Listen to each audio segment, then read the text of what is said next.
I on?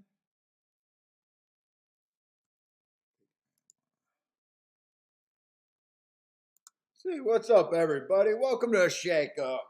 I'm coming on for a last second stream, I guess.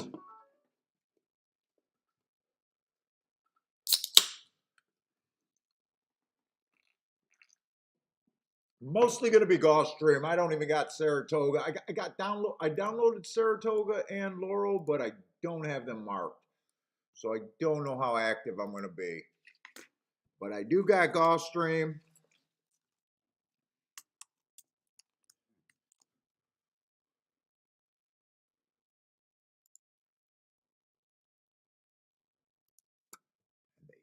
Starting early today. Let's grab this shit.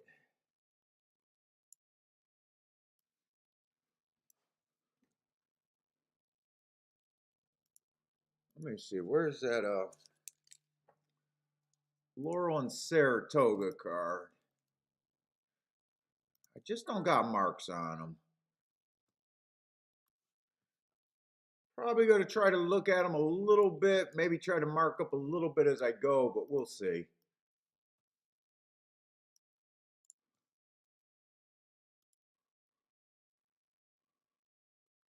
What's up, Boulder, Snooker, Lobie? What's up, guys? Snooker?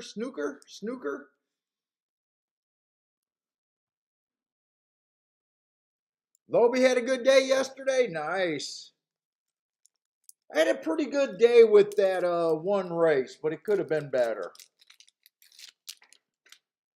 I didn't play the last two Tapeta races over there at Gulfstream, the two routes. I wish I did.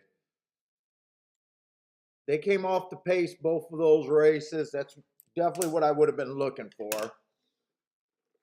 Omar, what's up, man?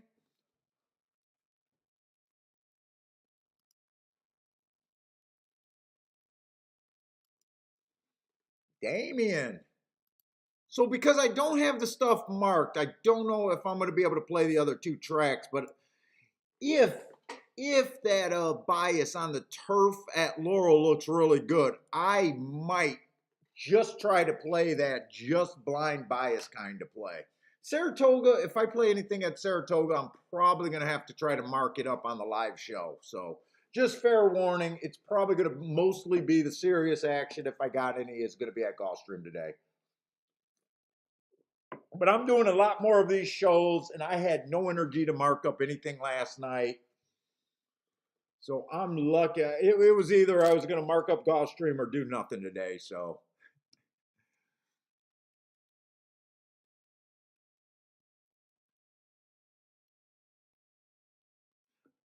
Well, I was exhausted yesterday, and man, I'm one of those guys. I've always been. I've always needed naps, and when I get tired, I just get tired. When I get tired, it's like fuck you. I don't care where I'm at. You're gonna deal with a mean motherfucker. I'm like a mean tired person. Like there's mean drunks. You're either gonna deal with someone that's if I'm working for someone, I'm basically gonna get fired when I get tired. I'm like a crabby 2-year-old.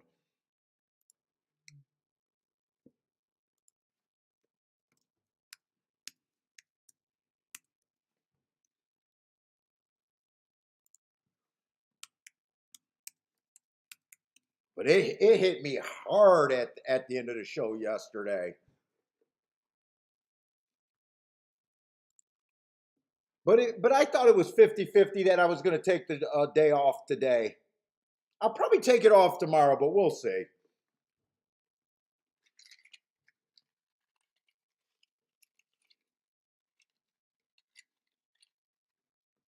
Let's see. Let's get these videos up. Let's see.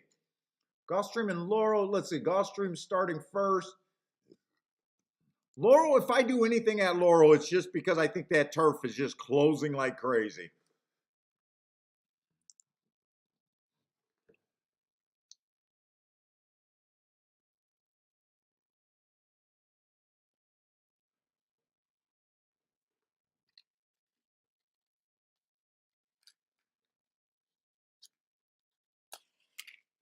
And what is Jackie's? Where's Jackie's Warrior running today? Is that at Is he running over there at Saratoga? I heard that he was 1-5 on the program. That does not sound like a competitive race. And then the other race, I think that other stakes race with Epicenter and all of those horses in, I think it's a 4 or 5 horse field. That doesn't sound that appealing.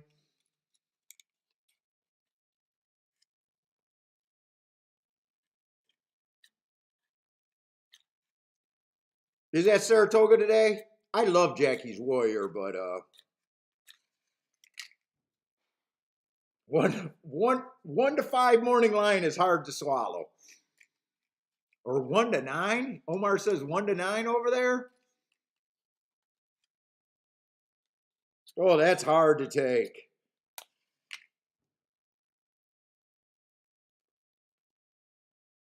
Now, if you like to stiff horses now, that's time to stiff a horse. Oh my God, he said the bad word on a racing live stream.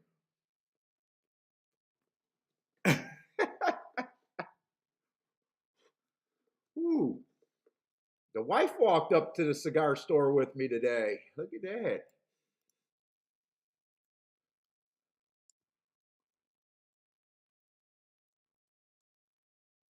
Let's see, the first few races at Saratoga, at least the first 2 looked like they weren't going to be that appealing anyways.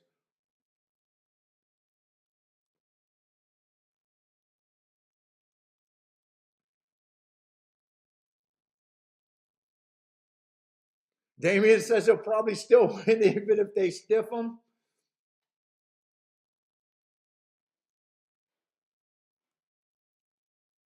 That's a nice horse. That's a horse that I like to cheer for, Jackie's Warrior.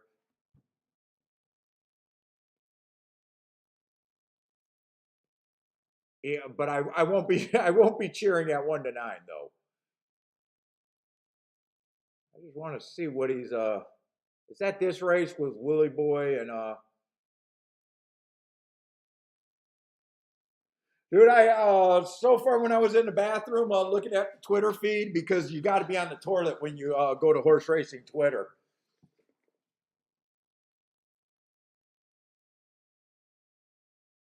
I think I seen someone with a screenshot of the buyers on this 2-horse Willie Boy, and was acting like his buyers were getting big for no reason.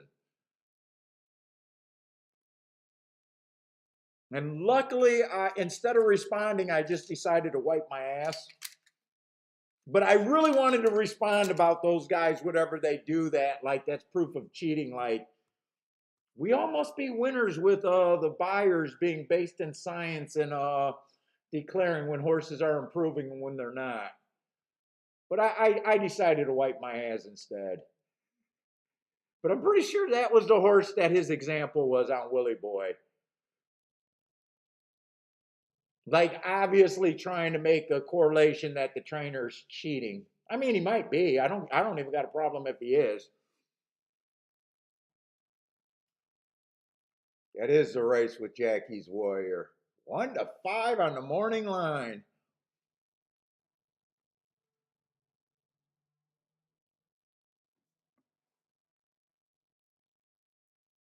Dude, I spotted him and I thought the first time I think that he came out in my head was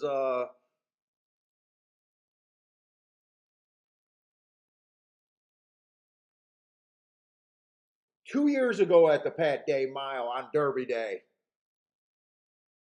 I'm pretty sure that was the Pat Day Mile on Derby Day where he went 21-3, 43-3. That was fucking absolutely insane. Oh, Long Range Toddy is in that race?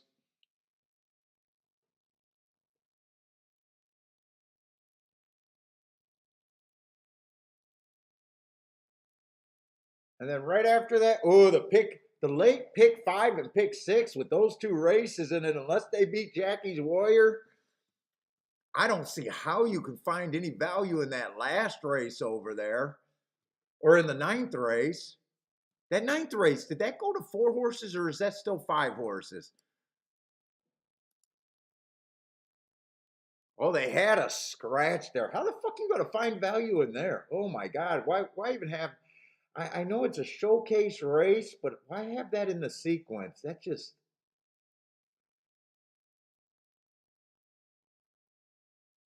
how many people are gonna go all in this race? How many people are gonna go all? 4 horse race. I'm just gonna go all.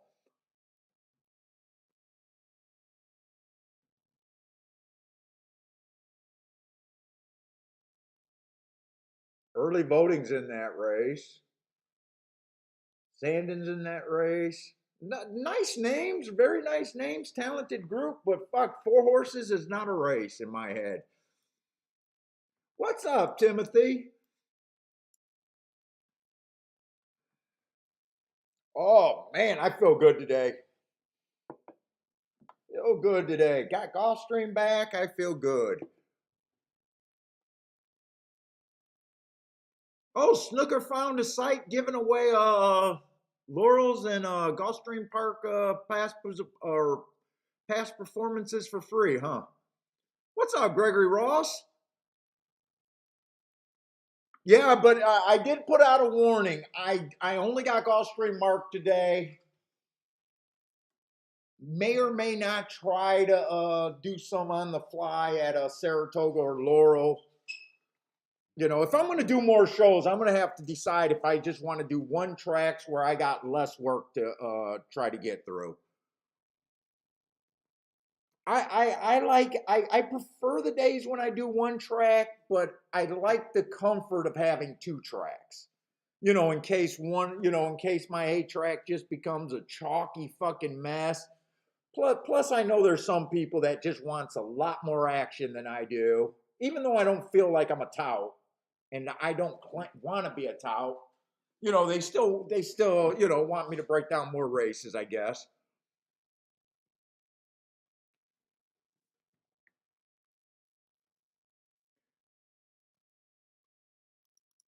Let's say we got 6 minutes for the first race of Gulfstream, so I might as well get over there and get looking because we don't want to miss one of the few, the only card that I actually got marks on.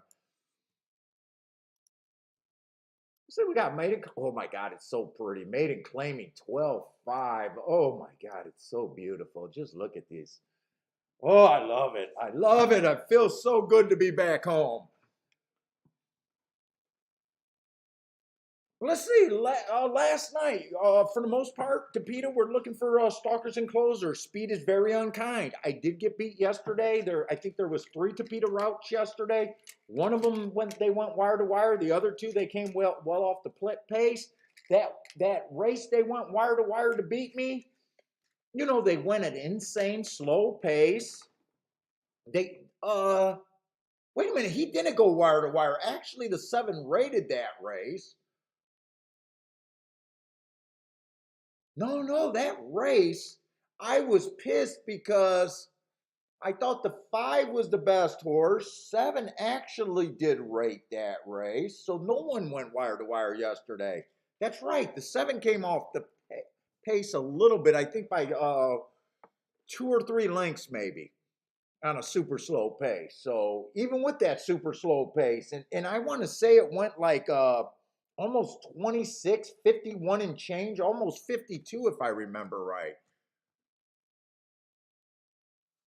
It was insanely slow. Hold up, I want to look this up just to get my head right. I know it looks like I'm wasting time, but I like to have everything at my disposal. What race was that? That was like the 4th or oh no, that was the 6th race. The last race I handicapped, and then I played a double kind of blind and got beat by that 25-1. Yeah, they went 25-3 that race, 51. And the 7 did come off the pace. He came off the pace by 2 lengths. So even with that insanely slow pace, they still did not go wire to wire.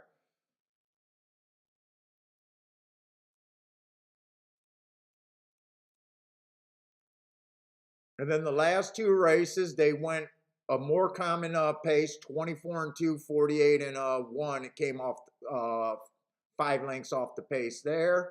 And then the last race, same, more 24 and 2, 48 and 4, and they came off the pace again.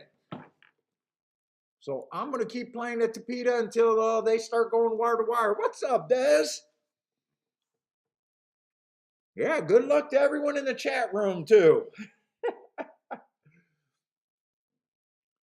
Des says, good luck all. Let's see, the one does look either like he's slow or comes off the pace. I don't think this horse would be on the lead. Let's see, 3 races ago, speed favoring track, slow, slow, slow. Gave him an asterisk there. Not doing a good job in getting in position, though.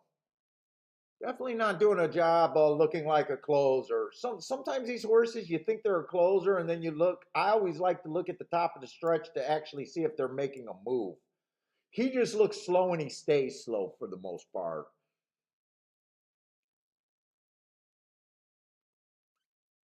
Let's see, 2 inside speed favoring track, first time out. So we ran against the bias there, comes back, bad rail, stalking closing day. Went too fast to win on a bad rail.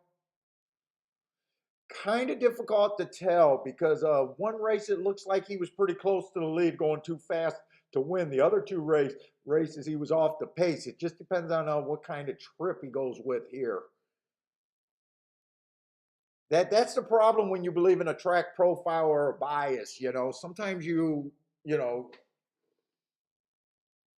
not always betting what you like. You're betting scenarios that you think that can pay. Kind of hard for me.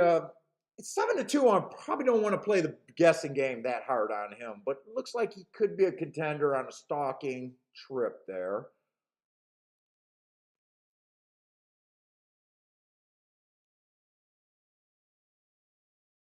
Let's say the 3 had a stalking closing trip 2 races ago, a stalking closing track 2 races ago. I did have the rail was bad. I gave him an asterisk because of the rail being bad. But really, it looks like most of the time he's trying to get to the lead or be close. I still want to find a really off the pace horse that I believe in. 4 kind of looks like maybe he wants the front end too, also.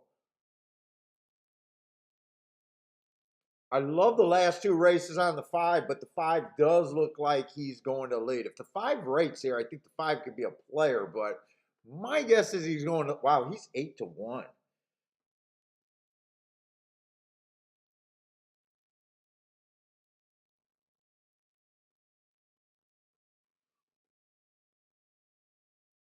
Six is a horse that come off the pace. 6-6 could be a player here. Who is a favorite? 7? 7 just got a lot of 1 race sample. Looks like a stalker. Nice price. I'm getting hard to get a picture of this race.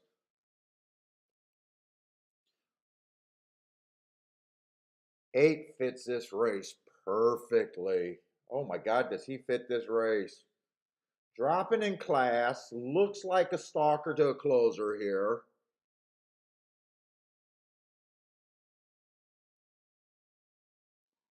Went too fast to win on a stalking closing day while he was a stalker closer, so he was still too close to the pace that day at a higher level.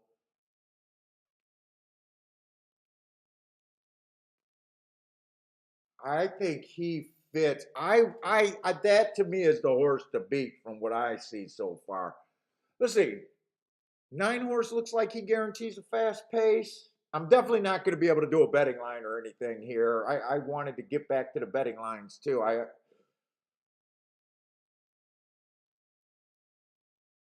Who are the horses that I can think can benefit running style? I think the 8 is pretty much the horse to beat here.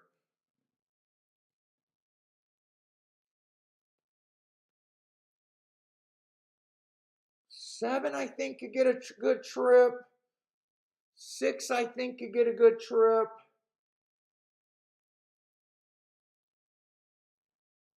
5, it just depends on how he runs. If he goes to the lead or if he rates. I'm not doing anything in this first race. I'm watching this first race. I kind of just think that the 8 deserves to be the favorite. Probably in my head, the horse to beat. I would probably, if I was king, he would probably be my lone key horse. And the horses that I'm kind of just cheering with to hit the exact is the 8 with the 5, 6, 7.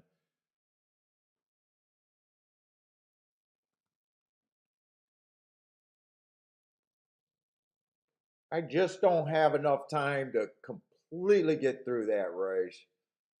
And if 5 goes to the lead, I don't think 5 could be there. If 5 goes to the lead, I think he gets burnt out by the 9 and the other horses. What's up? Blue Ken is here. Elliot, what's up, Elliot? How about a tournament?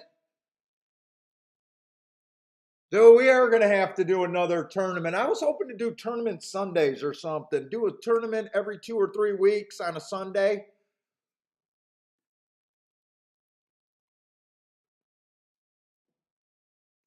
Lloyd, what's up, Lloyd? 60 to 75% of the viewers are looking for yours and Charles picks. I don't know if they're always looking for mine. You guys do your own shit. Dude, I think most of you guys are handicappers. Watch you see how many. Well, Charles has been on a really hot thing. Well, Charles is being generous. He's marking up the shit and sending them. Charles is, they're exploiting Charles's nice homework. Charles not marked up. Charles does his work on the form, Lloyd.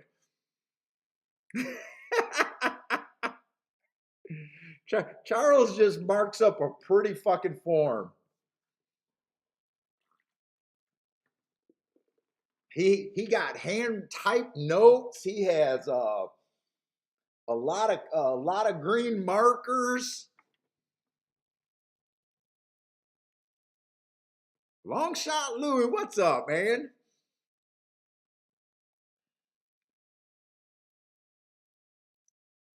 He's been on a pretty nice hot streak too.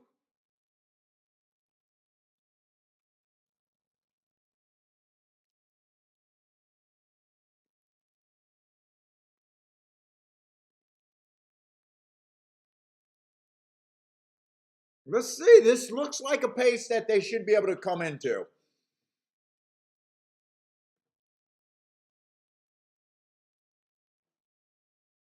Come on, 8. Get first or second with this 5.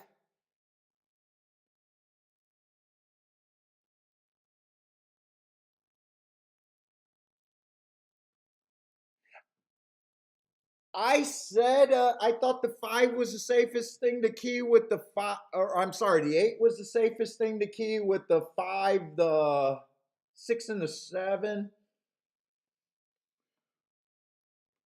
Let me write no bet here because I did not bet. But I am curious to see how much that paid. I was just running out of time. 5 went down to 5. I don't think I'm going to regret. If this is paying 20 to 1 or higher, I could possibly regret not playing this, but I don't think this is going to pay 20 to 1 or higher.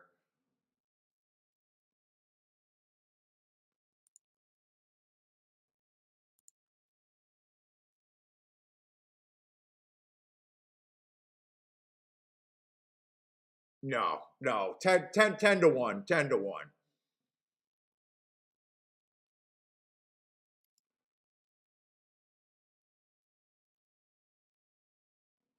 Lukin with the boom.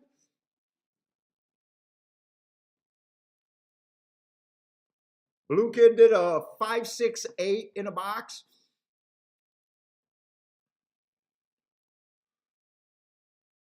Yeah, but Elliot, yes, we are definitely going to have to do some more tournaments. I don't want to do one today because I think we gotta, to get at least 20 people in, I think we gotta kind of advertise it, make sure the people know, not to do a last minute tournament. I don't think I got that much of a reach just to do a last minute tournament on kind of a last minute show. If you watched the end of the show yesterday, you know, a lot of people probably didn't even believe that I was going to do a show today. But we're going to try to set up some more real tournaments, Elliot.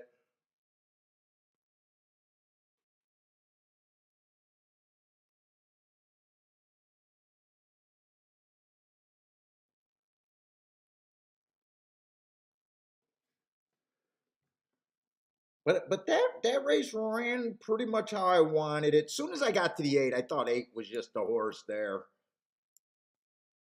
Not really bragging on that one. Let's see, the 6 or the 7 didn't really run. 9 came off the pace, and I think 11 came off the pace late.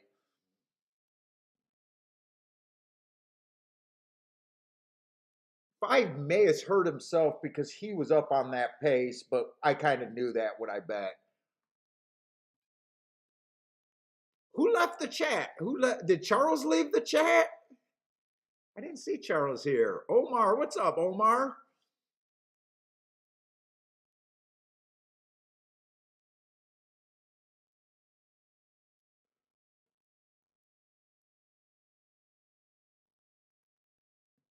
Oh, why did this cigar smoke so crazy right off the bat?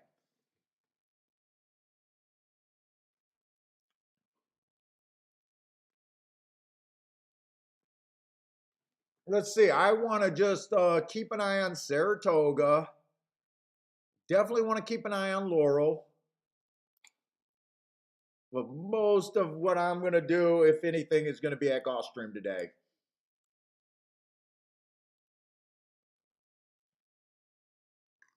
Q Savage, what's up, man?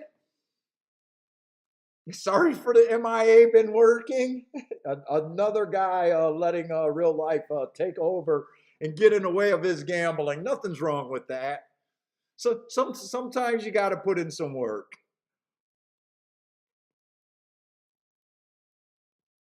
Well, yeah, it's been a while since we seen you. A little while since we seen you.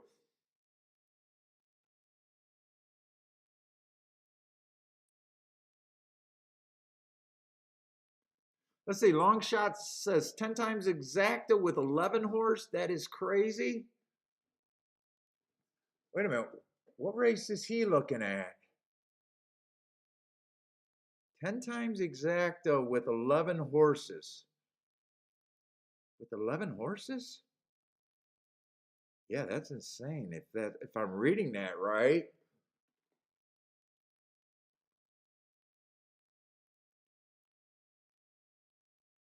I'm trying to figure out what Long Shot Louis is talking about there.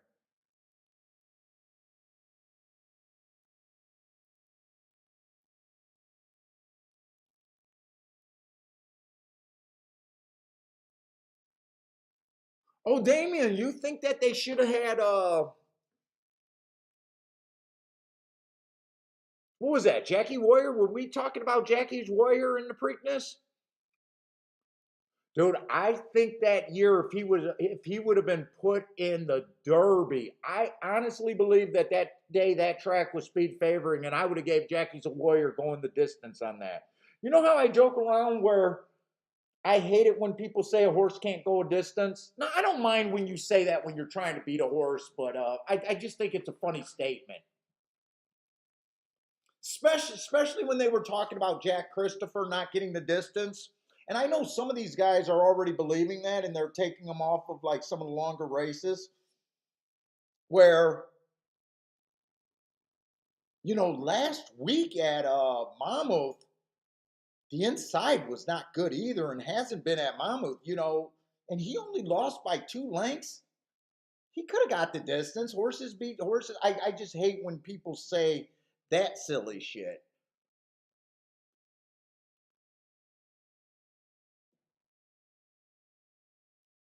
Because I believe, you know, what if there was a bias and the horse caught a bias? They could get the distance. Or what if the pace was extremely slow and benefited from that? I'm not one of those that, hey, the horse just can't get the distance. Especially when he just ran against, you know, Taiba and the other flight line. And I was watching another show last night and they were doing a recap on that. And they were talking about how they were making all sorts of excuses about Tyba. Oh, Flightline just snuck up on him and just surprised him, this and that and this and that. And I was like yelling at the screen, like, did you guys not see what happened in the Derby? Tyba and Flightline ran basically two of the closer horses to that fast, crazy pace. There wasn't much difference between them on paper, especially if you had the belief that Tyba won the Santa Anita Derby because the track was backing up and he got a perfect trip. But if you looked at both of their running lines in the Derby, they were both the same horse. One you were getting 7-1, one you were getting 2-1. It's so funny when a horse gets a name and a following that they want to make excuses, like just silly excuses.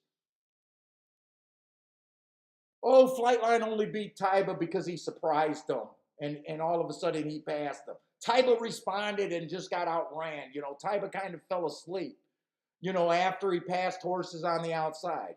It's such a funny way to keep defending a chalk in horse racing when horses at the right level just beat each other. It happens all the time. No one makes these same silly excuses when you know, it's $4,000 claimers, but when horses get a following, you hear a lot of like silly reasoning. Now you might want to say, hey Paul, Tyba Flightline got the inside trip, and you're saying that the rail has been good at Monmouth, and Tyba might be a better horse because he circled wide, rallied on the outside, looked like he was going to win the race, and the other horse slipped up on what you said was a good rail.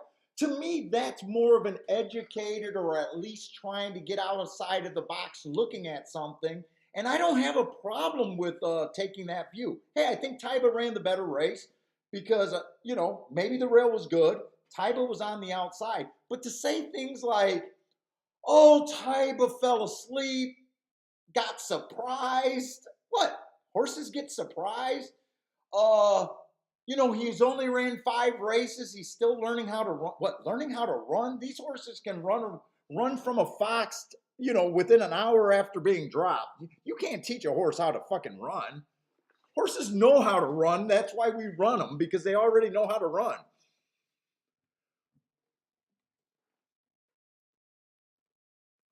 Like, there's so many, like, to me, smarter ways to go than saying, hey, the horse got surprised. What? Surprised in a race?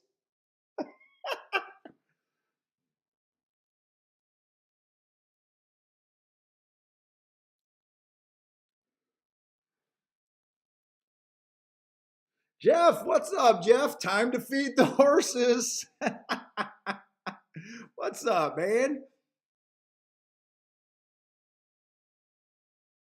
Oh, Charles was here yesterday. Charles sent me his stuff. And why were you picking on Charles, Lloyd?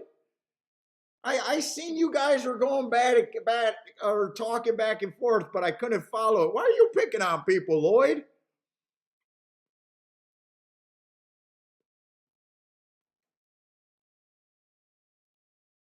Lloyd, you better not be freaking running people off. Charles has been a real help. He puts up his plays before. He's been on a nice hot streak. I don't know what the beef is. Or if there's a beef, or you're just making a joke, but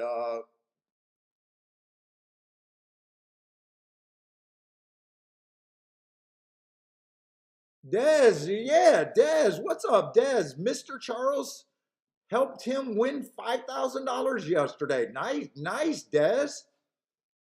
What did you hit? Were you just hot?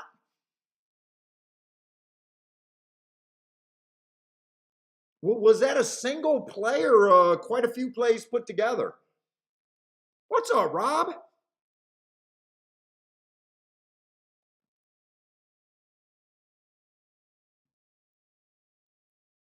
Rob, I'm not a big horizontal player. I do have some ways to play pick fives, pick sixes if I go back in that pool. Back in the day, I used to play pick fours a little bit, but only with $30 to $60 tickets with no thought, caveman style with no thought.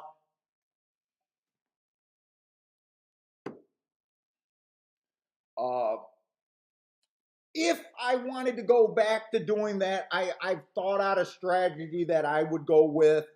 If you notice, a lot of these guys, they try to find one or two singles and then just hope to get wide enough. Usually their singles are the obvious A or B. If I ever go back down that road, I would always be singling off the meat of my ticket. And if I'm right about the meat, the other legs, I would just want to make sure I can get on the green kind of deal. Uh, but I'm not a big pick five, pick six player. I have hit 50% of the pick sixes that I played in my lifetime. I do have that bragging right, but I also got to say the other part of that. I only played 2 pick sixes in my life. I got lucky. I hit an $18 ticket for 60 some thousand dollars. So I have that bragging right, but it was nothing I did that day. Basically, God, the racing gods, whoever you want to say to, it was just my day and I was just blessed that day. It was nothing that I did.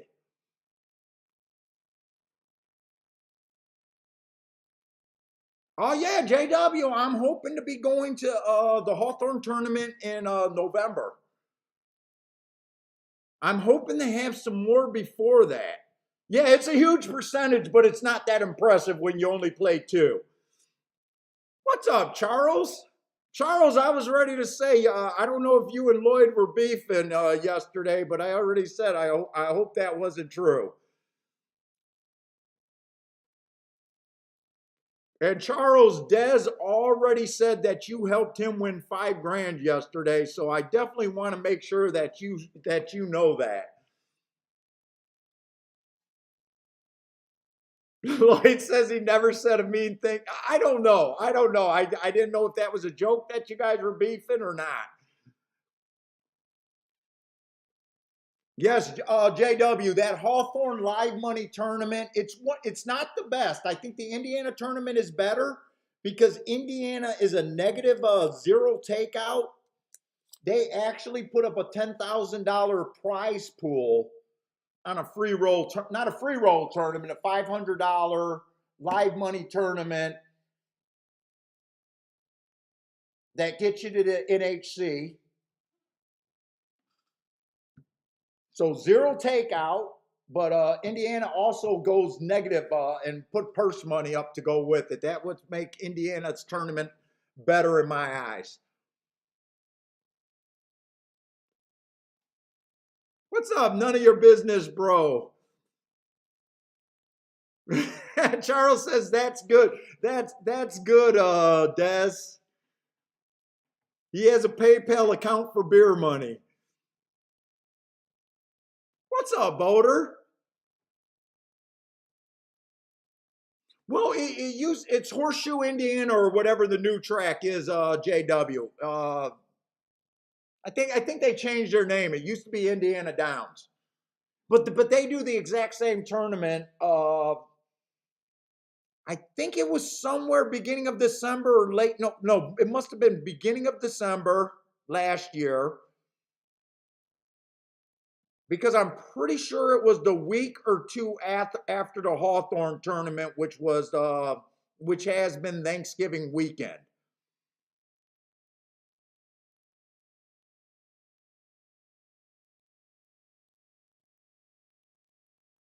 And the nicer thing about Hawthorne is they do 3 days in a row, where Indiana was just a 1 day tournament. So Hawthorne has 3 separate ones, Friday, Saturday, and Sunday, where Indiana has 1. So Hawthorne is the better trip if you got to travel to because you get 3 chances.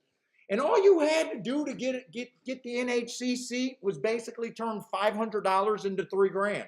Not that hard to do. The Indiana was worse. To get a seat, all you had to do was turn $500 into $2,000.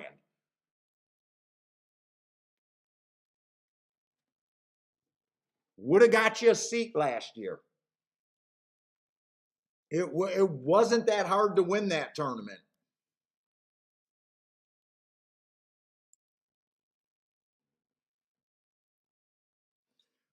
You have to be on site at Indiana, and you have to be. Last year it was at the Hawthorne's ADW. Hawthorne was not open last year, so this year I'm not sure if it's going to be at Hawthorne, the real racetrack, or it's going to be at the 6 or 7 offsite tracks like they did last year.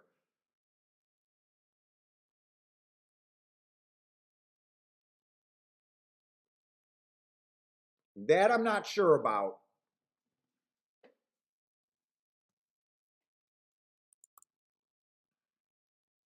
But my wife says every year we got to go to that tournament. I actually think it's easier to win that tournament than the win place tournament.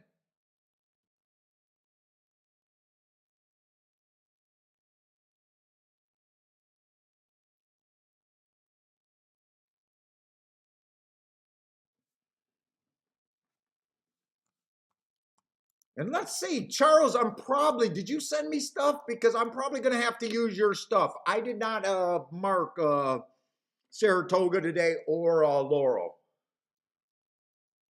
Just Gulfstream. I decided to do the show late this morning.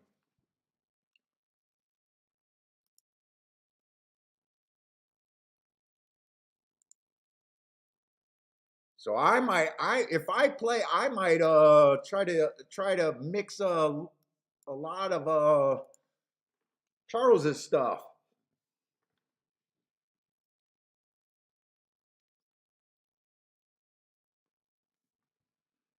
Let's see. I didn't think the first race at Saratoga was my cup of tea, anyways.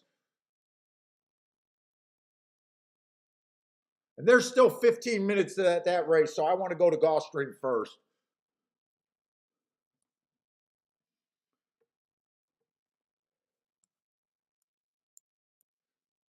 So if you guys are new to the show, usually I have all the tracks that I'm going to play marked up, but it takes me a lot of time to do that. I usually do a show Thursday and Friday where I'm prepared for. All the other shows I don't have to do. They're sometimes spur of a moment, so I have less work done today.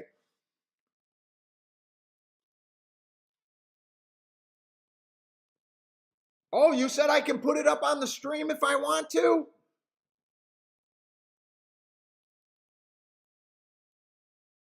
I might do that. I might do that then. That won't bother you then, Charles. I don't want to do anything that might feel like I'm stepping on your toes there. Guys that do the work should benefit from their work, is what I believe in horse racing. What's up, Boulder? Let's see. Matt Gray says the 5 at Gulfstream is a winner. Let's see. The one horse, 3 races ago, that was a route. Collie route, stalking closing day, average, slow. Look, his sprinter, his last 2 races sprinting has been much better. 2 races ago, Matt strides with the fastest winner. 1 tick slower than the fastest winner. Matt strides with the slowest winner, which he was. So that's the pace that he set. Fast early, kind of slow late. Not a bad race. Comes right back, wins off of that at 12.5. Is stepping up, but he was the fastest winner of the day that day.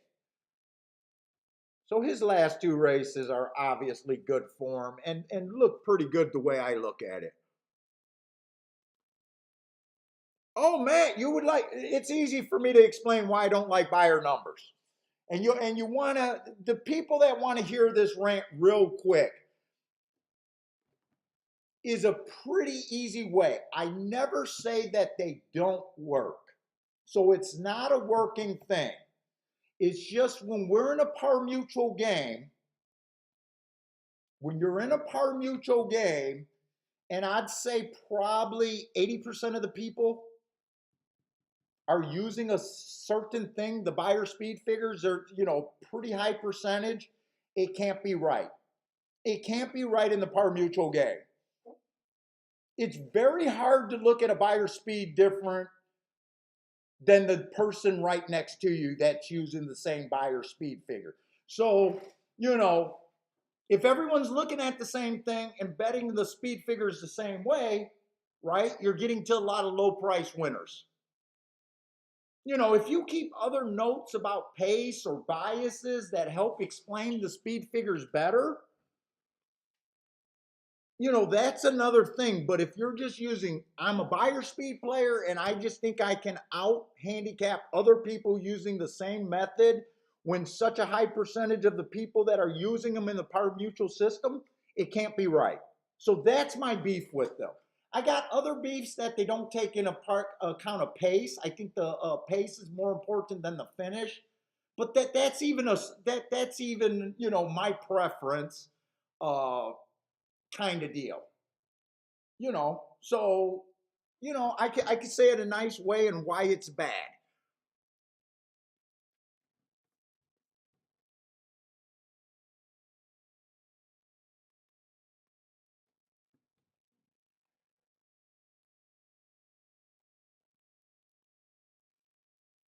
The threes mostly route to sprint, so I don't mind that race. 3 race or 4 races go on to three. He earned the hearts. He did win since then, and he did win at a route, but he won on a inside closing day. It was an inside track closing. To me, that's his best speed figure right there. To me, he got the best speed figure that day, of his, by running on an inside stalking closing day. And that's one of the thing about me just talking to Matt about having to be able to explain a good speed figure.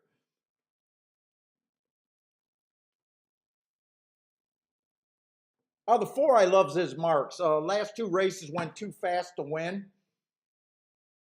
Four to me is a player here. Five does not look bad. Five looks like a player to me. Dropping in class a little bit. Kind of chased the slowest pace of the day last time. See, I got him slow at the first call, but he was only 1 length off the lead. So that already tells you that that was one of the slower paces of the day. Slowest pace of the day. If you're 1 length off the lead and I said you were too slow to win, just by knowing that, that was one of the slower races of the day right there.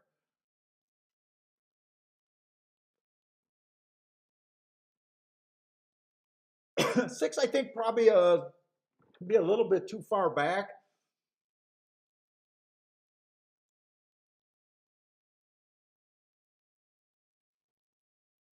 Sevens make, is this on the, this is on the poly, right? Not the dirt. This is on the tapeta.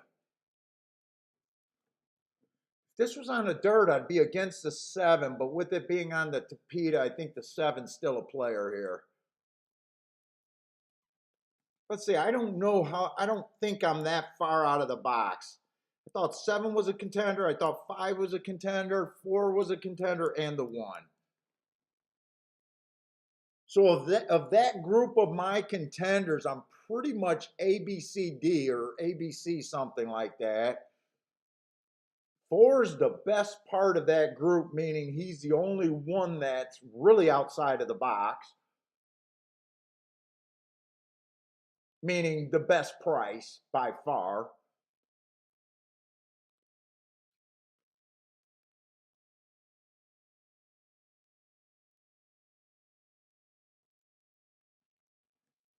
I'm going to take a little play. I do like the five at a 5 to 1. Or I'm sorry, the four at 5 to 1. I'll probably do a win bet there. Well, I will do a win bet at 5 to 1. But I want to look at the exactas real quick.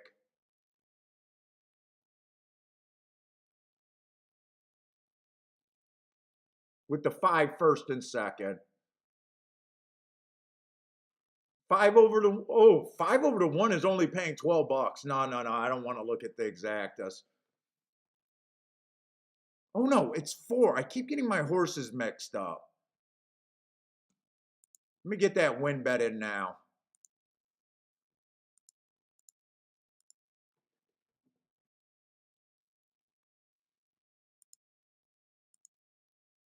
I'm going to key the 4 first and second with the other 3 chalks. That's the only thing I can do.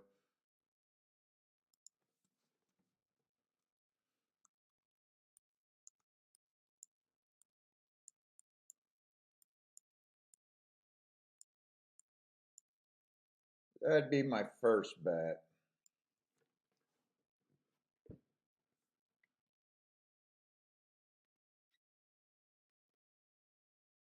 Let's see, long shot Louis likes the 5-4.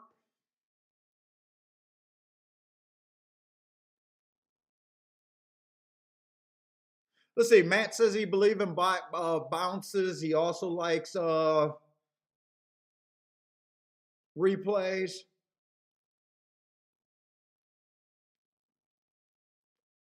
I think 4 needs to get the lead, and he needs to get the lead fairly easy here. He got the lead. I just don't know how easy that was.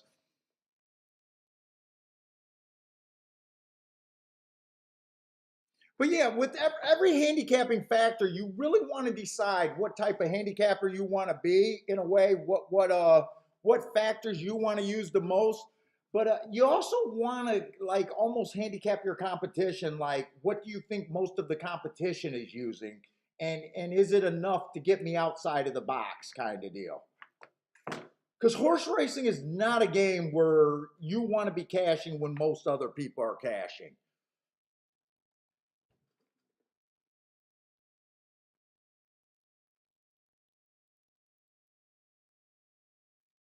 So this race is not going to be surprised. It's the 4 contenders, but it's going to be the worst possible way.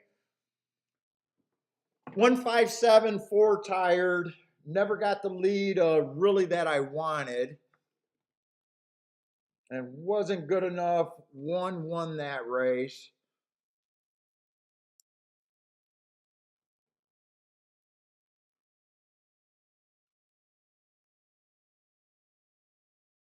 Long shot. Oh, is that a boom or a boo? On Brandon, no, I don't have anything about Ellis Park. I can if you're a bias, if you like to know what I think the track is favoring running style wise or post position, if you're a guy that believes in biases, I just can't handicap this many tracks today.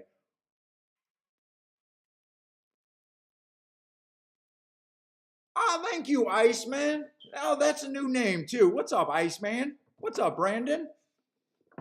You're spinning facts, so you like what you hear. I do try to cut out the bullshit, man.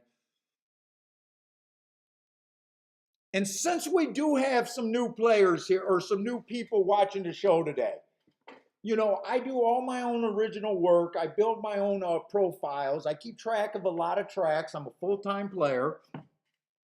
This is all I do.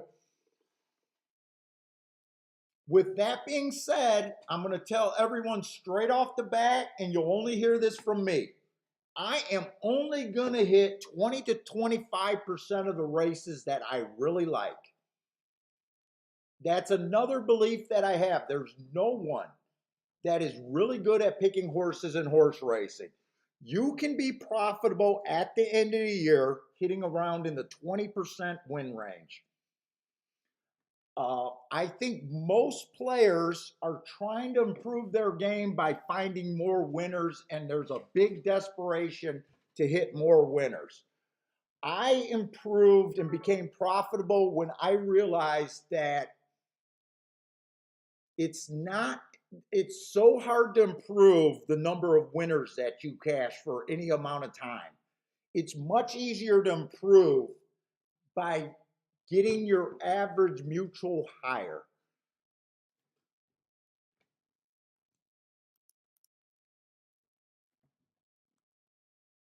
Being outside of the box is way more important and what you do with that than being lockstep with the public. Matt Gray is a bullshit fan. All right, Matt Gray, I hit 70% of the races I play. You should follow me and be a disciple. I'll give you the bullshit right off the top. So that's just for Matt Gray who likes bullshit. We're mostly doing Gulfstream. This is a last minute show for me, so I only got my marks on Gulfstream.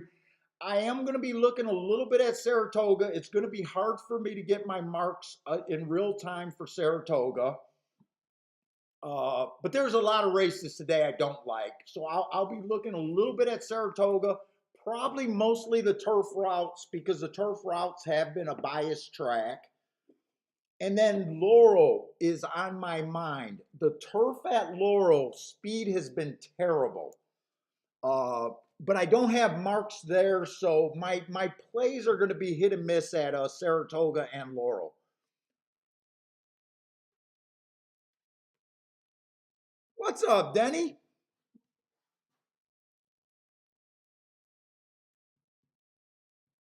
But if you're interested in what I think of Ellis Park, I got a quick second. If you handicapped Ellis Park, I do have my profiles, and I don't mind sharing them. So Ellis Park right now on the sprints, dirt sprints, I got them wiring early in the meet, 32 race samples. I got them wiring 56% of the time. That's insane. Stalking coming from 1 to 4 lengths off the lead 31% of the time. Closers coming from 5 lengths or farther out 13% of the time. So I would be fading closers unless you're demanding real prices there. I would mostly be looking for speed at Ellis Park on the dirt. Dirt routes, I got 42% coming from 1 through 3. I got 42% coming from 4 through 6. So as soon as you get to 7 on out, there's a real fall off in winning percentage. I got 63% of the winners coming from 1 to 4 lengths off the lead. Turf sprints, they only ran 6 of them, so way too small of a sample size. Turf routes is interesting, but they only a small sample size, only 20 sample size there. They're wiring 15% of the time. That's pathetic. Stalkers and closers there, unless you get evidence that the track is really favoring speed today. That's how I would be looking at Ellis Park, though.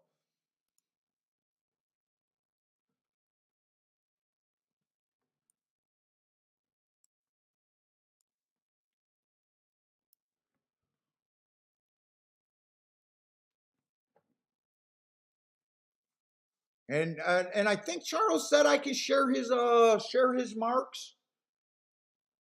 Look at how Charles mark up a form. Charles does a lot of work.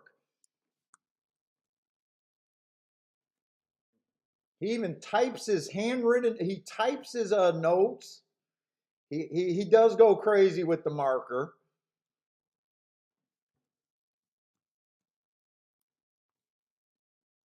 This race he doesn't have a lot of extra notes on though, and that makes sense because this is pretty much a first time starter race, baby race.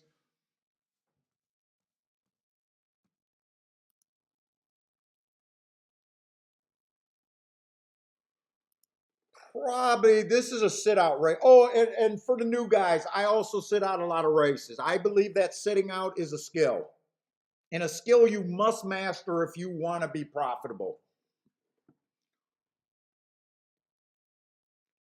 I even sit out on a lot of winners, especially if they're 3 to 1 and under, and I don't have combinations to do something with them that has more fat on the bone. Grandma, what's up, Grandma? And thank you very much for the sponsoring the show today. Grandma, we haven't seen you all week. You can't stay. Well, thank you very much for dropping by, Grandma.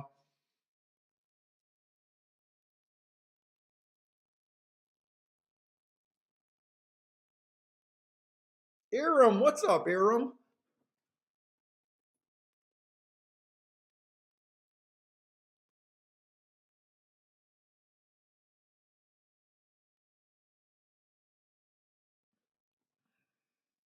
Let's see, Charles says that the horse and green marks, besides the styles, are the plays. Oh, so the one would be a play for you here. The one, the four, one, the four, and the six are kind of what you're looking at there, right? The green marks behind the style right here. It's kind of what you're looking at. Okay.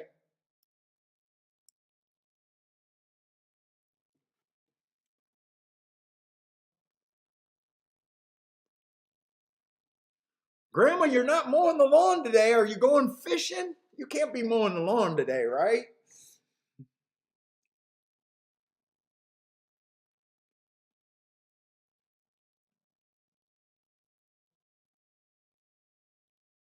Grandma got a lot of fans over here. We love Grandma over here. Don't let Grandma fool you. She's a shark.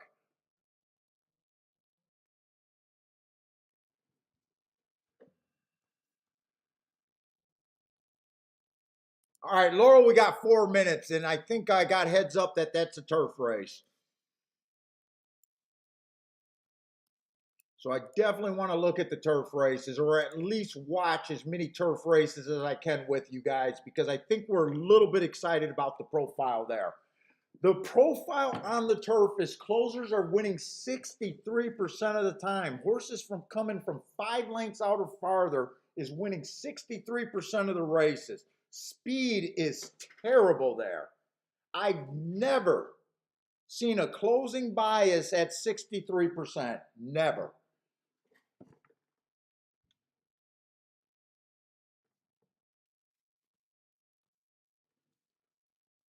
Grandma's just very busy.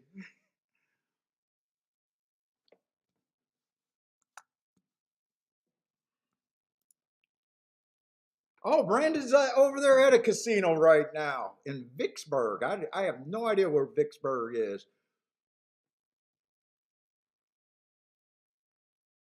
Let's see, one's either slow or could possibly be a closer here. I like to judge my closers on if they can get within 3 lengths of the lead at the top of the stretch. I find that to be the perfect striking distance.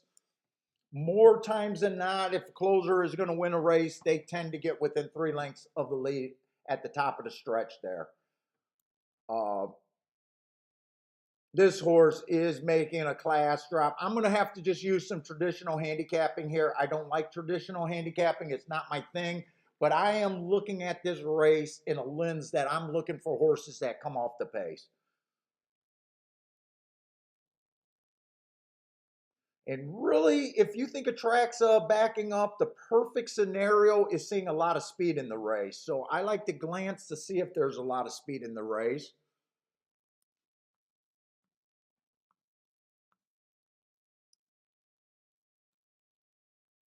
This horse is a deep closer, another one that has a hard time getting in position.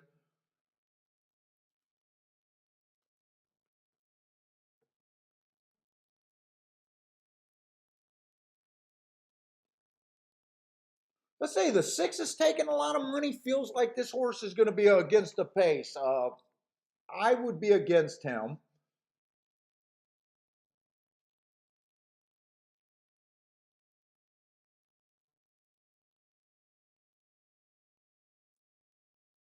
He had 2 stalking wins over there at Laurel, so he is in good form. But I'm gonna I like my profile. I played at a profile. 4 has a nice running style for this race. Sometimes he's a little closer to the pace, being a stalker. Sometimes he's a closer. I'm going to watch this race. I want to be more right about if they come from off the pace. Since I don't have I don't have my marks, don't have anything. Two's another horse that could possibly come off the pace and do something here. What's up? None of your business, bro. Oh, you're over there in Mississippi, man.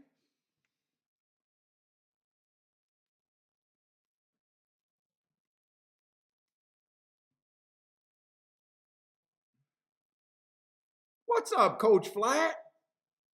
Looking at the 3 at Laurel. Now, in a way, I don't mind a closing bias track. I don't mind it, but it is a harder track to take advantage of. Closing, when horses are closers, a lot of times it's positional game, who gets first run, and a lot of times you, like this race, you got a lot of horses that are interesting that can close. I tend to go wider on a closing track than I normally would. Speed, rail biases, inside bias, speed biases are generally the easiest track biases to take advantage of if you think there's one there. What's up, Michael? Is Michael P also Garth B, or are you saying what's up to Garth B and me? Or are you under a different name today?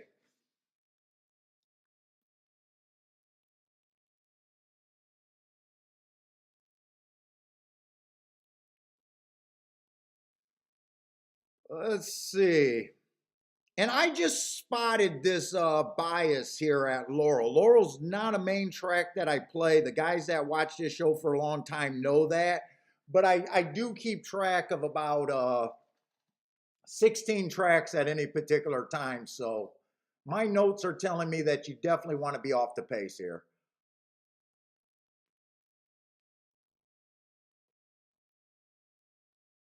Oh, Lloyd, maybe Charles blocked you. Maybe Charles blocked you. I don't know if your comments aren't showing up, or maybe you accidentally blocked Charles. I don't know.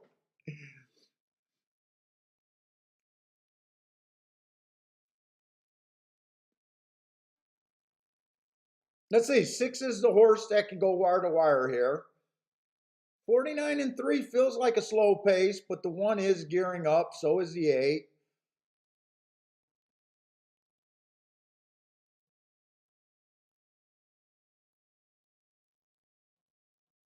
I'm going to say, to me, 1 just looks like the winner here, doesn't he?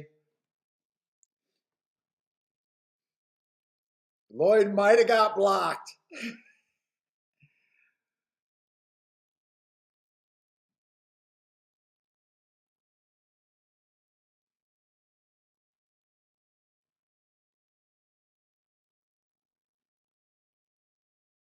This looks like it's going to be 3-1-1-3. Everyone came off the pace. That's what I want to be right about. Everyone came off the pace there. Another horse that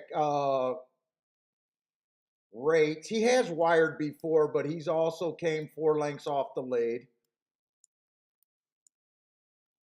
He does fit as coming off the pace there, other than just 1 race.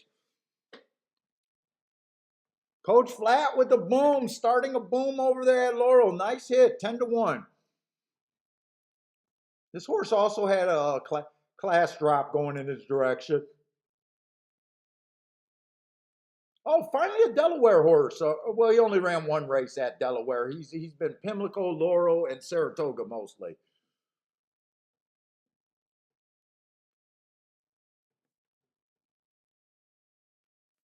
Good. I'm gonna be getting excited about Laurel if they keep producing prices and coming off the pace over there. I will be very excited about Laurel.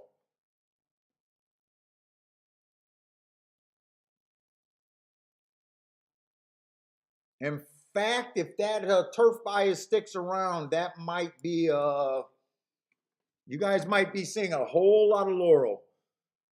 Brother Man just had this. Oh, nice hit, Brother Man.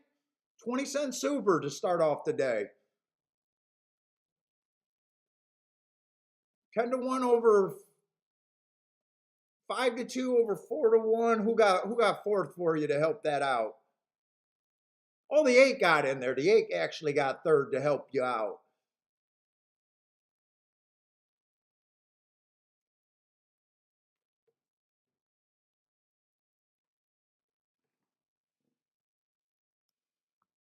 Let's see, Gulfstream. I just hope I can. Okay, Gulfstream's going to be a baby race. right? We're going in the third race at Gulfstream. 9 minutes.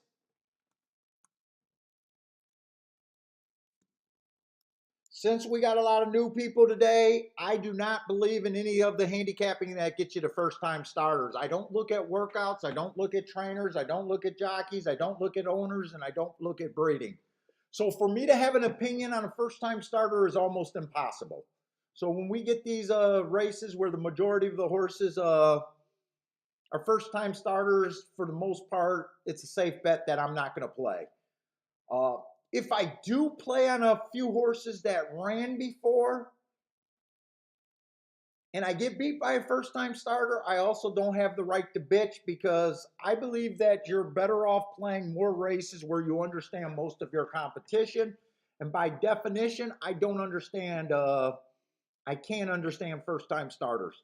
The only horse I got to mark on is the 7 horse. He was a closer first time out. I got him running on a bad rail. I trust my notes. That was a nice, useful first time out. But you also, when a horse only runs one running line, it's also dangerous to assume that this horse is necessarily a closer. He, after your first time out, he might have missed a break. He might have lacked some concentration. I wouldn't be shocked to see him closer to the pace. I like the bad rail. I can't back a horse just off of a note at 9-5, especially in a dangerous race for me. So this is 100% a sit-out race for me.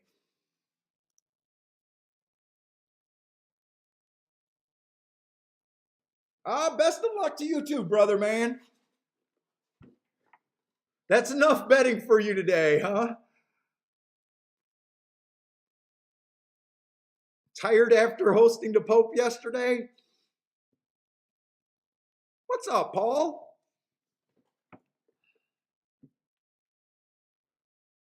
Let's see. JW says the 4 is bred to win early at Gulfstream Park.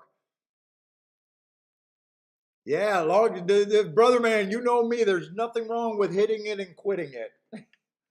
I'm a big preacher and a big believer of, once you get your hit for today, and if it puts you up, to definitely just walk away, enjoy your freaking weekend.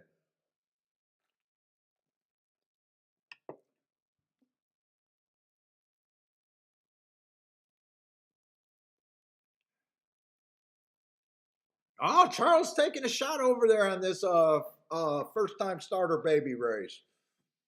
King the 5. Or no, King the 4 over there. 4 on top of the 357. Charles, are you wearing a Magnum too?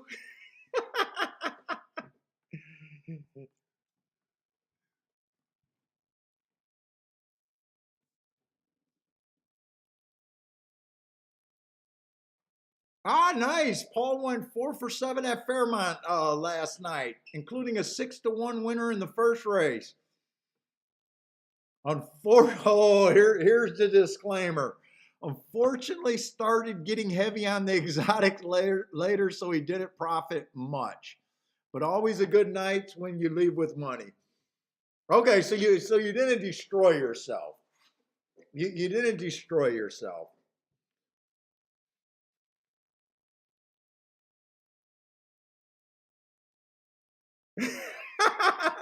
Charles is not wearing the Magnum. That does not fit Charles over there. he has to use a grocery bag when it comes to that.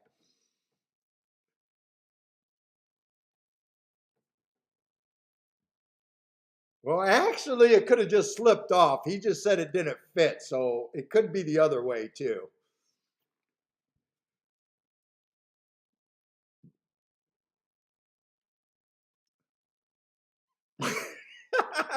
He goes, Paul goes, this is why he keeps it small. But he finished with 25 more than what he came with.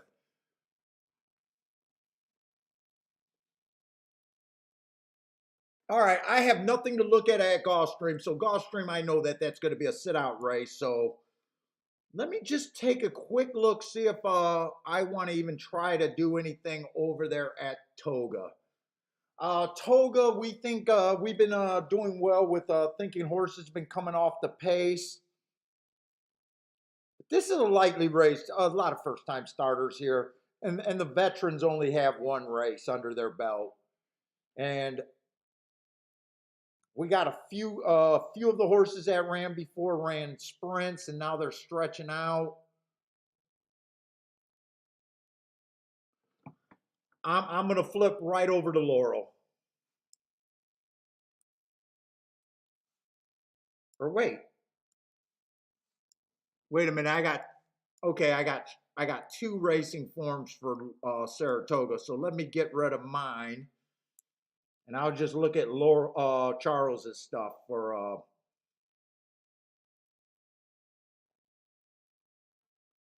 And the third race over there at Laurel is dirt sprint. I'm not as interested in the dirt over there at Laurel.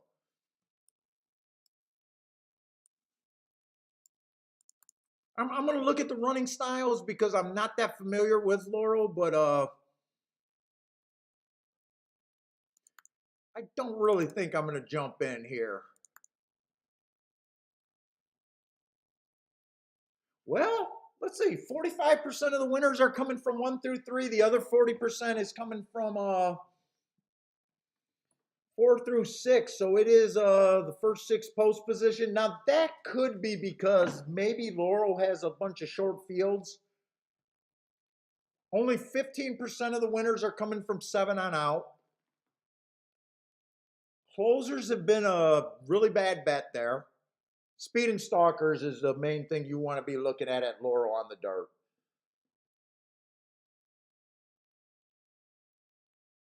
Let's see, is this race even intriguing? Do I even want to try to mark up this race? We only got 6 horses in the field. Let me see what does Laurel's card a lot of short fields?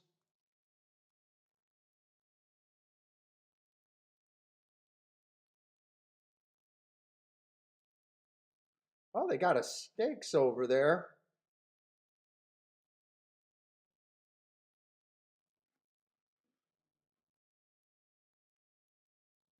We got a big stakes horse, and the rest of the horses are just trying to figure out where they've. Oh, Laurel got some stakes races today over there.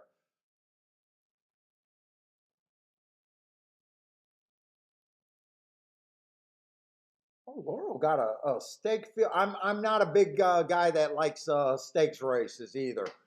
I prefer to play in the claiming ranks.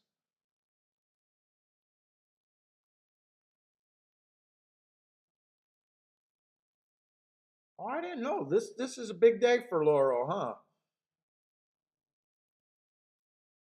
huh? We mostly got turf sprints over there. Not too many turf routes. Oh, I was hoping to see more turf routes today.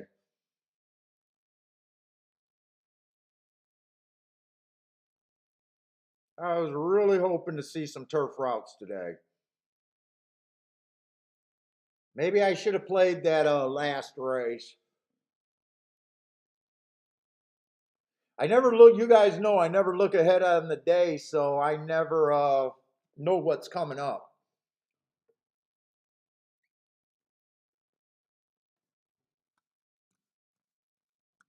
Speed and stalkers on the dirt over there at Laurel. Speed and stalkers. Yeah, Charles, it does look. If you like stakes, it does look like a good card over there at Laurel today.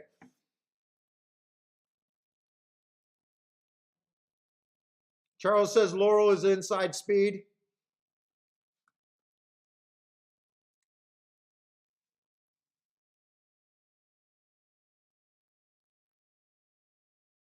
Oh, thanks, Paul. Thanks, Paul, for enjoying the show, man. I try. I try to keep a positive energy going and try to keep. I'm not a real broadcaster. I try to do the best I can. What's up, Lanier?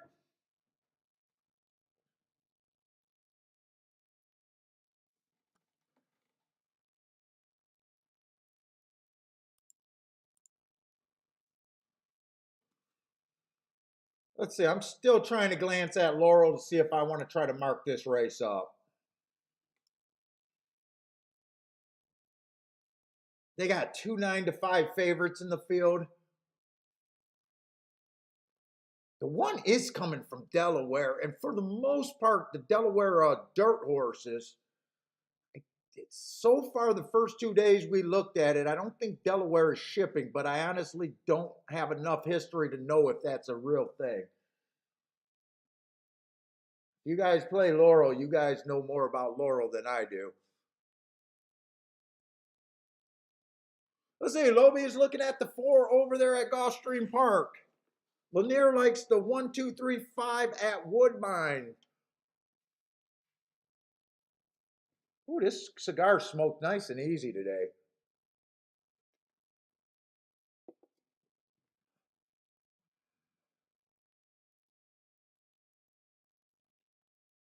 Well, let's see. I'm not that interested in marking up Laurel because we now got a 5-horse field. There's 2 horses below 2 to 1. The highest price you could get to is 5 to 1.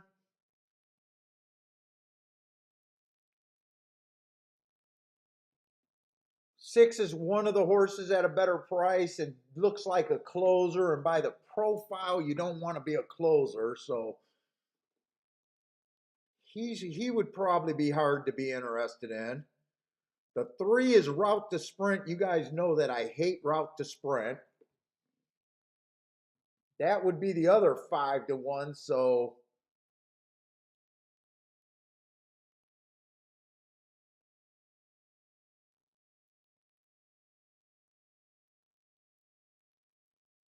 two would be the probably even the most interesting thing I can look. I'm going to mark it up just because there's not much marking to do. I can't look up the Delaware races over there on the 1 anyways. Let's just see if there's something on this 2 horse that I might like.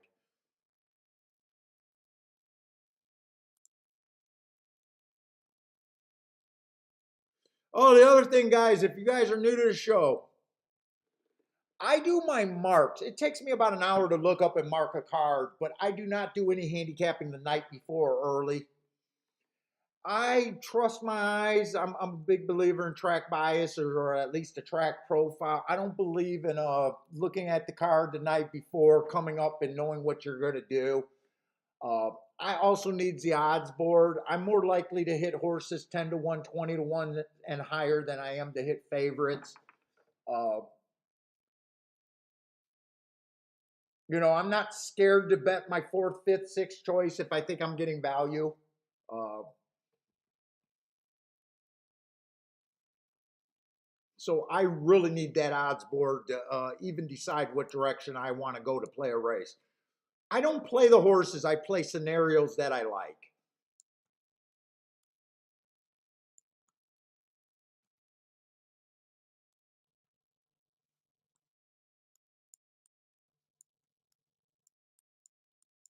And this is the boring stuff of me just marking up a program.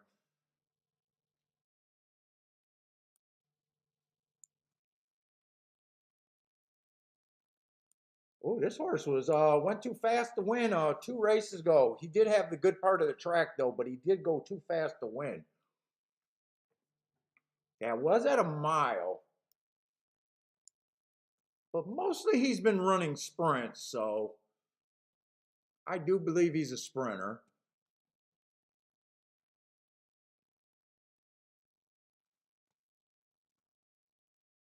This 3 races ago was a bad rail stalking closing day.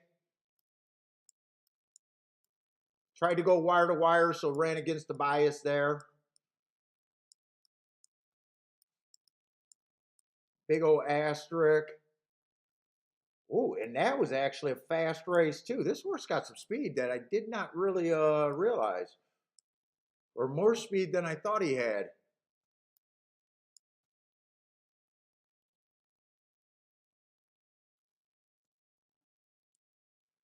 Can't look up the Delaware race, but I can look up that March 26th race on him. That was a bad rail day.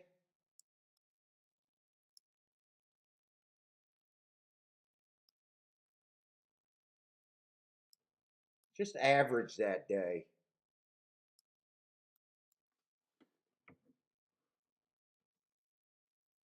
You know, I'm going to look up the February 12th race too.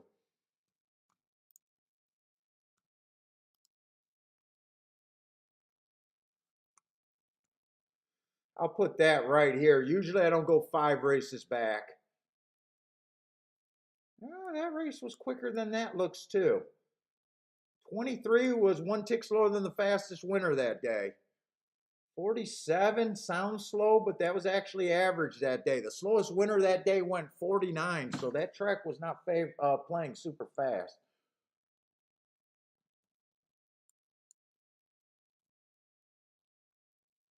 And the only other horse I want to look up is June 24th on this horse.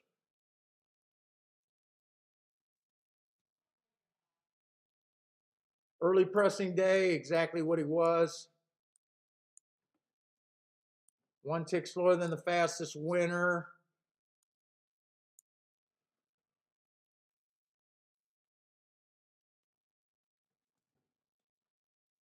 Two's still the most interesting horse to me there.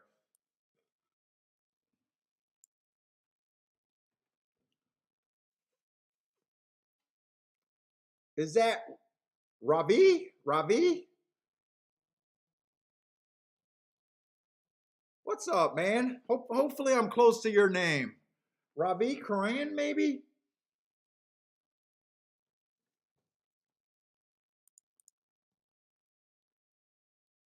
Oh, shit, I missed Gulfstream. Let's see.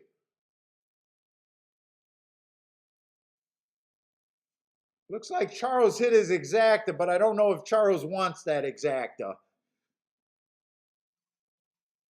Oh, he hit the high five for $1? That's better. I don't think you wanted that exacta though.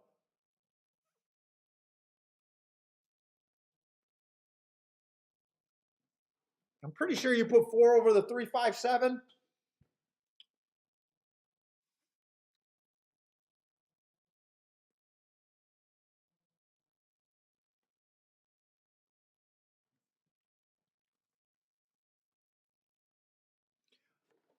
Can someone help Ravi out for Woodbine? I'm not a tout, man. I handicap my races. I can only look at the races that I'm willing to play. But check out the chat. If guys are putting picks, and they usually put the track with their picks in the chat room. I don't even have a form for Woodbine today. I can't look at too many more races.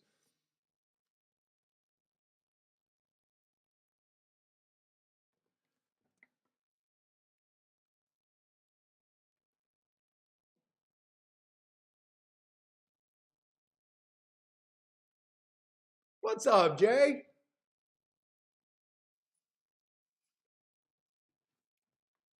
Let's put that away.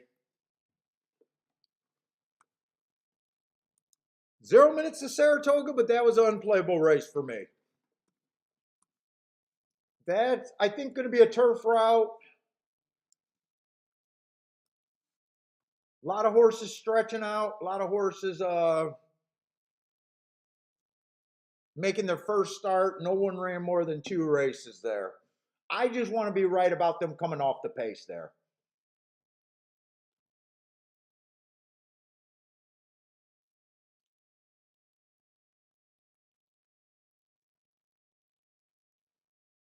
Let's see. Charles got top pick on the 6 and the 7 underneath. I wonder if he's playing this race or that's just his notes.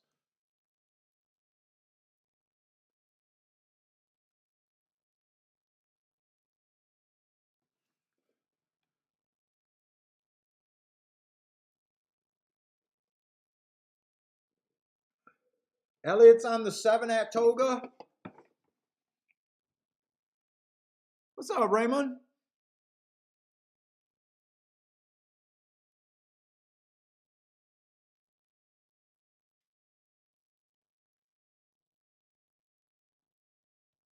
Yeah, doesn't Woodbine show their feed on the internet? I think Woodbine shows their feed. Damien says go to Woodbine's website.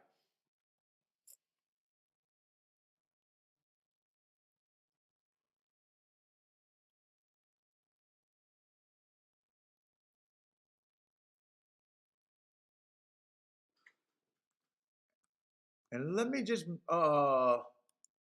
keep. Oh, Laurel still got 10 minutes. I can watch this race and go back to Laurel and not worry. Ooh. How much time I got for Gulfstream? Gulfstream is the only track I got the most of the work for. They got 18 minutes. Lanier got his Woodbine picks. 1, 2, 3, 5. Oh, Woodbine already went, huh? 5-1 over there at Woodbine.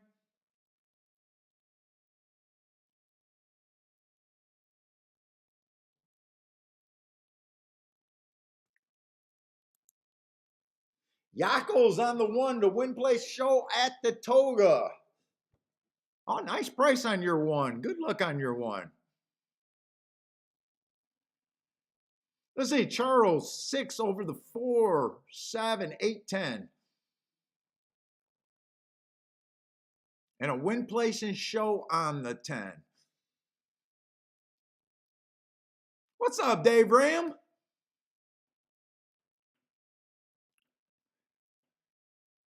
Let's see, Dave Ram's looking at the 10, 6, 7, 4, 8, 3. What are you doing over there? Oh, wait a minute, but he's sitting out this race. So that's probably Dave Ram's contenders over there at Toga.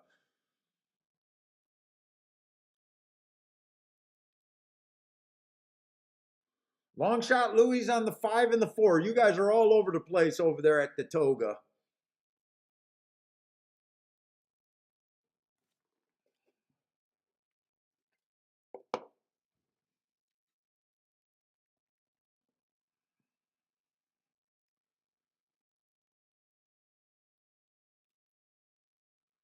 Omar got the 2 horse.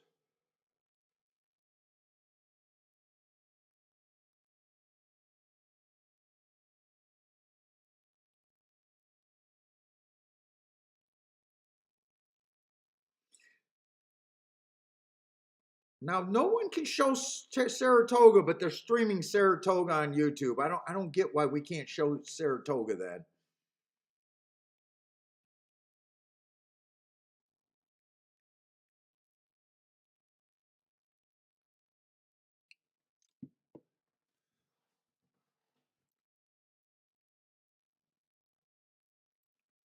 Pace looks pretty quick. 23 and 3. They should come off of that. 48 and 1 at the half. They should still come off of that, I think. Unless none of the behind horses have anything. That's a pace where I expect them to come off the back end.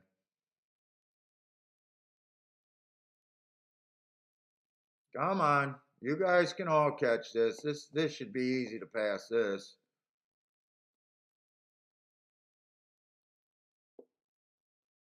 Six looks gone.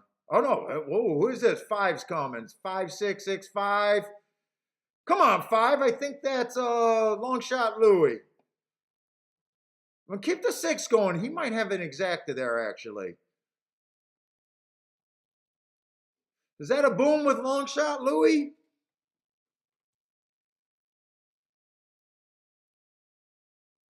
Long shot Louis. Oh, he had the 5-4. 5-4, not the 5-6.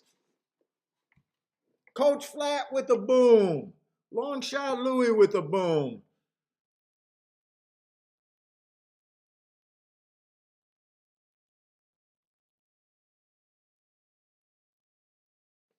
Who was the 5 there?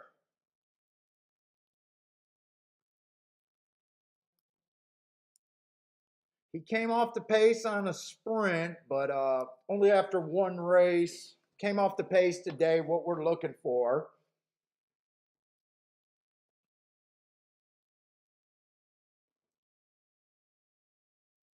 Yeah, Charles, that pace been collapsing. We're hoping to be able to find something on the turf today over there.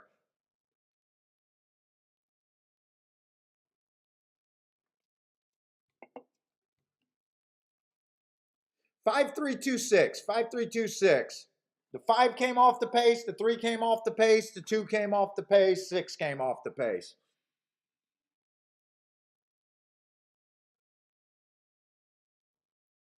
Long shot Louie with the kaboom. Nice job, long shot.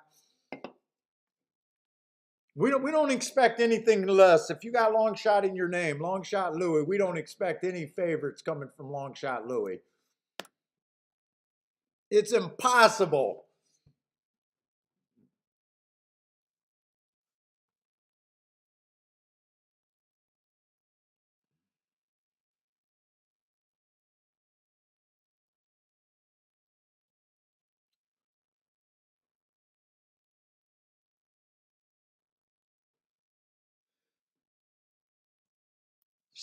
Still looking at the 2 a little bit at Laurel, but probably just a play bet for me if I even fire there. Two's the most interesting horse for me. The only possible horse I could play there. 1, 2, and 6 all fits. No, 1, 2, and 5 all fits the track profile to me. My guess is the winner's going to come out of that 3-horse group right there. But 2 of them are the favorites. 5's 3 to 5, 1's 2 to 1, 2 at 7 to 1. That's getting in the range where I'm just willing to make a play.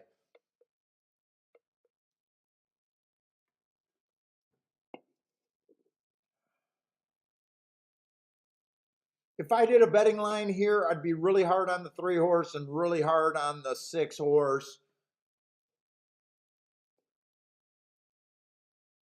I probably in my head have both of these horses at about 10 to 1 fair value.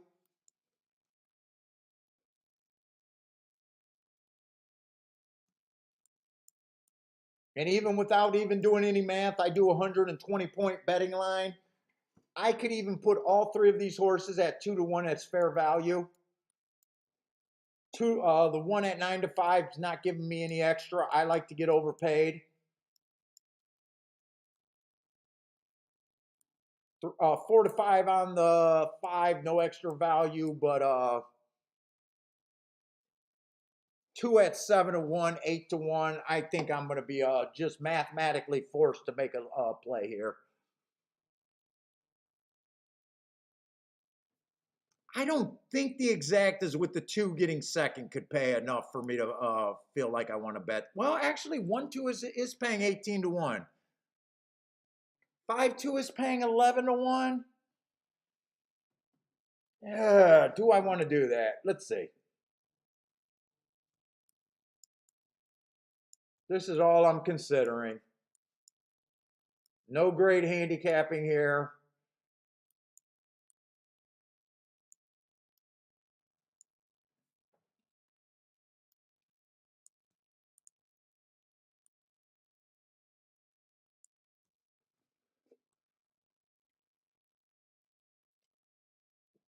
Five one one five is insanely overbet on the exactas.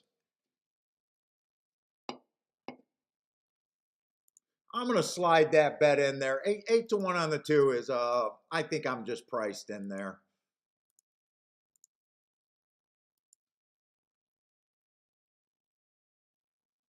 Let me just check those exactas one more time to see if I want to even do that. 5-2 is paying 10 to 1. 1-2 is paying 18. I obviously like that one a lot better.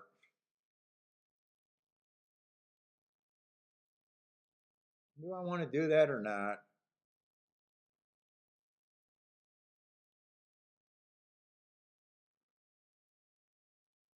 Yeah, it does seem easy when that happens.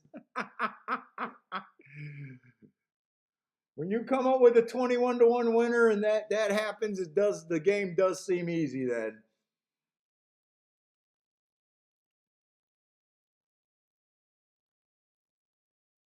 Ah, Long Shot Louie's on a 6-day heater, too.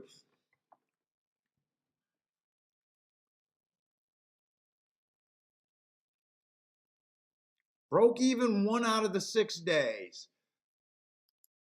But pretty much a heater there. Let's see. I'm going to throw that exact in here. I don't think the exact is the good part of that bet, but it's not going to cost me much.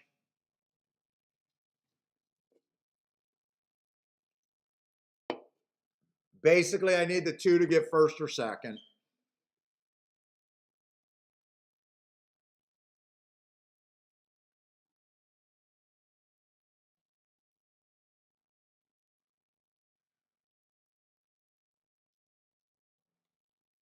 Let's say I'm going to go to the restroom because I won't have enough time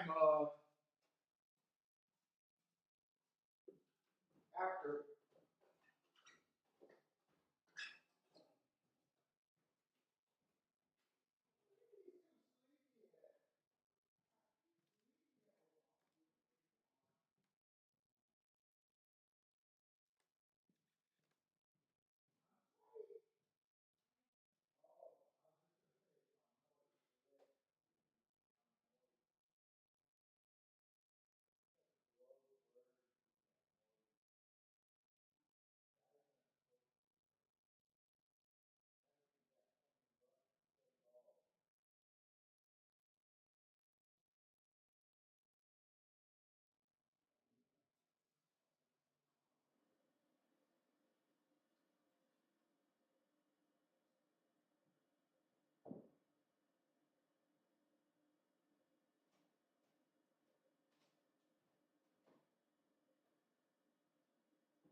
Oh, 2 could not get the lead. I was hoping 2 could get the lead there.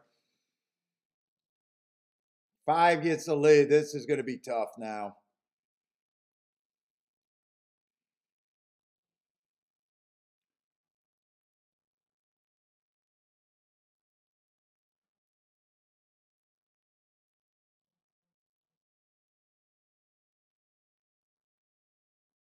Can this 2 just ride the horse instead of looking so irky jerky for me?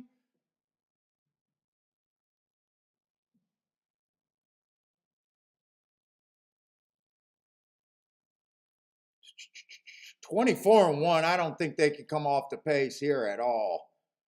5 is gone. 2's done. I think this is just going to be 5-1, 1-5.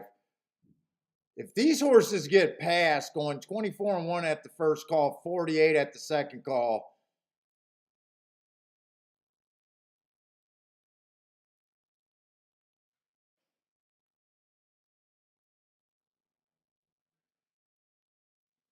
ugh, I got hair in my mouth.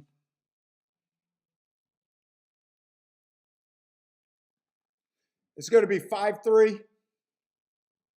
I don't think 1 should have even got past for second. That pace was so slow there.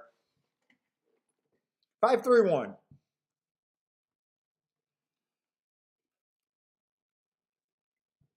Speed, wire to wire, slow pace there.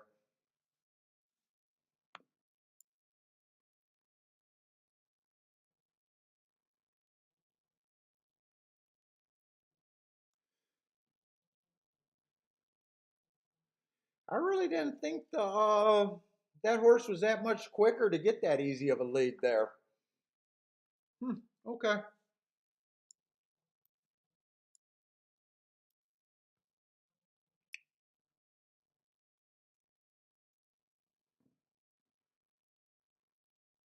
Gulfstream, another Tapeta race. 4 minutes to that race. Let's see where the heck we are. Oh, not a terrible betting board there. Got a 2-1 and a 5-2. Tapeta, mostly speed and stalkers on the sprints. $20,000 claimers, 5.5 furlongs, non-winners of 3 lifetime.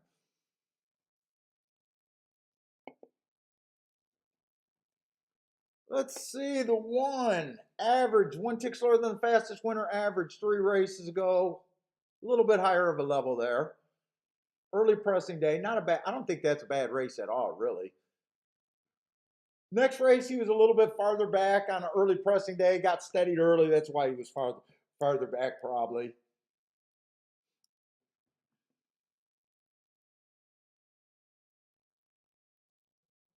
Last race, the inside of the track was good.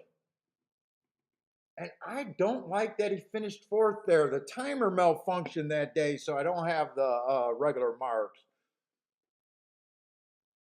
Choose route to sprint. Tell me that's the favorite. I hate route to sprint. He did win his last race sprinting, but I do not like route to sprints.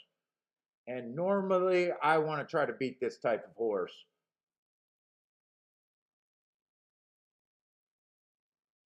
Three's a little bit interesting, 3-1. 4 races ago, nice race. One tick slower than the fastest winner, average while winning. Comes back, runs against the inside bias. Still ran a nice second. Comes back off of that race. Improves his speed figure being average. And then last race went too fast to win. But he's 3-1. I mean,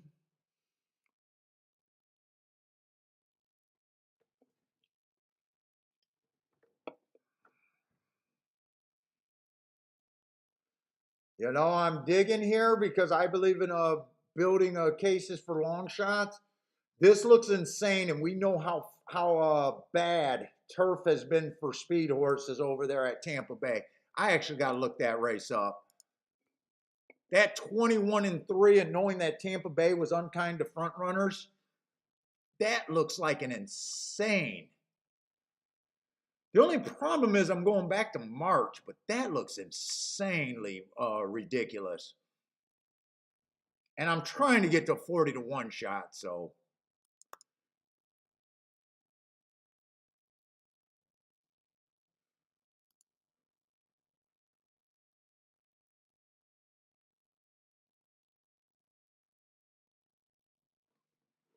Insane.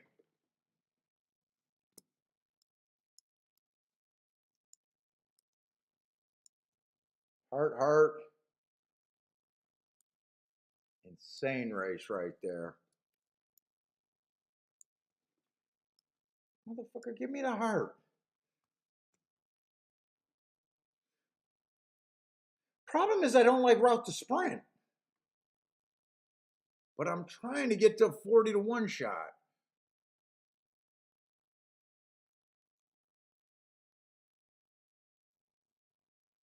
This was a one race sample, so I don't know that.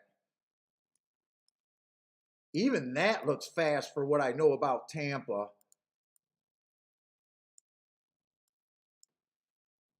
High note. He is a bit cheap, though, for these. Five's coming from a track I just don't keep any data on. I have no idea what this five is. I got to ignore him. Five beats me. I just can't complain. He was running at Gulfstream and has the right running style there.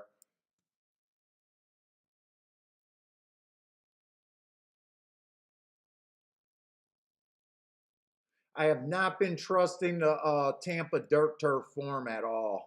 I have not been trusting that.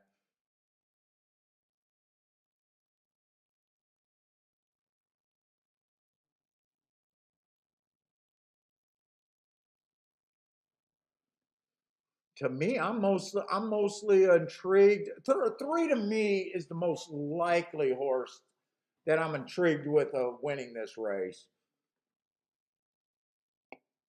Four I'm intrigued with, but I know I'm reaching.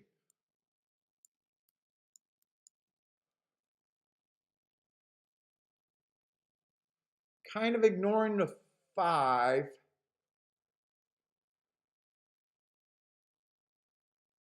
Seven is 5-1. Seven could get a trip rating here. He does feel a little cheap, though. Seven does feel a little cheap. And eight's a real contender.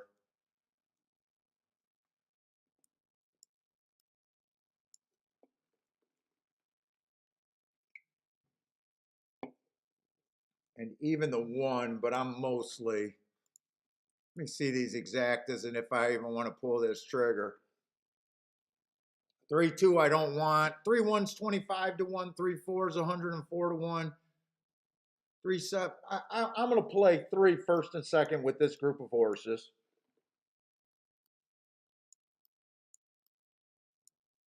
And a smallish win bet on the 4, but even with that win bet,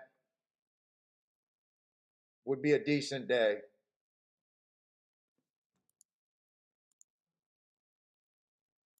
Ooh. I'll be able to get all of that in. Key box with that 3.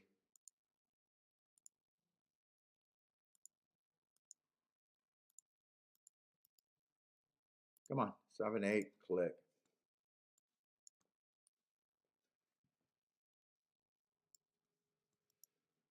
And my video froze.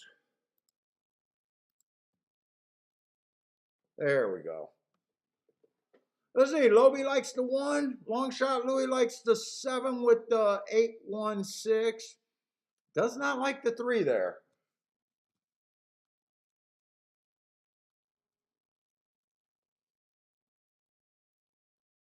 I don't mind if 7 or 8 wins as long as the 3 gets second. Boy, I thought 3 was by easily the fastest horse early. Holy shit. Really?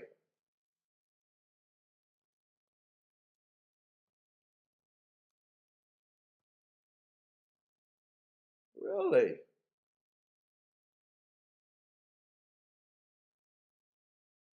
Who's the 6? 6 was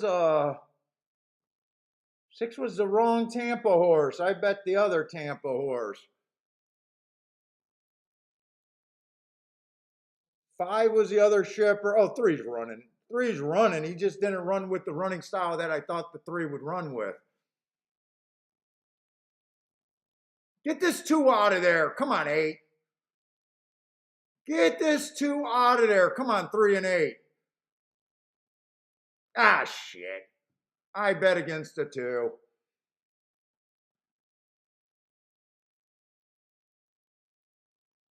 Oh, oh. I preferred if it came in 8-3.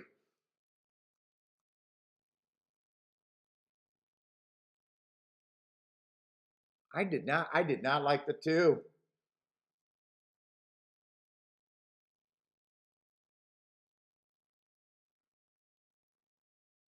Horse been running against slightly better, but I don't like route to sprint. I hate route to sprint, especially at a short price.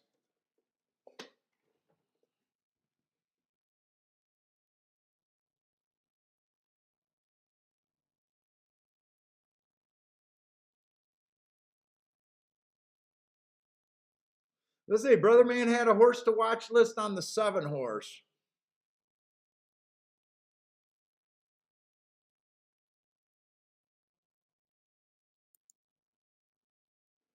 Seven I just thought was cheap. Seven I liked and was willing to, yeah, the 7 horse was the horse that I just felt was a little cheap with those 12-5 claiming.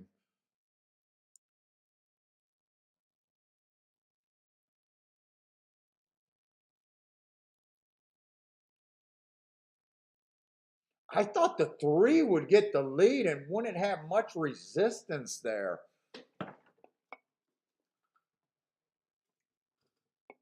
She rated.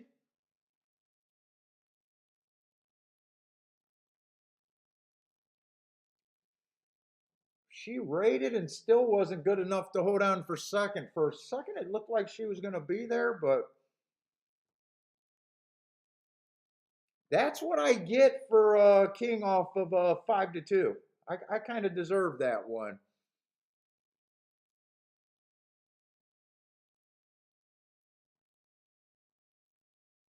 And I don't even know if my 3-8-8-3 exacta was even all that good. My 8-3 was paying 22 to 1.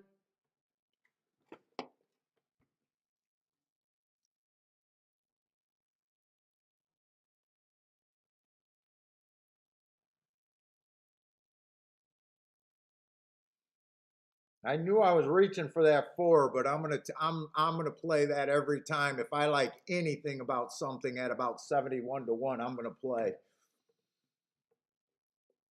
I only got to win that race one out of about 5 times out of 100. 5 times out of 100.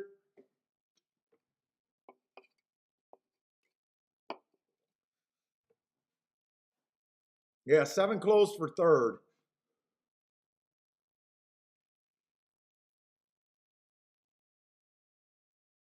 I would have liked being in that race better if it came in 8-7. By the way, I would have been happier because my whole belief was I didn't think the 2 horse could win it, but I really even didn't want him to get second. So if it came in 8-7-3 or even 8-7-2, I would have been a little bit more happy with my same old losing bet.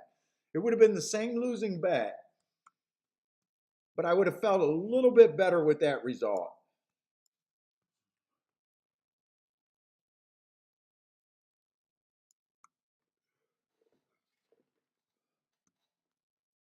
So far, just a slow kind of day so far today.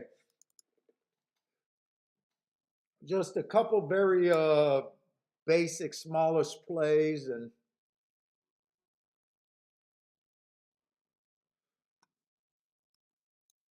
let's see. Let's try to look at Saratoga a little bit.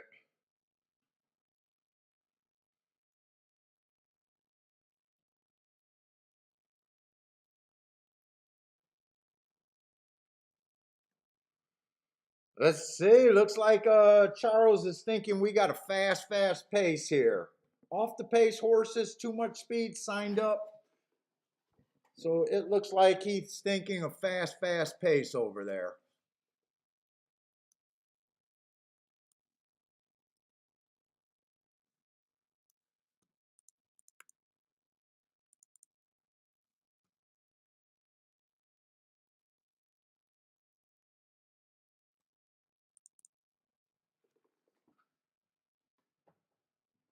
Let's say Saratoga, the inside has been really good. Last week, 50% winners on the inside. So far for the entire meet, the only problem is the meet is still 50% winners. Last week was 50% winners towards the inside. Nothing's won other than one race from post 7 and out. So definitely the first 6 post positions is what you should be looking at.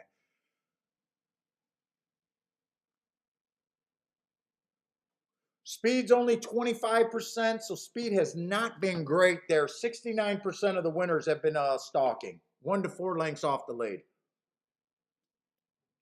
And only one horse has closed.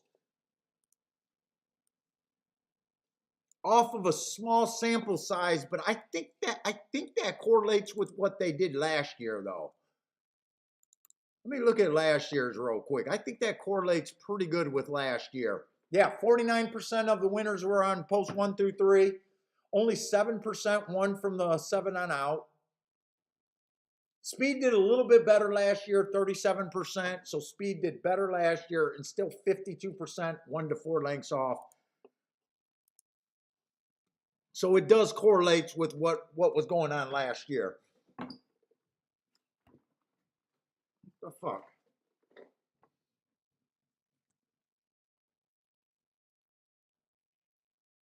Let's see, one stretching out.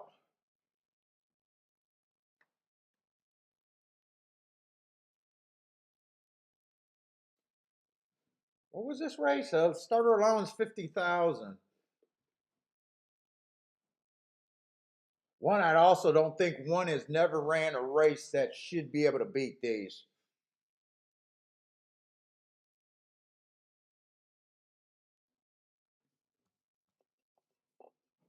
Two looks like he got some speed, but this horse can also rate.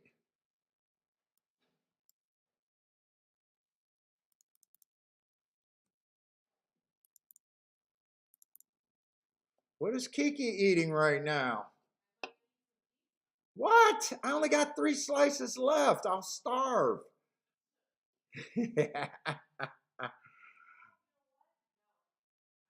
No, you can eat it. You can eat it. I'm joking. Oh, you like that pulled pork.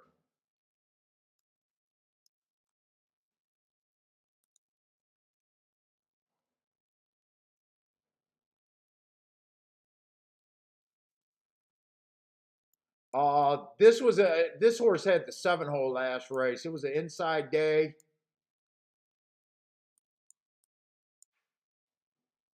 I don't think that was a bad race. I'm not going to be able to look up that much. Let's see.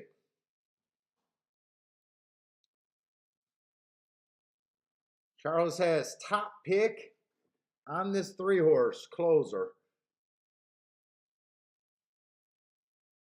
I got that being a bad rail stalking closing day. To me, that horse ran with the bias there.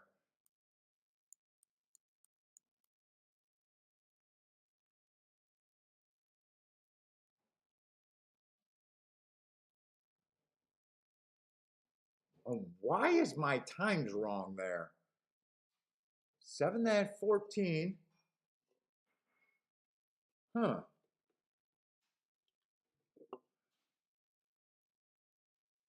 Why do I got something wrong? Oh, Charles does not have his. Wait a minute. Charles does not have his times. That's right. Charles has a different racing form. Oh, wait a minute. His stuff is not generated for the beaten lengths. That's why. Okay, that makes sense. So I can't be looking up that stuff. Although I still think that he ran with the bias there. I believe in the notes. I just can't do my marks on this. Okay,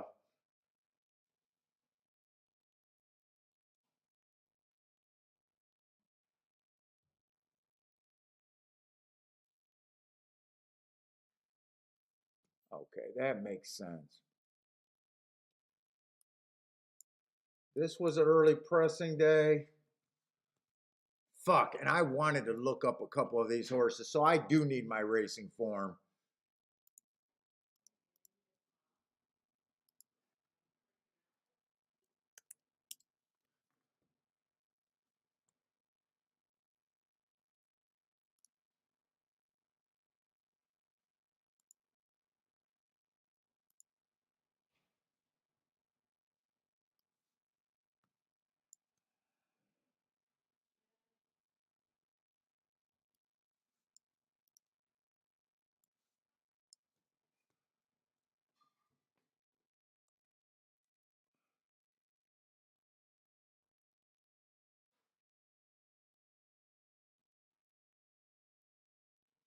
So did I look him up right? He's probably okay.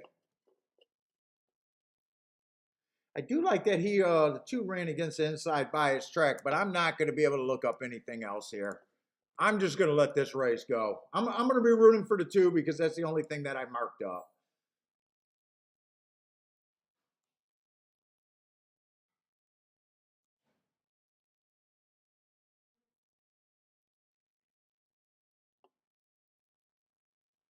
He is stepping up in class. He looks like he can rate though. What's up, Lou?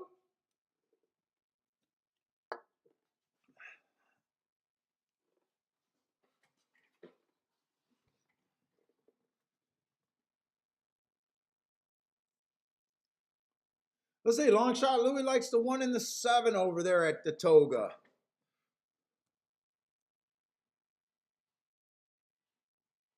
One's the horse stretching out. Who's your 7?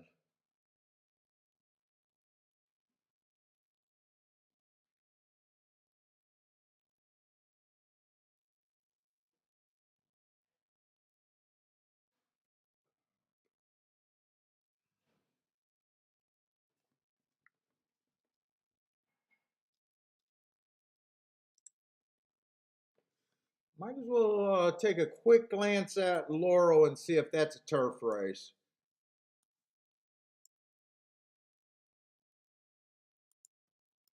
Oh, I got a lot of forms. I'm shuffling today. Oh, that is 6 furlongs on a turf. That's the 4th race. It's like there's a lot of babies in that race, though.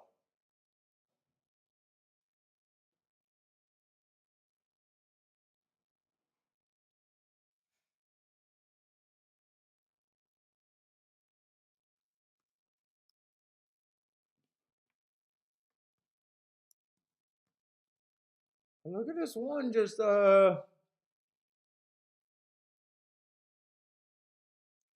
controlling the pace so far. Let's see, two's trying.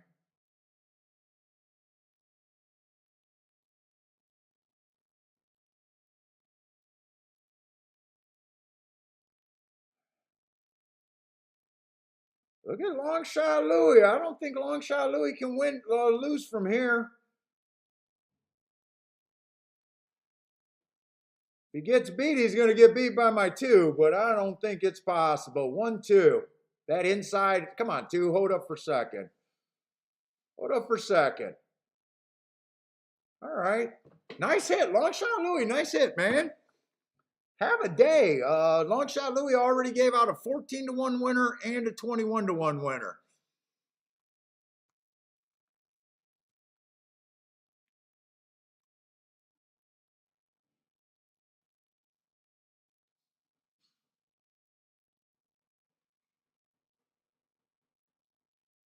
And we thought the track was favoring the inside on what was that, Wednesday? We thought we seen that inside buy it on Wednesday.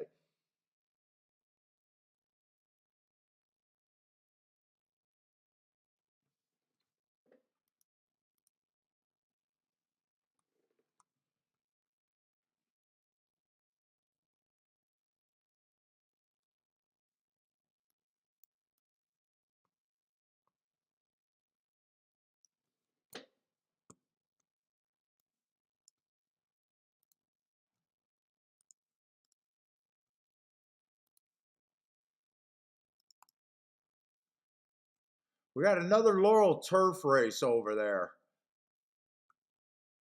Turf sprint, though.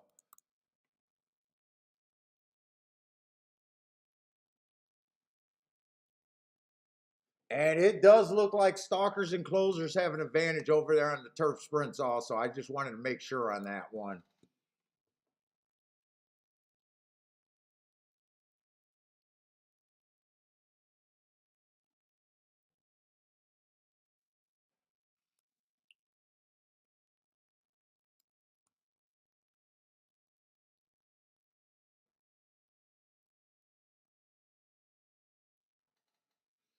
I don't know. I kept trying to sell that inside bias over there at Saratoga.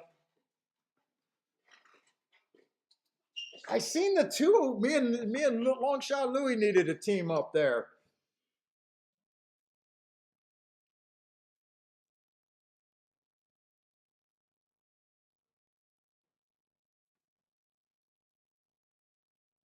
Well, let's see. They got the 9 off the track. Let me see. Can't look him up. Can't look him. Oh, you know what? I'm not going to be able to look up these feeder tracks. I don't keep track of Colonial. This horse does look like he fits this 6 horse 9-5. I don't like route to sprint.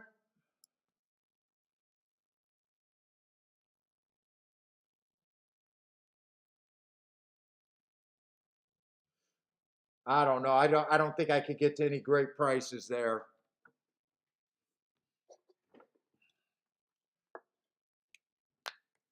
Let's see. Lanier got the 6-2-4-9 over there at Laurel.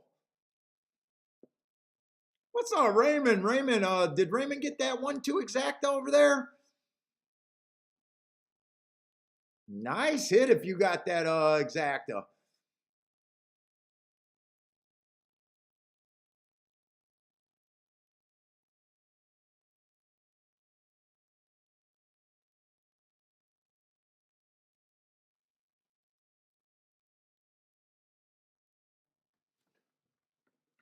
Look, one was the horse that was stretching out for the first time, right?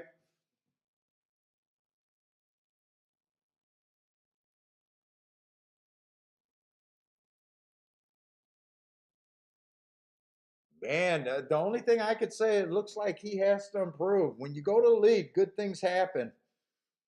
At the very least, you run your race. How did he get Ortiz on this horse? Who says Joseph Staffy can't win outside of a Gulfstream?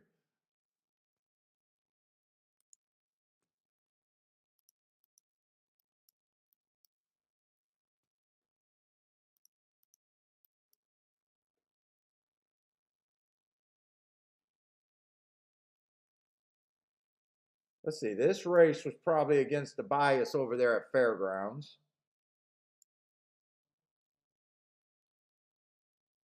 Those are all okay. Well, I guess that horse likes routing.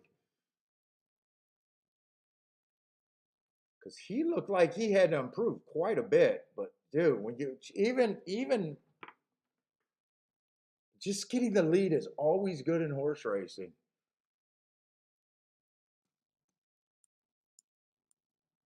I gotta see if I wanna do I got enough time to look at this real quick or am I wasting time? I'm probably wasting time.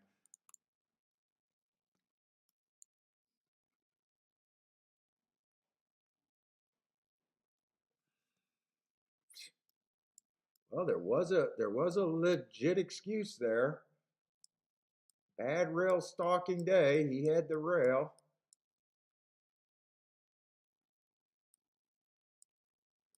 He would have been slow, slow, slow, but the excuse is good.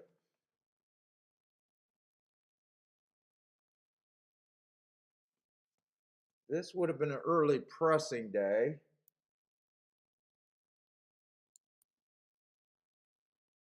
That race obviously looked better. That fell in the groove. Let's see.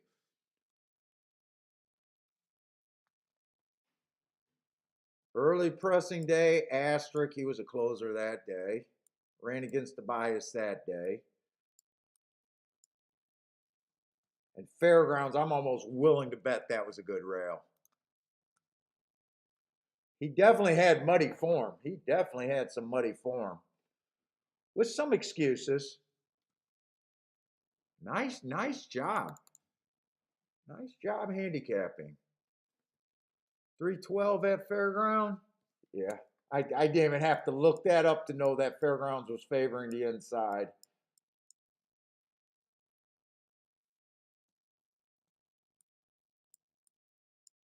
He ran against 3 biases in 4 races. Definitely muddied up. Definitely muddied up.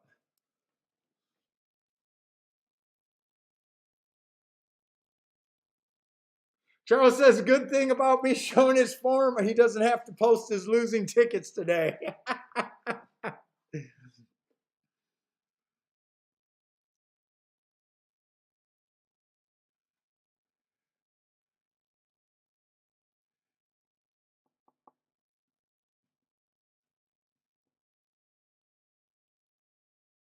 Well, let's see. Charles says yesterday you couldn't buy a horse on the lead. Today they go wire to wire. Pisses him off to no end. Yes, that's why you got to trust your eyes early. But in your defense, this was the first dirt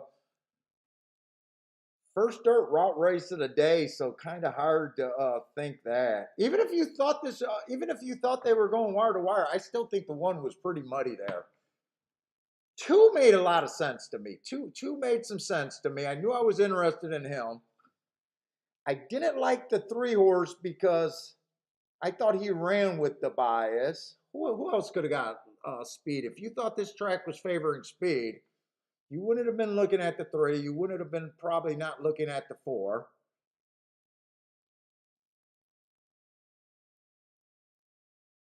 5, you might have been a little worried about 5. You wouldn't have been worried about, oh, wow, there was no speed in that race. You wouldn't have to worry about the 5. 7 probably couldn't get the lead.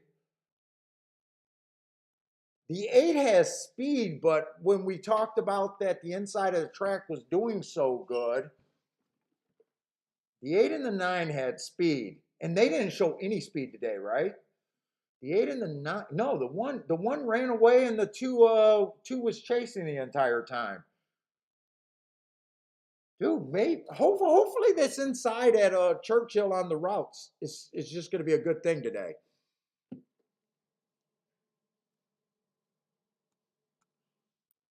With less work, for me to play Saratoga or Laurel today, I probably have to really believe that there's a bias there because I'm not going to have enough time to. We got Gulfstream Park. We're going into the 5th race on the dirt. I know what I like on the dirt at Gulfstream. Let's see, but I got to flip over there because we got 3 minutes. I was trying to watch that Laurel race, but I'm not going to be able to watch that race. On the dirt at Gulfstream, usually inside, usually speed and stalkers. And I love, well, they got a favorite on in the freaking 8-hole, which I love that they're betting the outside, but I don't like the favorite on the inside. Oh, and 8's a route to sprint. I don't. Although he got a nice race last race, going too fast to win. Tell me there's a live body on the inside.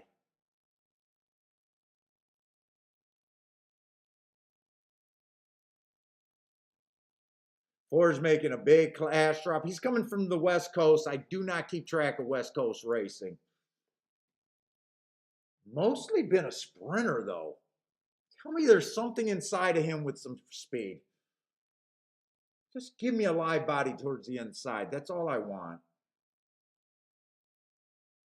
One only ran 2 races. First race outran against the inside bias. Second race outran against the stalking closing and a bad rail. So he ran against 2 biases in a row. But with that, he's just muddied up. I don't know if this horse has speed. I just want someone with speed towards the inside.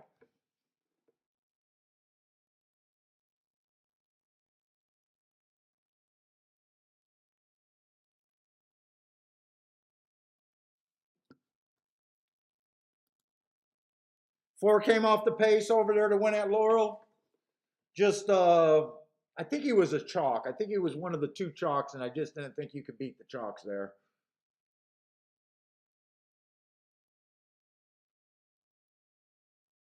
Ah, man, 2 got a little bit of speed, but his speed is not that great. In the last race, he had the 3-hole on the dirt. It was an early pressing day, and he still didn't show any speed. I don't know if I can really trust him.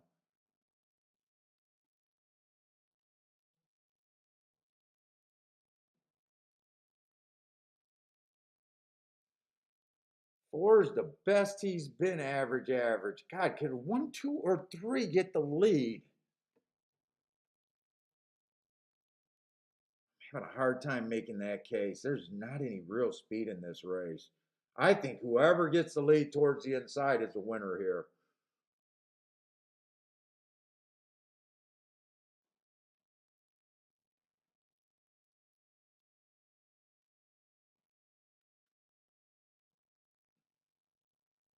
Four is probably the best horse towards the inside. Is there anything to make with 4 on top of the 1 through 5?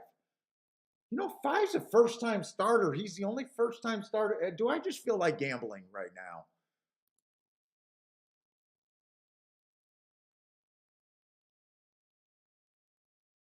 4 on top of the 1 through 5. I might do that. And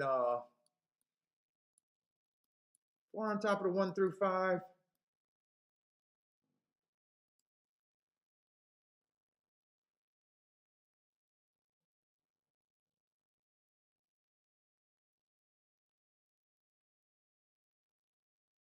Can someone get the lead on the inside? There's not shit in here. I'm gambling here. I probably shouldn't be doing this because I haven't cashed a ticket, but there is not much in this race.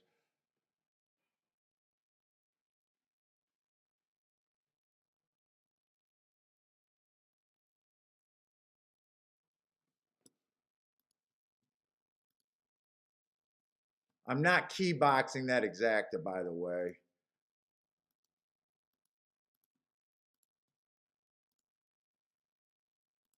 Yeah, I almost want to do a 3-horse Dutch to win. The 2, the 3, and the 5.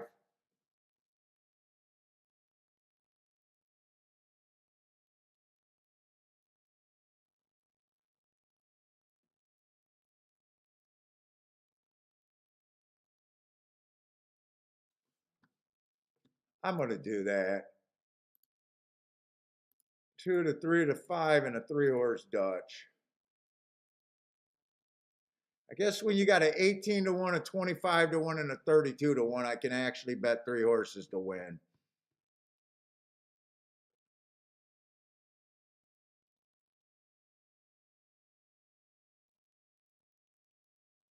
I'd rather, by the way, I think I'd rather hit the win ticket here.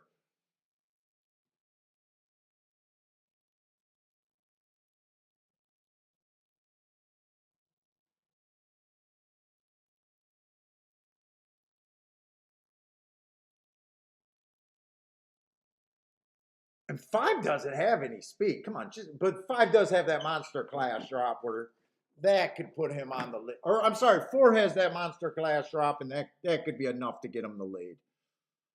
Dropping from 40,000 to 12.5. What's up, Dwayne? 7 to win at Gulfstream. When I Dutch, for me to Dutch 3 horses, they have to be roughly at those odds. I don't generally like Dutching 3 horses to win. There's not really a rule, but the thing is, it just got to be worthwhile. So you got to have they got to be high. They got to be all 15 to 1 and higher to do a 3-horse Dutch in my book.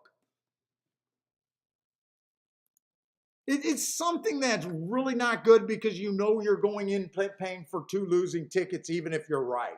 So you got to overcome that.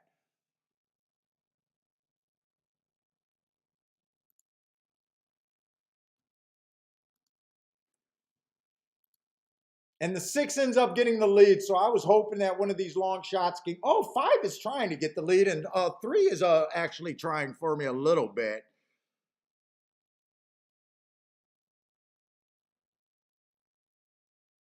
Really, I'd love where. Oh, except the 8's coming. The 8's the horse. The 8's the horse, I think.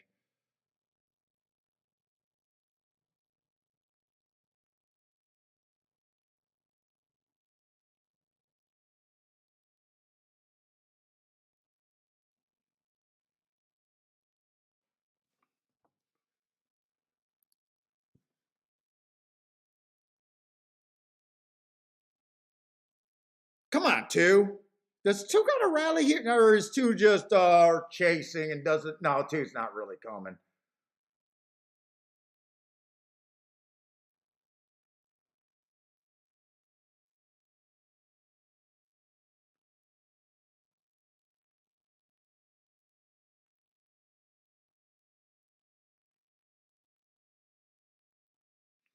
Even if the 8 didn't run, the 6 would have got me.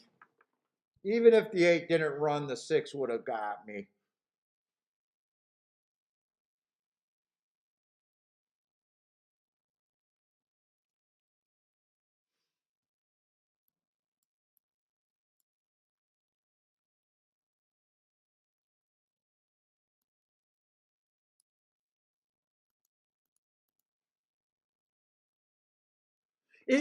Hey Dave, it's almost like even when you're Dutching 2 horses, like I don't like, let's just say I like 2 3 to 1s. You got to know that if one of your horses winner, it just it acts like an even money horse. For you to Dutch even a 3 to 1 and a 4 to 1, you got to be pretty sure that you got the winner, and you're basically getting barely like 6 to 5 on that bet or something like that. So usually even when I Dutch 2 horses, they're like 5 to 1, 10 to 1 or higher.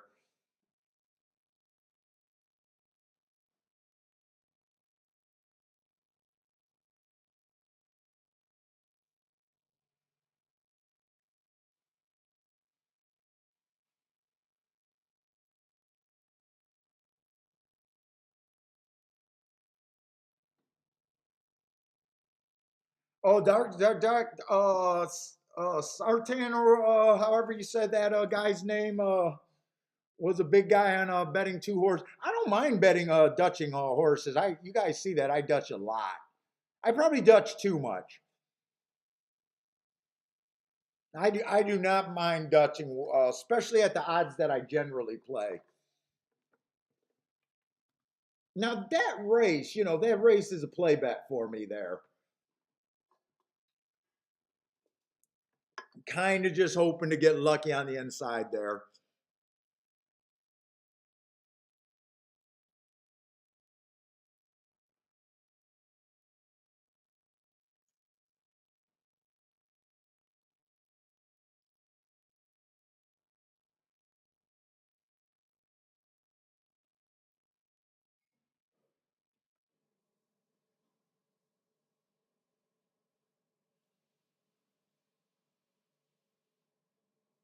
Like even that race where, this is where you get really in bad situations. Some people that would say, hey, I think the 8 or the 4 would win this race 100% of the time. And they're probably right, even though 100% is bad to say.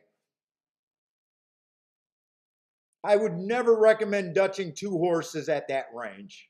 I wouldn't even dutch 2 horses at 3-1.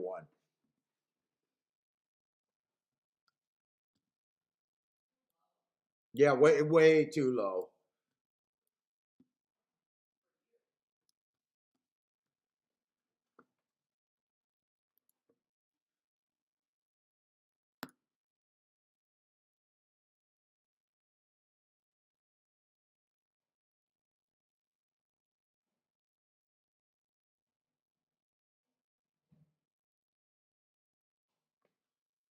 See, I got in my daydreaming mode there. So far Gulfstream, I should be slowing down right now. Not betting wise because I don't have that much action in so far, but I really don't. I just trying to look at a lot. Have we seen any prices so far at Gulfstream? What has Gulfstream been? Well, last race the horse paid almost 4-1.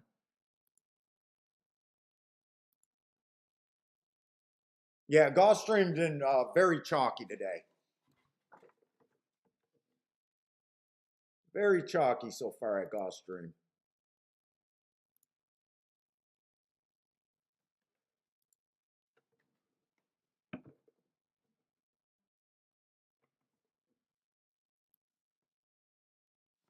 Let's see, Saratoga, I'll give this race a little look.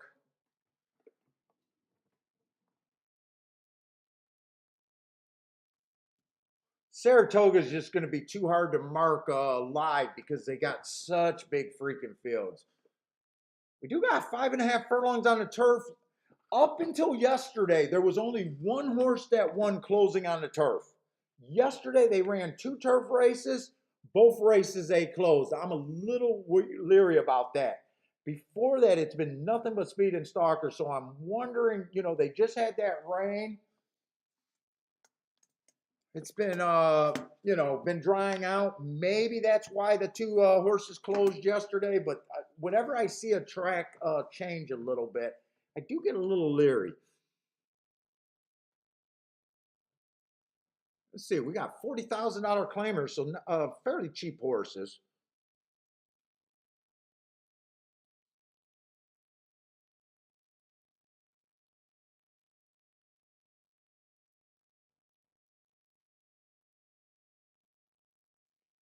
And I'm not seeing a lot of talent here, so this is actually kind of nice.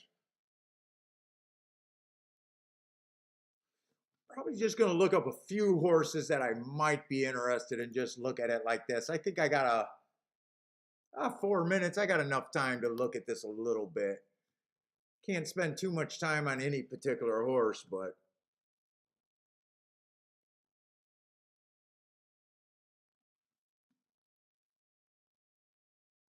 oh wow. So much easier when I do it this way. I wasn't expecting that to be, I thought it was going to be an interesting running line there. I didn't think that would look that good.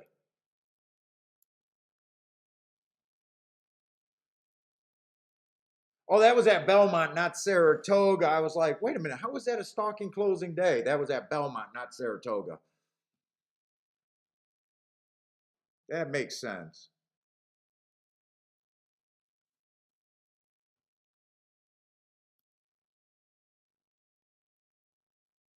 He definitely looks interesting enough to me. Five's at 6-1. Okay.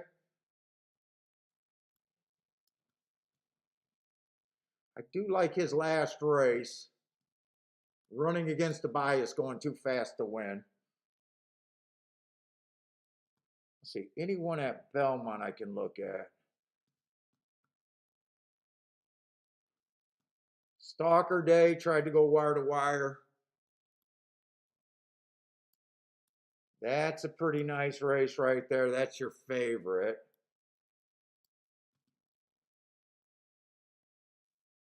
Inside was good this day, and he had the inside.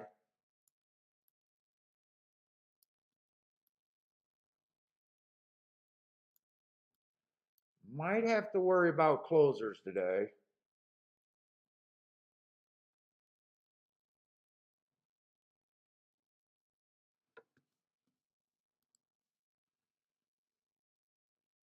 Yeah, this horse got to improve, I would say.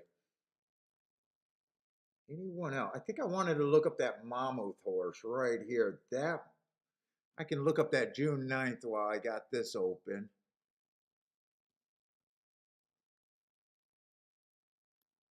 That was an early pressing day. There is an excuse there, or at least something to look at. Whoop, wrong horse.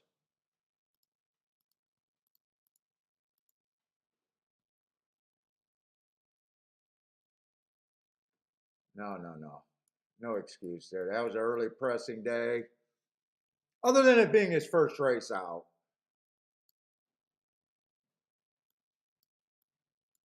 Let me look up that Mammoth race. I'm interested in the 5 here a little bit.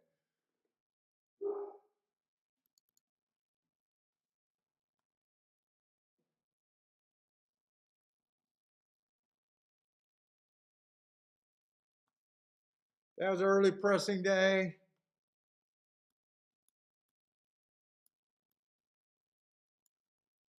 That was the slowest race of the day right there.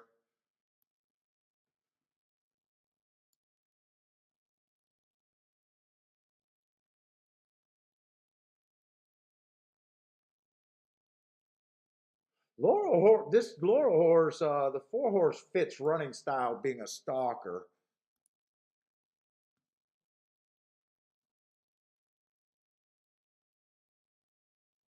The bets that I'm putting at these tracks where I don't have my own form marked, I have been betting on even a lower scale.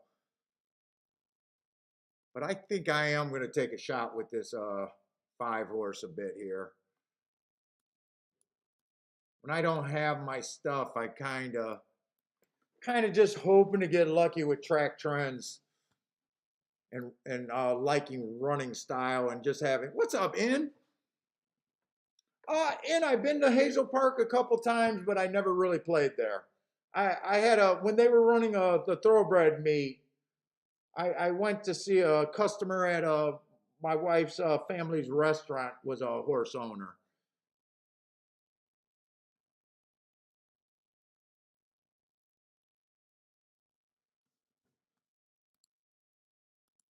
Let's see. I do want to do that 6 or 5-horse to win. I want to do anything else here.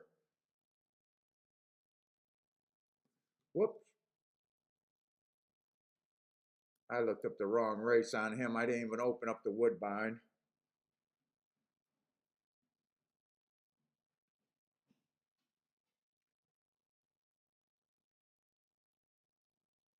That's probably all I want to do there is just to win bet on the 5. I probably don't want to do anything else. I was trying to see if there was some exactas, but I don't have what I normally like to have. The horses are cheap at Hazel Park.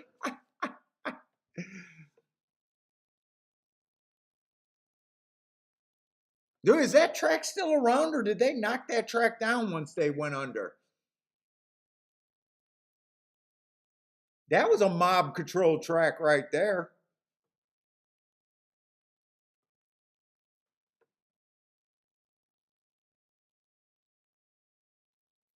What's up, Sean?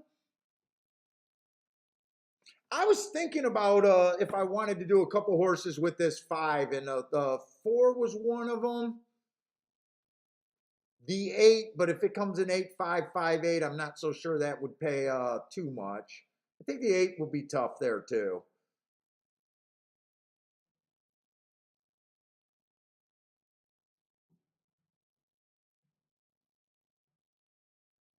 But I also wanted to keep this down, not only because I don't have my marks, but the other reason was because they closed 2 races yesterday.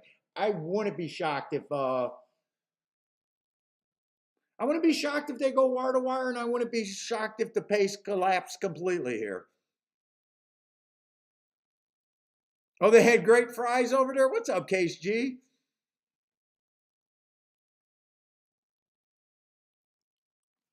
Six is a mammoth horse, right? I was even thinking about using him a little bit with the 5.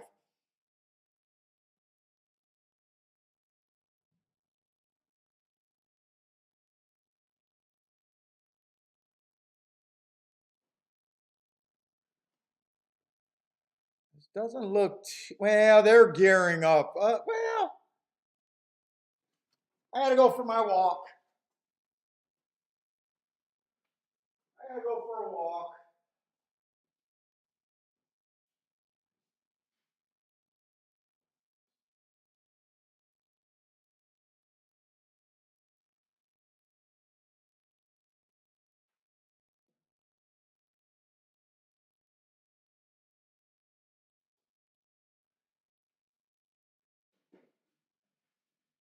I think it's a 50-50 shot that he held on.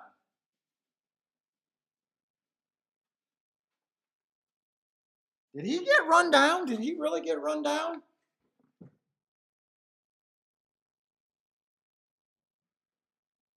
He got run down. I knew what I saw yesterday. I knew what I saw yesterday. God, he ran a good race, but I had that gut instinct that they closed 2 races yesterday for the first time.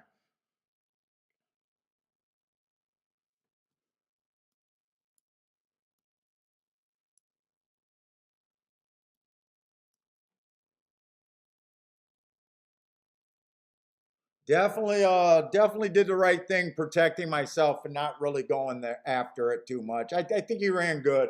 I think he ran good enough. I got the price.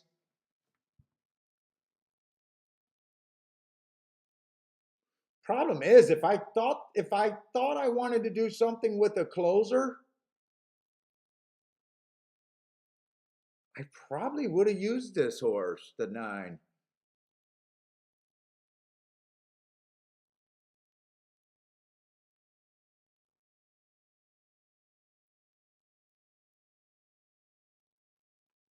Nine and the 10 were the only 2 closers that I think you could have used.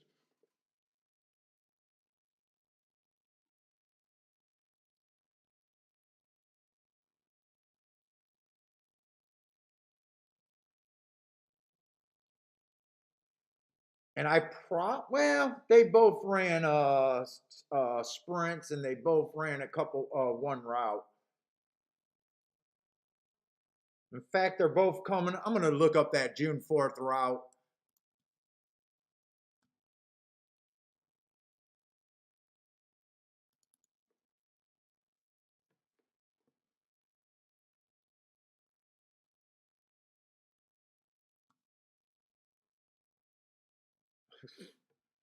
I don't know why they have to be good. Not just a triangle.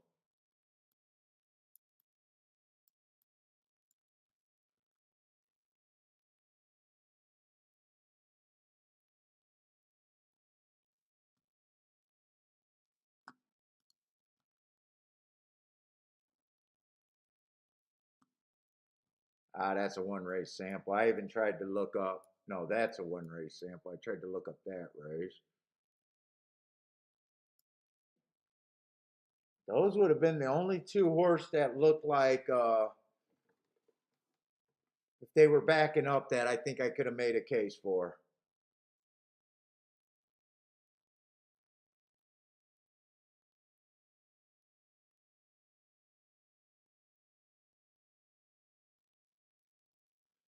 But then I'm protecting myself with smaller bets, and I don't know how wide I would have wanted to go there anyway.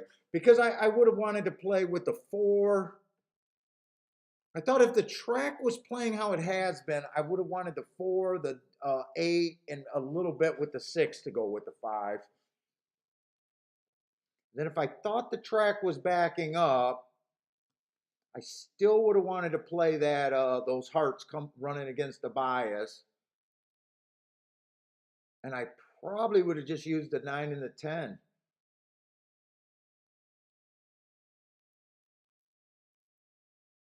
Maybe the 7 if, I don't know. Maybe the 7 if I went a little wider, but I don't, I wouldn't have wanted to play that 2 different ways. That's the problem. And I didn't play the exacta anyways. All I did was a small win ticket, so not gonna call. Oh, look at the girl in the white dress. Nice. I think. I think nice. My blurry eye says nice.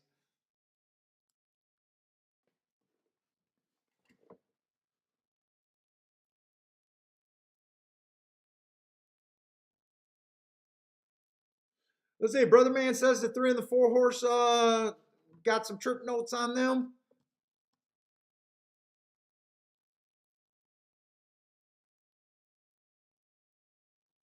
Let's see if I got enough time to watch that race.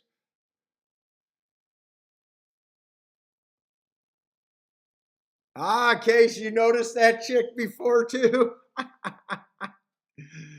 We got the pervs in the chat room checking out the chicks in the winner's circle. All right, well, 5 ran a good race for me. I mean, he ran a good race. I think that track might be backing up even on the turf sprints.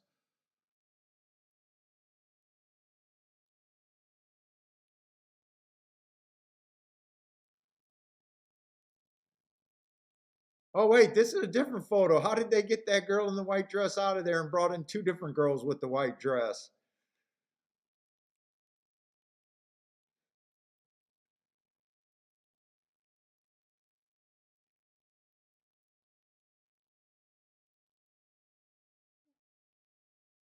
They completely replaced her after we commented about her. She got shy.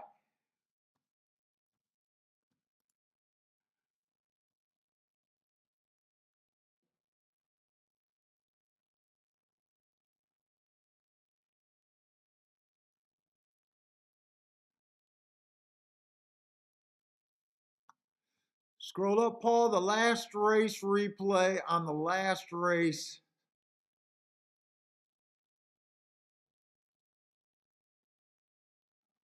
Okay.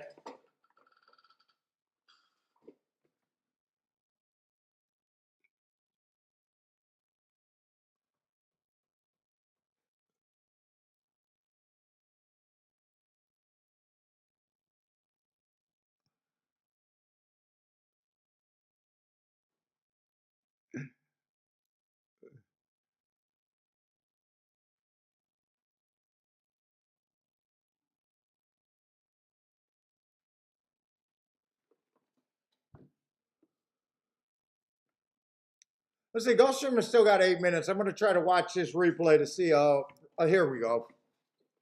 Let's see. So he's saying the 2 knocked the 3 and the 4 there.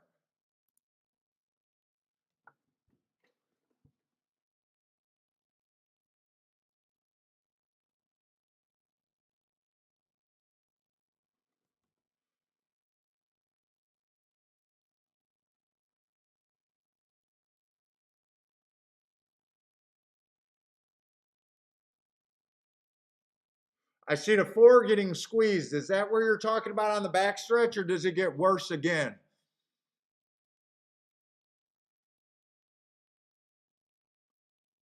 There's 2 causing the 3. But does the 3 re-rally to make you think that the 3 would have been there? He's definitely popping that 4 a lot.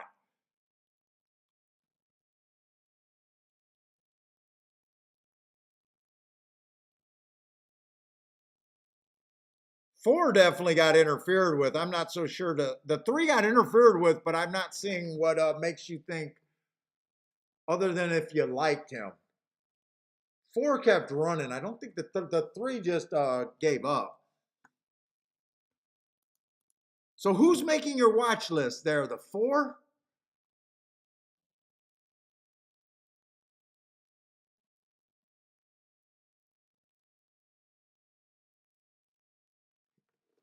Yeah, the 3 I'm not so sure about. Before I can definitely see. I like after trouble if the horse re-rallies. But yeah, the 2 definitely took both of them out. Am I looking at the right form? I wanted to see who they were real quick.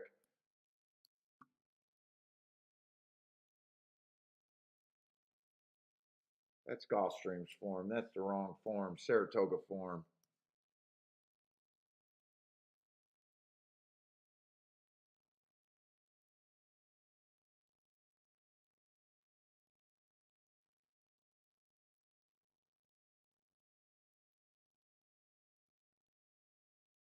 Oh, if you hit the pick 5 at Saratoga, you could we can retire for the rest of the year.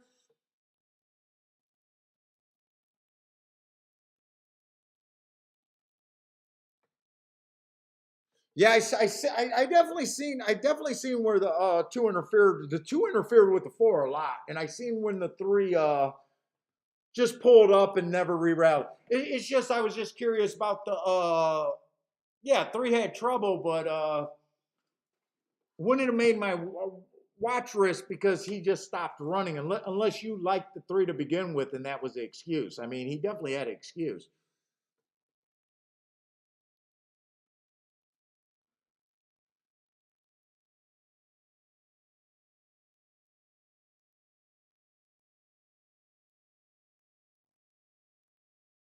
Yeah, yeah. Well, yeah. I mean, the 3's race is definitely a total toss out. The 4's race is a total toss out. And even though the 2 horse caused that trouble, you know that that trouble was there, and his race is probably even a total toss out, even though he caused the trouble.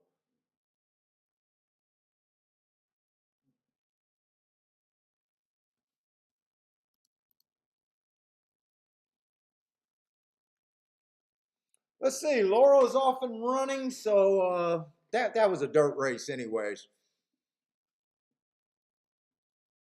It looks like only a 5 horse field there too.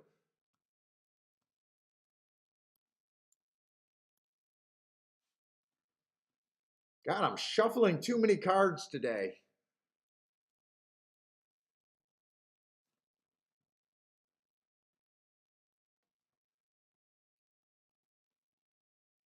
Two does look like the speed horse there. Any horse, other horse got speed. 4 should be stalking. 2 almost looks like lone speed on paper there. 7 would have to come. Oh, 7 is the big stakes horse that ran in a couple of grade 2s and grade 3s.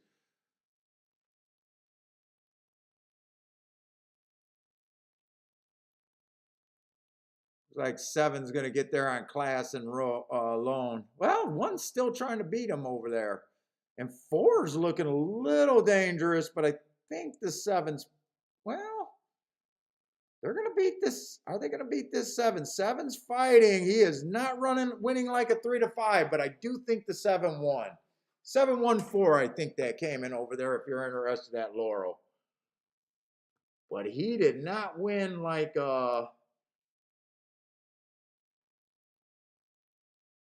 he definitely did not win like a 3-5 in a 7-5 morning line.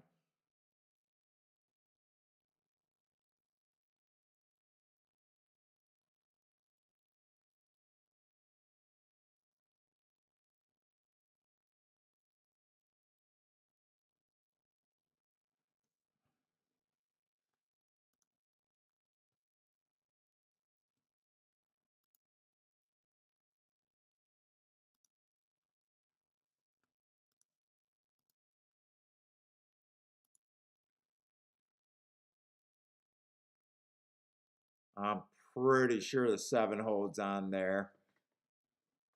Oh, that was not the 4 that got third. I think that might have been the 6 with the gold and black cloth. That might not have, oh, there wasn't even a 4 in the race, so that was definitely the 6.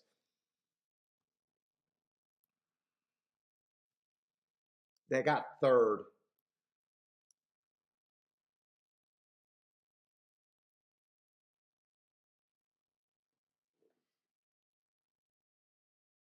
Dude, if I'm right about Saratoga being a closing track today, though, I would be mostly interested in the five running back again.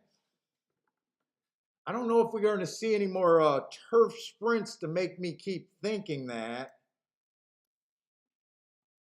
Are we going to see another turf sprint today? Let's see, that was a fourth race. Is there going to be another turf sprint?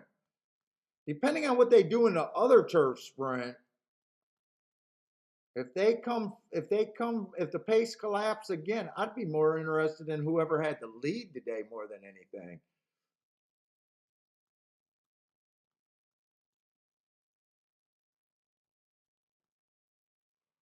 We do have one other, let's see, the seventh race. We got at least, oh my God, I got to wake up. We got the seventh race to look at.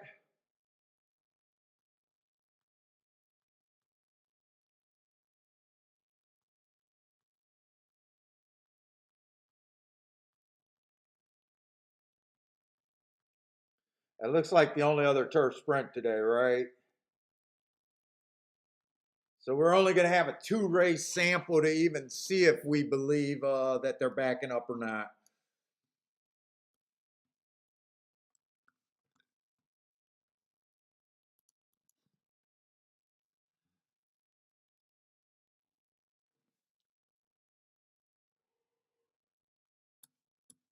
Oh shit, Gulfstream. Why am I so far behind on Gulfstream? I did not realize that.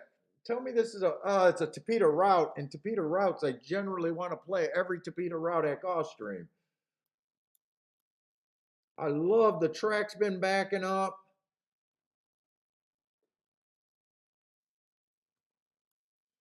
Tell me there's a lot of speed because I don't have time to handicap.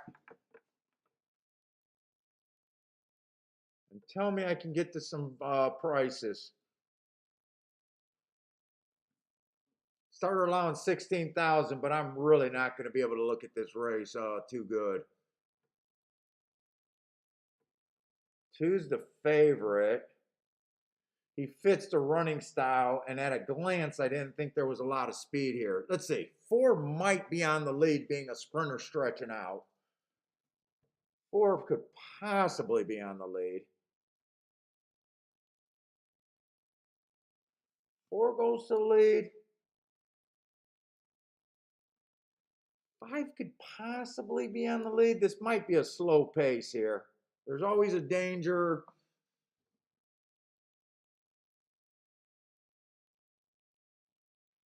But I don't see any great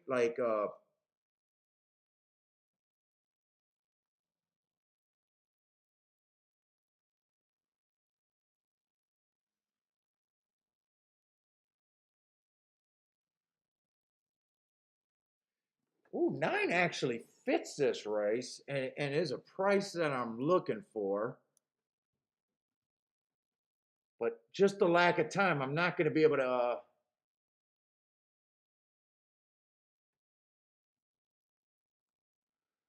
Probably can't make this a main bet though.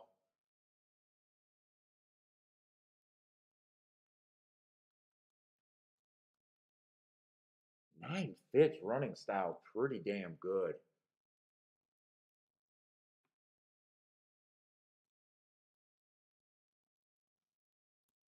Although I do predict this to be a slower pace.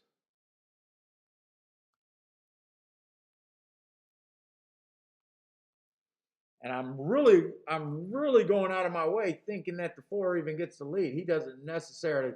Let's see, 1 could possibly get the lead. I'm hoping 1 goes to the lead.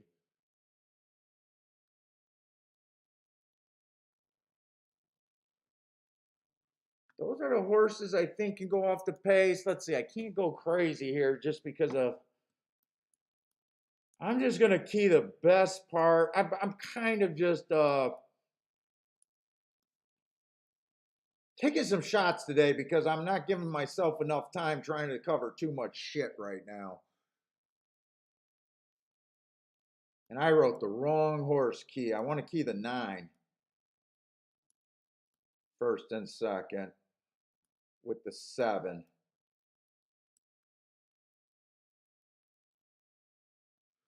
I got enough time to look at those exacta box. I might even do that exacta box at 9 to win.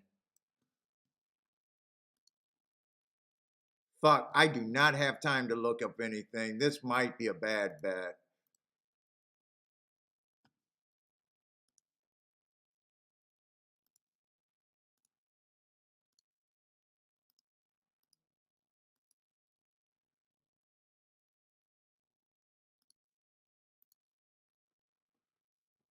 Do I want to do that? I did everything except for the 4-horse exacta box there. I'm not sure I can really do that. No, if the 2 wins, it's kind of crappy. I'm going to drop the 2 and if I can get the 3-horse exacta box. I don't know if I'll be able to get that either. I'll be able to get that. So I did, I had to throw out the 2, so this was my bet. 9 first and second with those horses. 9, 7, 8 in a box, and 9 to win. Don't know if this is smart doing this right now. It's probably not smart, but I'm doing it.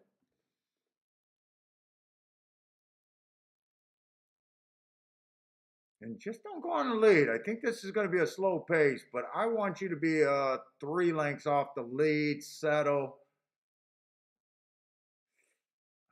He got shuffled all the way back. Okay, I actually don't mind that. Come on, 1. Put some fractions. Put some fractions with this 1. Do not go 25 and change. 24 and 3. I thought this looked a little bit faster. I needed that to be closer to 24.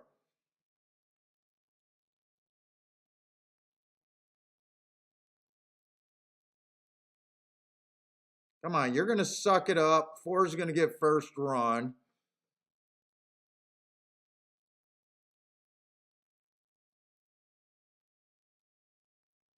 Come on, 9. You look interested and bring everyone with them. Come on, they're coming off the pace.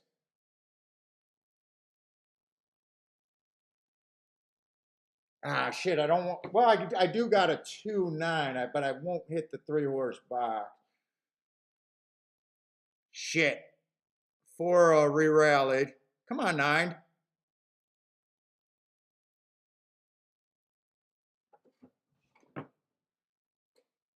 Let's go.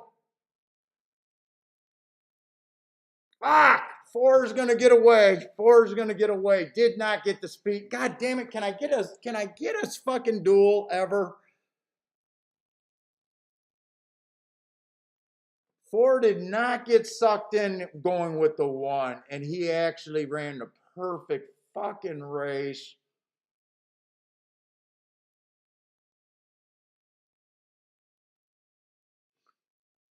I was hoping, because he was a sprinter stretching out, I was hoping and I needed him to go to lead. Oh, why do you got to ride so good today?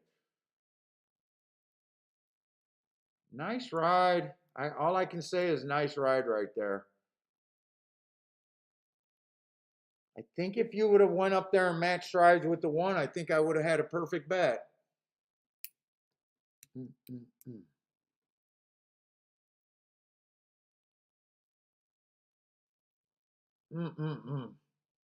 It's frustrating on the Tapeta when you feel like the track's backing up and you misrepresent the pace. I got no problem with the 4 winning the way he did. He was basically off the pace by 3 lengths. They let the 1 get out. In fact, he might have even been 5 lengths off the lead.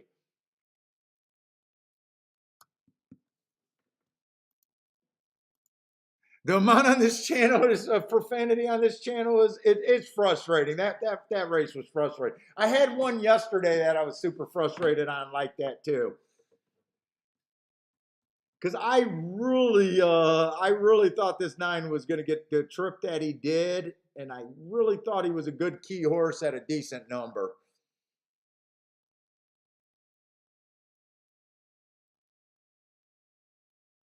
Four got the lead out the gate, and then he let the one and he did not engage on the front end. Nice ride. I got to give a guy credit when I think he gave a nice ride. I honestly think he did the right thing backing off that pace. What's up, William?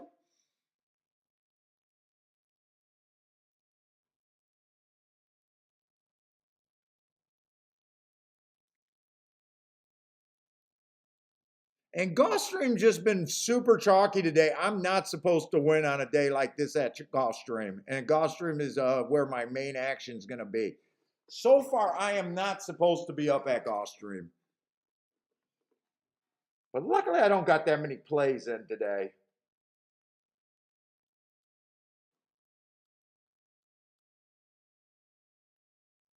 That was a severe play back.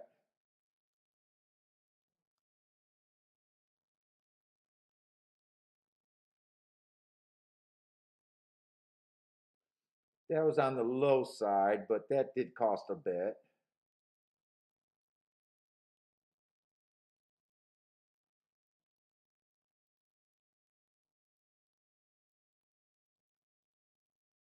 Who won this race?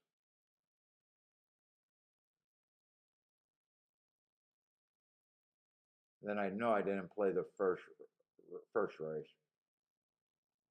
I've been putting in a little bit over there at Gulfstream. Not too much, but I have been putting in. Actually, I played a few more races than I thought there. Oh, that's so frustrating.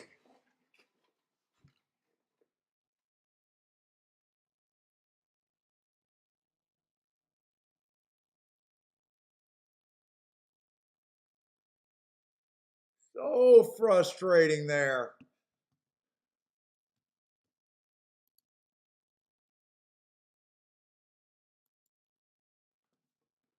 The chalk over there is choking me to death today.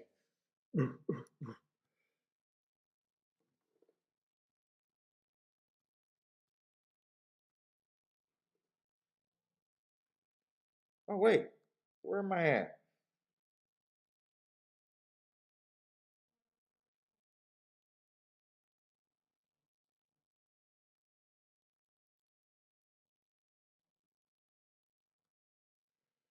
So frustrating.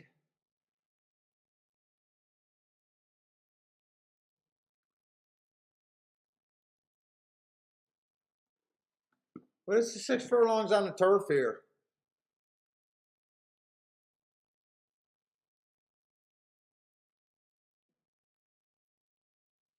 Oh, Charles is all over this one horse, huh?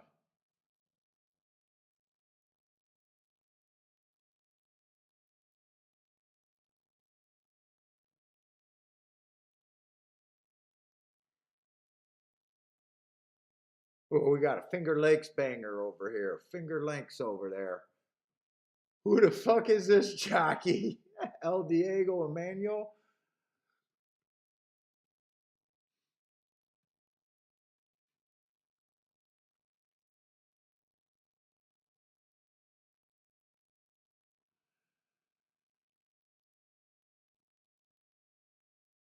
Irad might stiff the horse. Already calling a stiff possibility on Irad.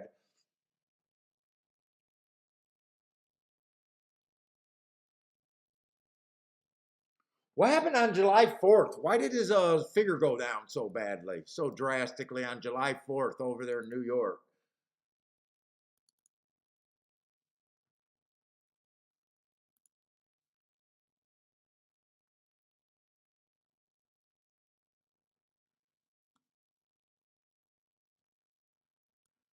I he chased the fastest pace of the day. Wait a minute, these are not adjusted. These are not adjusted. He still chased the fastest pace of the day. He was one tick off the fastest pace of the day.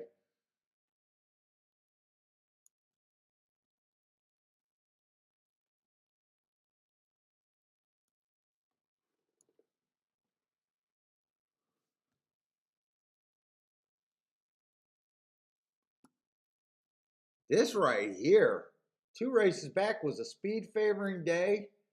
He probably dueled with the eventual winner there.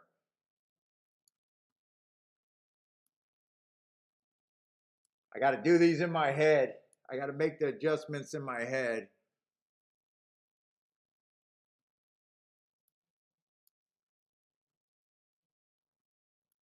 Who won that? Oh, the winner is in this race. Who's the winner? June 16th winner. So June 16th, that was a speed race. This horse did not have speed, so I would actually upgrade him. That's the 4. Who was the horse that won that race? June 16th.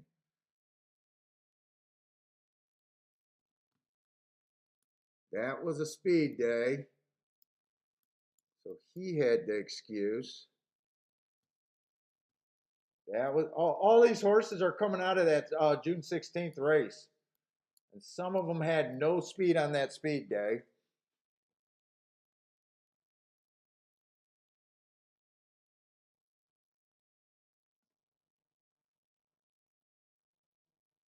Oh, the winner didn't come out of that race. The winner is italicized. He didn't come out of that race. Well, obviously, I don't got enough time there. I'm just curious if June 16th is going to be a key race. He ran the best race start to finish of the group that came out of the June 16th race, but he was actually running with the style of the track. I love rematch races.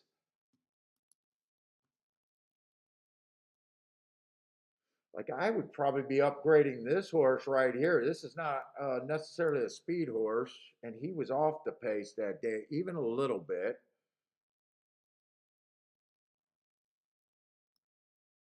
I think that was the same excuse for the 7. Well, they're off. Two got the lead. 5 is nowhere near the lead.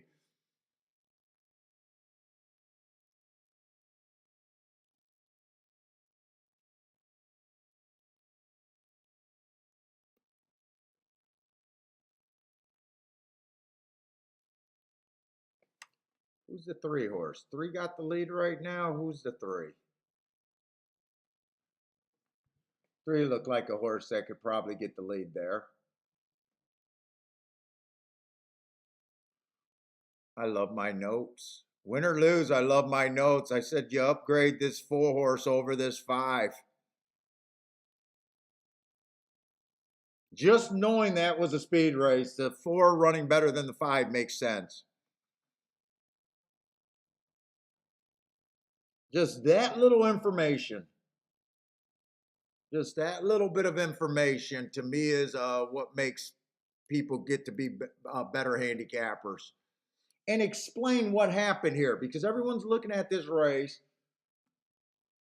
Bullshit! The 4 horse could not run with the 5 horse last race.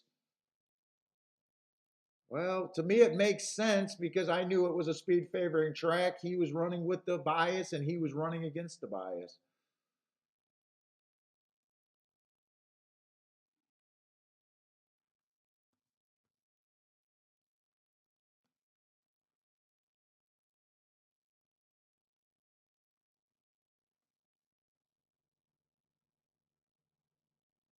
Yeah, 6 ran real well at a nice price there.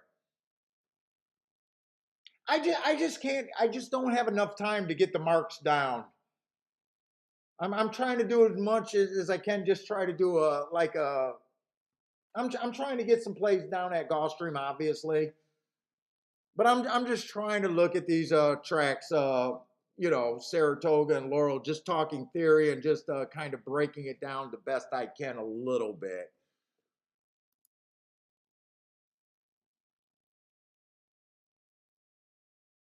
What's up, Ryan?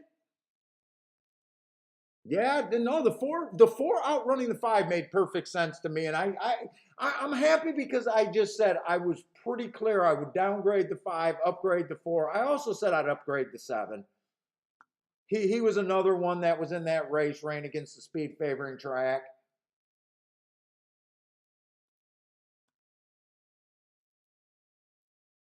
8 was another one coming out of that race without the speed. Oh, 7. I didn't even realize that the 7 ran third there. I didn't even realize that the 7 ran third, but dude, I'm not trying to pound my chest on this. I didn't bet either. I didn't bet. I didn't have enough time. Charles, you did have that. What did Charles say? Half. It was written down. Did I move that? Oh, here it is right here. Charles did have that. Charles, I'm going to give you credit. If that was a stiff job, I'm going to give you credit on it because look at what he has written down. Look at what Charles has written down right there. Oh, I'm trying to blow it up and make it bigger. I rad might stiff the horse.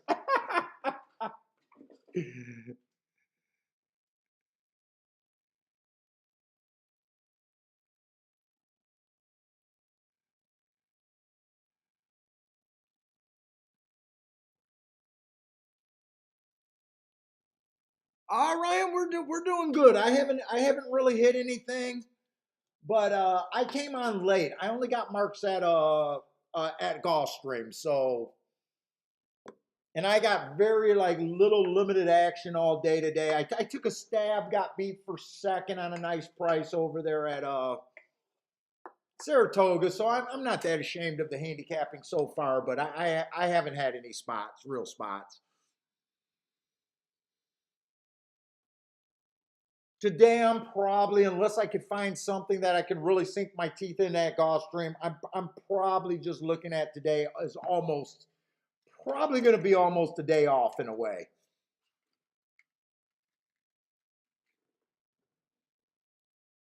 More of a hangout day. More of a hangout day. But I'll be right back. This pop is going through me.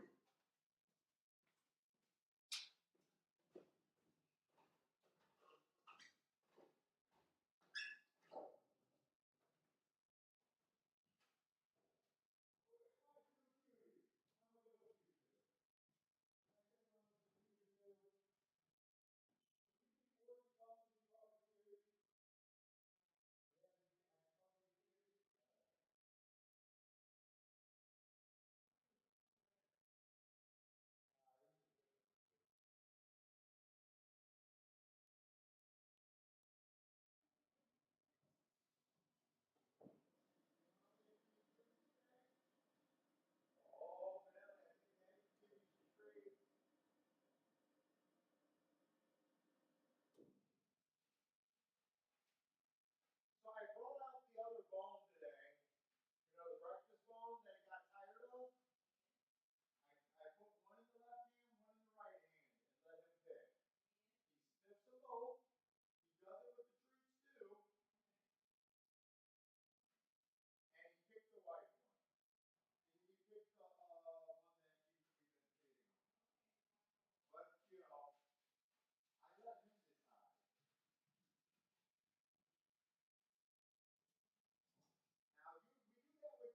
too, so I'm learning which is his favorite treats. But I give him both treats.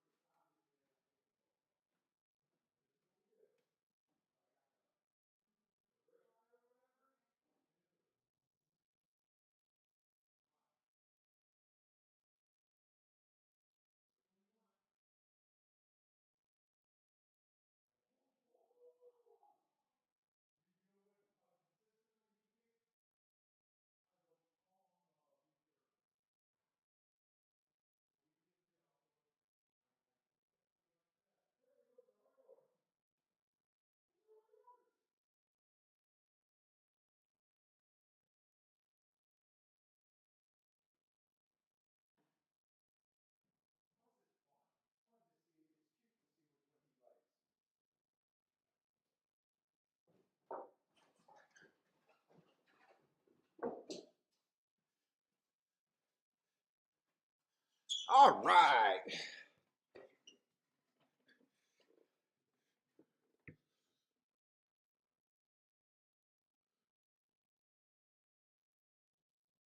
Yeah, was that you, Case? That on the YouTube page, right? You gave out a big 23-1 winner at Del Mar. Yes, that was you yesterday, right?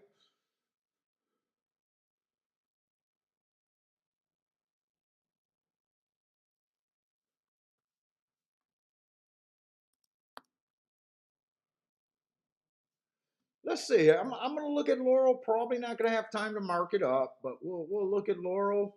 I think this is going to be another turf race, and my only insight on the turf at Laurel and my only interest is them coming off the pace. And there should be a lot of speed here. Turf sprints usually get a lot of speed. One's probably going to lead. Two's probably going to go to the lead, but this horse does look like he can rate a little bit. At least it looks like he's not completely uninterested when he does not get the lead. I'm shocked they have him listed as only a E. I would look at this horse like he was an EP. That he's capable of stalking.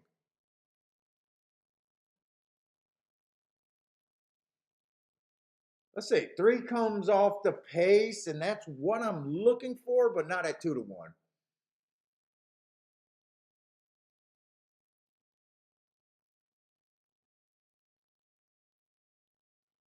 Overall, it looks like this horse wants the lead. A rare occasion he did rate, but I'm guessing this horse probably goes to the lead.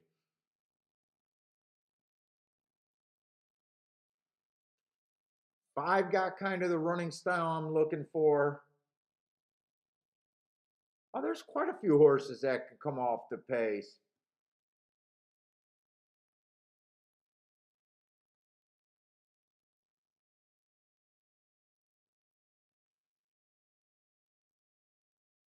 Oh, this horse does a good job coming off the pace, but I'm not betting this race. Here's another that there's actually more horses than I expected coming off the pace here. It still looks like there's enough speed for this to be a pretty fast pace, though.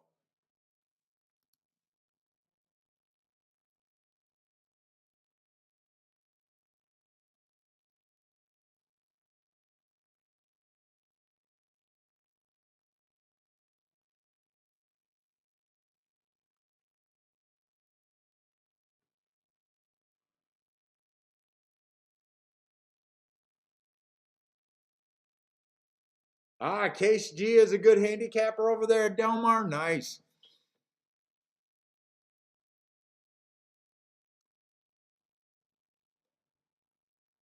Let's see. So I'm just interested, but I definitely got to start looking over there at Gulfstream because Gulfstream, I keep saying, is where I'm going to have to do something if I'm going to do something today. We got another Tapeta route race there too. I just need to get my speed duels to develop over there. That's the only that's been the hardest thing about the Tapeta.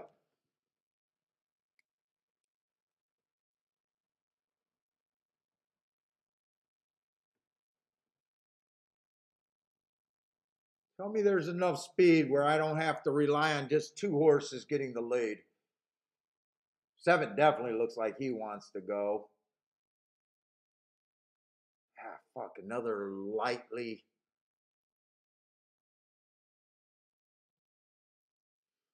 Seven looks like a speed horse.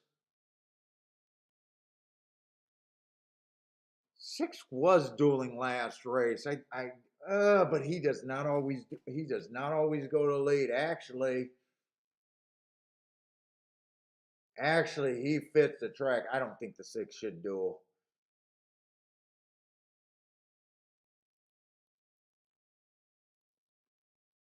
You know what? The four is probably going to push the pace here.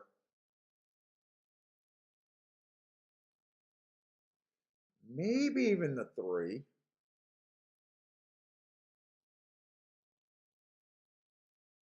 Two's hit or miss if this horse wants to lead. All right, I'm gonna watch Laurel real quick.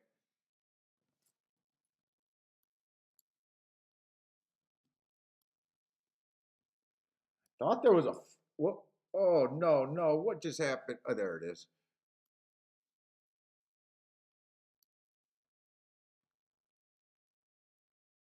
Oh, they are not. They don't look like they're going fast to me.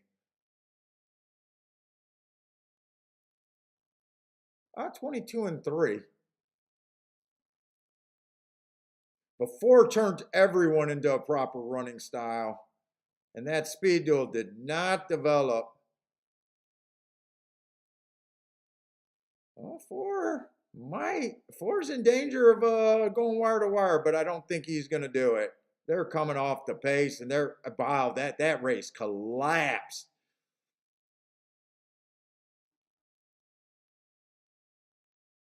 Dude, I am loving what I'm seeing at Laurel.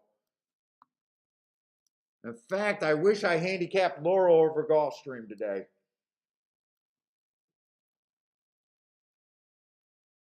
Though I think 3 was the 2-1 favorite, though. 3 was the 2-1 favorite. But I think 9 got second at a big number. And 9 is definitely off the pace horse. Did that come in 3-9?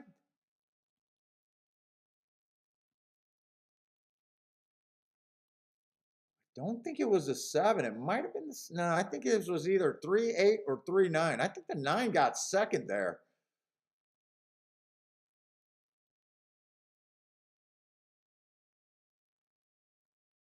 Maybe the 5 got him. Oh, that's brutal if you had the 3-9. Oh my God, that's so brutal if you had the 3-9. I think 9 got third. 5 was a pretty big number too, and he comes from the back end.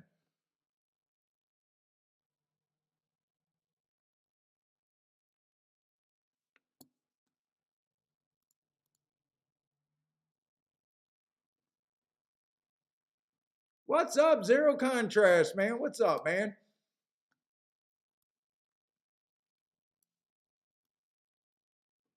All right, Gulfstream. Oh man, I love these type of races where there's one favorite and then everyone else is a complete freaking paved race. Tell me this 6 should not be the favorite. 6 was the horse that I was hoping could go to the lead here, but no, he mostly comes from off the pace. Dropping in class. You got to beat the 6 here.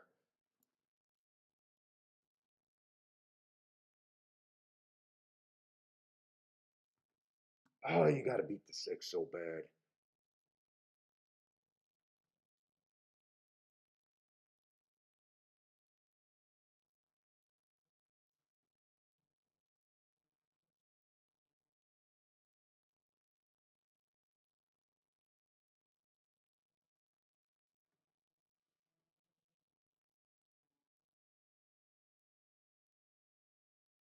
If 10 gets the pace, I really need the pace, and I think this 10 could be up there. Who else is a crazy price here? If I play this race, I definitely need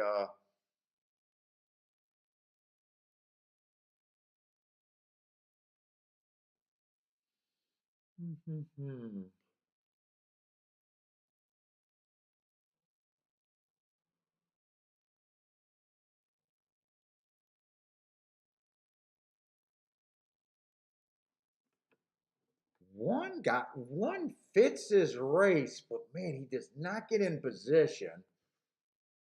Off a recent class drop.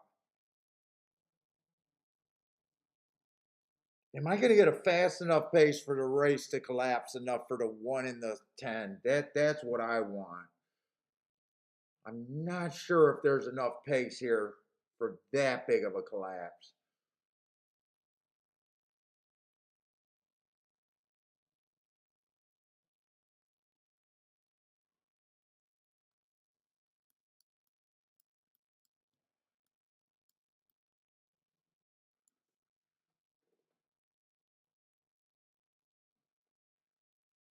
I think there's a lot of closers there. Another race. I don't really think I could sink my teeth into this race. Even the 9, there's a lot of closers. Shit.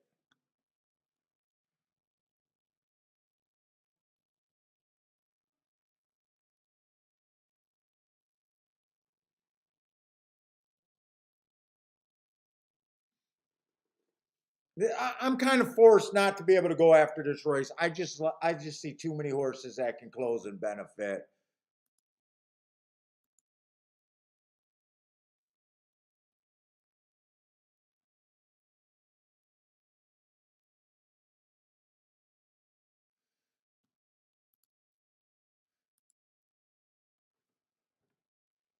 I got to keep it called. I can't play exactas with that many, but I did take a little play. I got the 10 to win in place there. I normally don't want to do a place bet.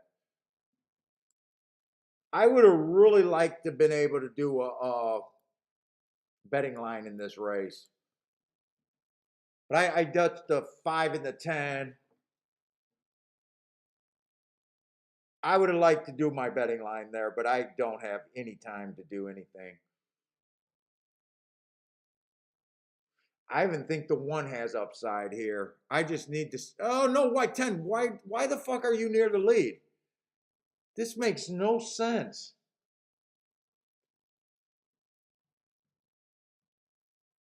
10, 10, 10. What? Why are you dueling? Why are you dueling? No, no, no. What?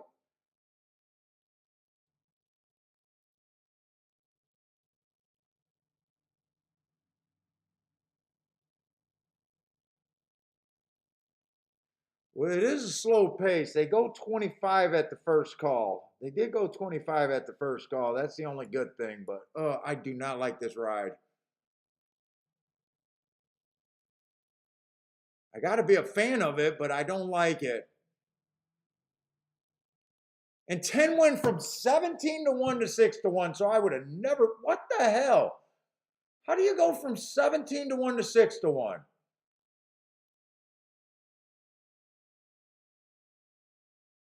I would have never put a place bet down. You need to at least be the winner with that action. You need to at least win. Go ahead and win him. Just piss me off some more. Did you guys bet? You guys bet a 14 to 1 winner down for me from 7 to 1 yesterday, and you guys just bet a 17 to 1 winner. The stream is done. I fucking retire. I fucking retire. You guys are. I can't be a winner if you guys are going to follow my bets for the end of the year. Shame on you guys for turning me into a loser. Shame on you guys. Kiki, I got to yell at the stream. They just bet my horse down to 6 to 1 from 17 to 1. And no, I did not like that ride, but fuck. Oh my God, that's a brutal drop. That's a brutal drop.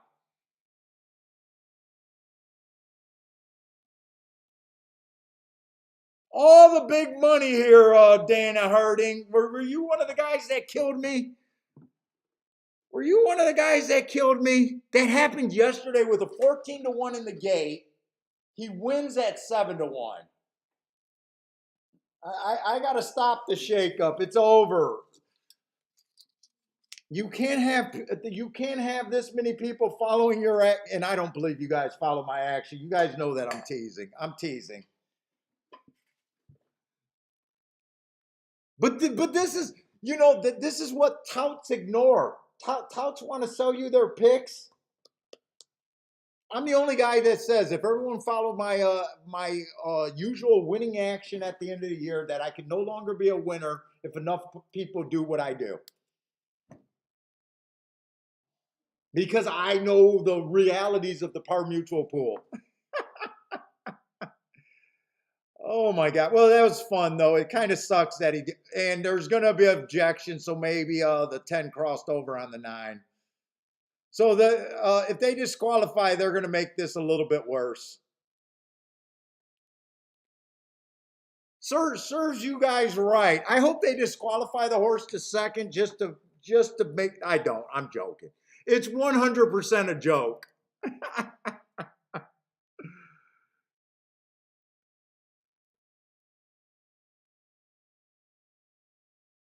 Hey, brother, man, we know you guys are handicappers and no one tunes into a shakeup to follow my action. It's 100%. I'm kidding. I'm kidding. You know, the 10 was in front of the 9 and the 10 was all over the track. I did think there was a chance for objection here.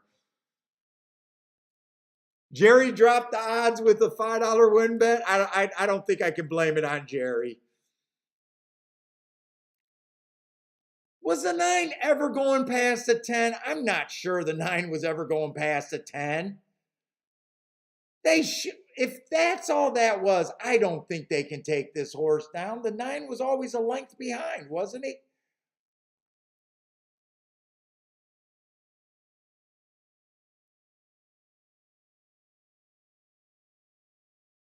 Hey guys, if I gotta do my if I gotta put up my if I gotta write my bets down, and then after the race I'll show you guys what my bets are. I bet my winning percentage improves. I bet my winning dude. I bet if I can do that, I'll start picking like 70% winners.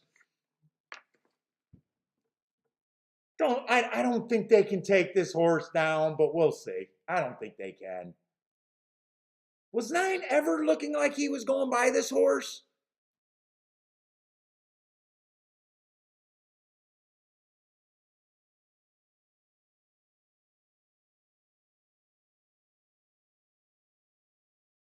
I mean, 10's free to roam as long as he's clear.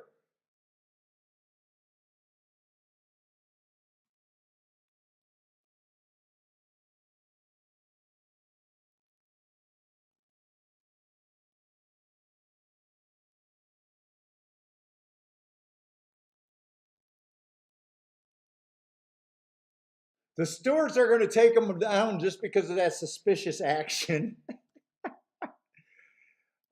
No matter what, I'm going to have a place bet, and no matter what, it's not going to be a great. Well, it's going to be an okay hit. It'll be really good for today, actually. But when you think you were going to win at 17-1, it's always a disappointment at 6-1. Dude, they're 3/4 of the way down the stretch, and it does not look like the 9's ever going to pass the 10. 9 was still pumped. I don't see how they can take this down. Other than it's horse racing. Other than it's horse racing and everyone just feels like they're out to fuck them.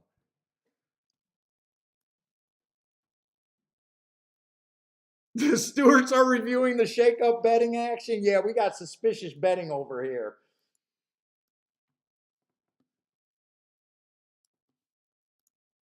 I still love you guys. I still love you guys.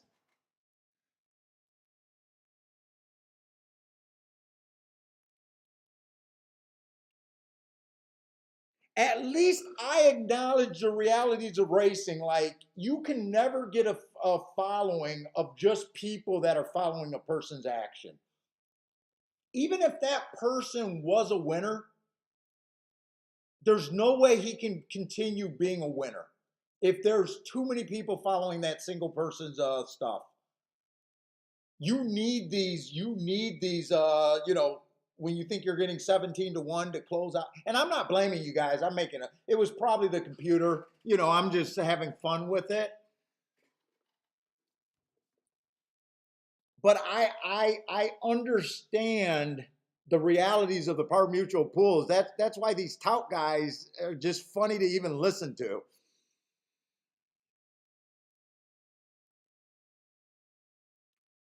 Let's look at Toga because I really don't want to know if I'm getting taken down. Oh, Lloyd says, dude, I got disqualified from a 3rd to a 4th place in a twin super. I think I was talking about that yesterday with the jockey accidentally whacking the 3rd place finisher, slapped the 4th place finisher. Yeah, and he did it clear as day.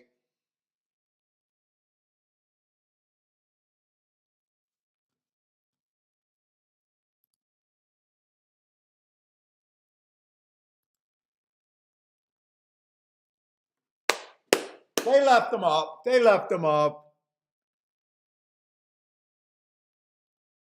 1560 to win and 680 to place. That's enough to put me up for today. But honestly, you know, it is a disappointment. But everyone deals with that. You can't be a handicapper very long. It just feels extreme. 17 to 1 to 6 to 1. It it really does feel extreme.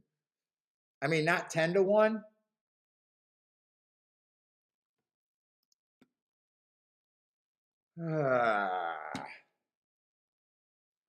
And by the way, I was way too wide on the exact. I didn't play the exacta, but I'm curious to see if I had the 9 and the 8 there. I'm pretty sure I had them, but I'm not so sure. Yeah, we had everyone. We had the 9, the 8. All right, but I'm supposed to, this is why I say I'm supposed to be playing every Tapeta race because, you know, we believe we got an edge on the Tapeta there. Now, I did not like that ride either. I did not like him dueling on the lead. Hey, I don't got to be right about the running style. I just got to accidentally hit some winners at prices. That's all I got to do. Accidentally hit some long price winners.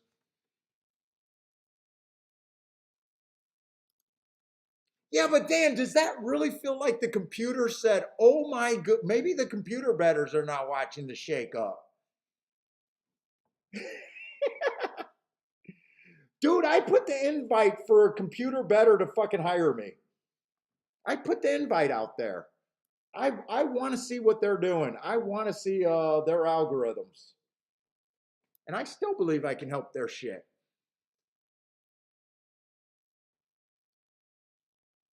Let's see, 6 race over there at we had too much fun over there at Gulfstream, so we're going into the 6 race over there at Saratoga, and they are loading in the gate. So I'm just going to look at this race, hope that they come from behind because that's what I want to see on the turf routes.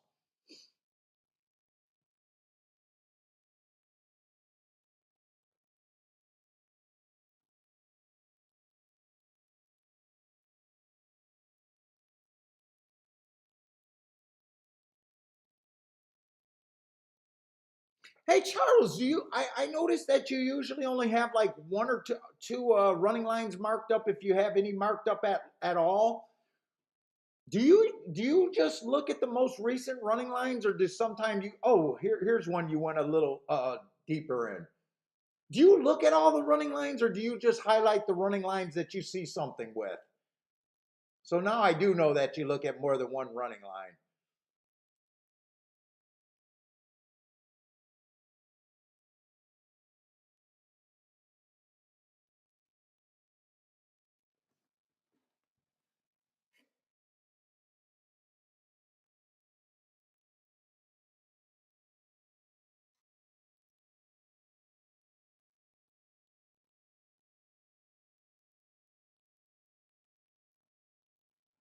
Oh, Ryan, you're a big Australian betting fan. I can't stay up that late. Don't they run like a midnight or fairly late for me? Oh, they got small pools. I didn't know they had small pools. Are you guys tied into Australia if you're American, or are you guys betting like the American pool? Because I thought Aussies were big bettors over there.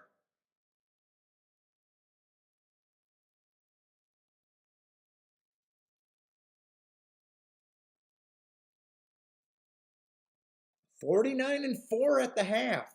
That feels a little slow.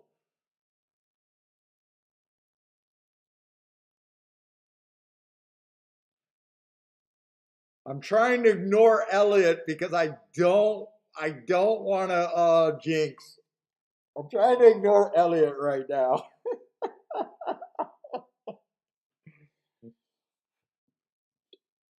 I don't even want to say anything in this race.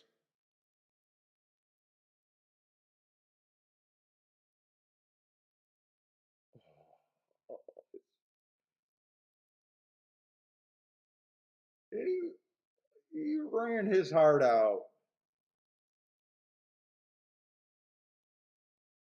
I did not want to be responsible for being nice call, nice shot on that too, Elliot. 20 to 1.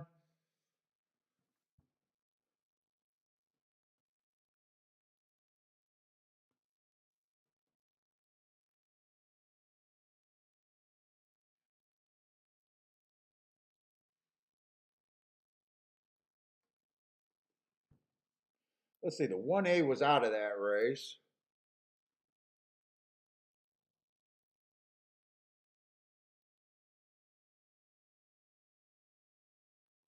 They came in 132. 1326 over there at the Toga. Let's see. Charles says he's looking at race shapes, find faster than average winners on contenders.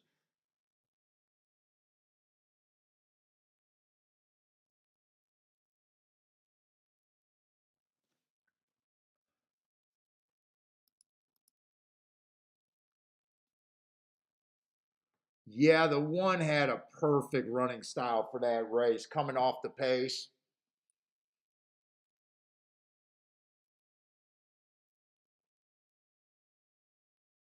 Already won an allowance 1X race, but that was state bred, so that does not exclude him from running this one.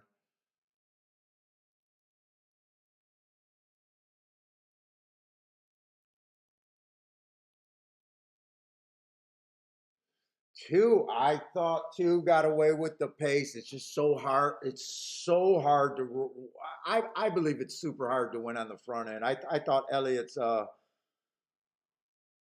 two ran a really nice race, really nice race. And I did not want to say anything during the race. As soon as that caught my eye, that he was rooting for him.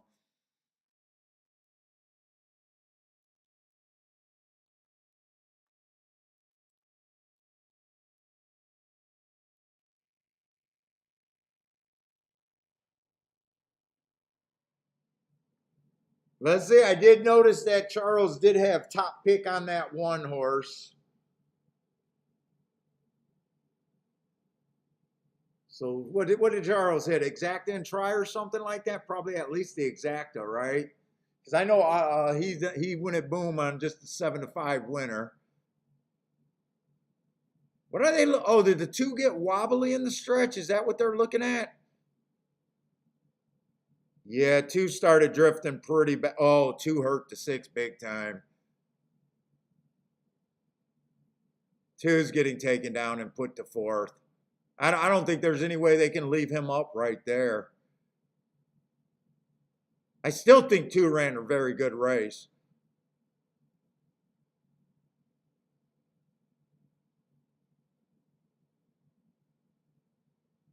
I don't know if Elliott did a show bet or need him to come in third. I just know he was rooting for a pick three there.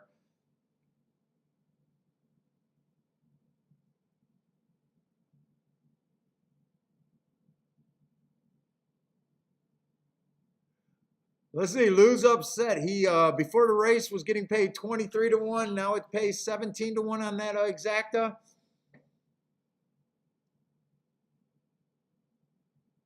Yeah, nice call still, man. Whenever someone gives a rooting for a long shot, and I think the long shot ran well, dude. To me, that's how you judge a handicapper. Not any win or loss any particular days. I always say you judge a handicapper by watching when they make their moves, obviously. How often they sit out is a big thing for me at the track. Even guys that I think is good and tell me that they're really good, if I see them at the window after every race, to me it's hard to believe that they could be a long-term winner. I don't think you have enough good opinions to outweigh crackhead action. That's my belief. Might not be right. And then I judge by when they give shots how well they're, are their shots at least running, win or lose? Are there shots consistently when they give horses over 10 to 1 and higher? Are they making moves? Was there a real like move there?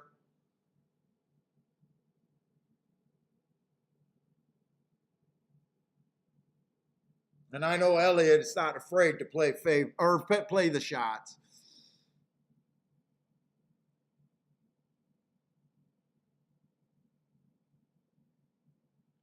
Yeah, Lou, if you boom on a 2 to 5 winner, there's a big I'm going to call you out on a 2-5 or 2 to 5 winner. I'll definitely say you can't boom. Even if you told me you put $10,000 on that scenario. Now there's sometimes Joshua would say, "Hey, I'm going all in," or "I'm putting $500." Yesterday, brother man hit an exacta that I think the exacta paid pretty good, and then he said he's putting that whole bag on the 4 to 5 fearless, and fearless won. I got no problem with him saying boom in that scenario. If you say, "Hey, I'm making a very big bet," especially if it's out of the ordinary for that person, you know, so I do lessen the rules for, if I think someone did a really big bet on a 4 to 5, I got no problem with it. You declared that, right? Oh, Lou, you used to call the crackhead action the punchers.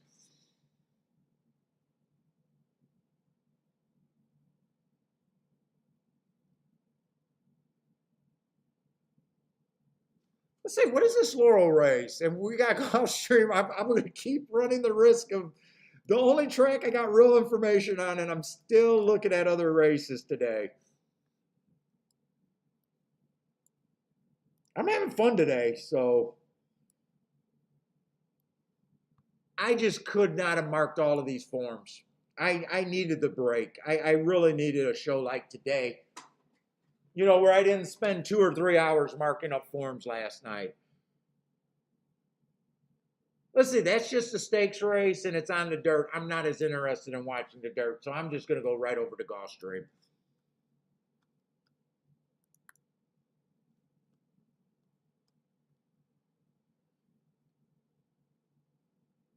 And Gulfstream's already in the eighth, right? Well, they did start it a little bit earlier. And I got to go to the restroom real quick. That's just running through me.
All right, Gulfstream, we do got a dirt race.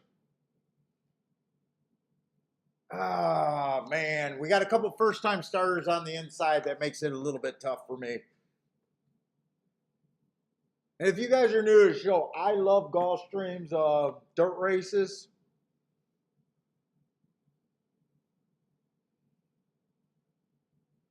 But part of why I love them is to me, handicapping, especially speed and stalkers, is fairly easy. But Gulfstream really favors posts 1 through 3, and when 1 through 3 is not winning, it's 4 through 6 for the most part. Once you get to the 7 post position, it's really hard to win.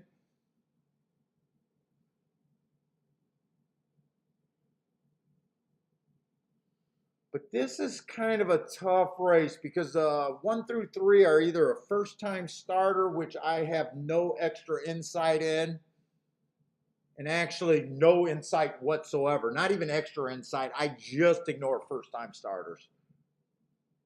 The only time I generally would catch a first-time starter is if I'm just trying to, it's usually at Gulfstream when I really believe the rail's good. And I'm just trying to cash a double, like, and I just go like 1 through 3 or 1 through 4, almost a blind faith.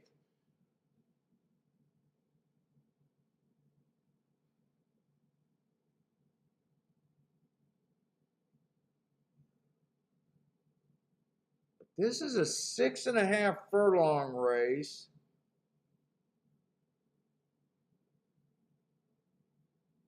The 4 horse, I don't like route to sprint. I tried, that 8-4 earlier, that one. I don't like route to sprint. I mean, 4 does look like the best horse on the inside, at least with running lines, but I hate route to sprint. I don't think I'm really going to be able to play this race. 5 horse, been running quite a few route. Now there is one rule where I don't mind route to sprint. It's the Tapeta routers that were on the lead when I can do my marks, but this 5 horse ran in a 1 race sample, so I can't even rate that race. That does look like that was a crazy fast pace there. But I also got to decide like how comfortable I am. Like I hit 1 race today. I was pissing a little bit of money away, luckily on small bet. That did put me up. Not crazy. If the horse would have got my odds, it would have been fine. I would have been up pretty good. But I'm also a guy, like, once I get up, I weigh like the risk. I get a little bit tighter. I do, because I play almost 5 days a week. I believe in not losing money once you get up, and try to only bet races that you feel like you really understand. And by definition, this is not going to be a race that I really understand. 5's appealing to me, and maybe if this was early in the day, or maybe if I didn't win the last race, I might have just speculated a little bit more. But when I get up, I kind of don't want to keep speculating.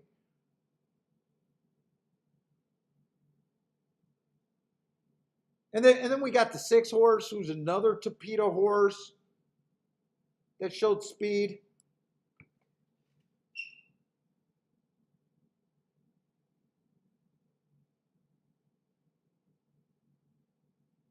But I really don't even understand this race that much. I'm not seeing like the 6 furlong speed horse, which I would prefer in a 6.5 furlong race.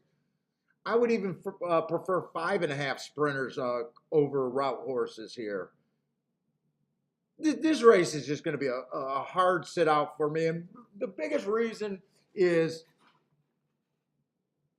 I know at the very least that anything I do here would be more on a really speculative side of things. Not like even, most of my bad bets, I don't mind losing bets if I feel like I understand the race and I'm just wrong. I expect to be wrong 80% of the time.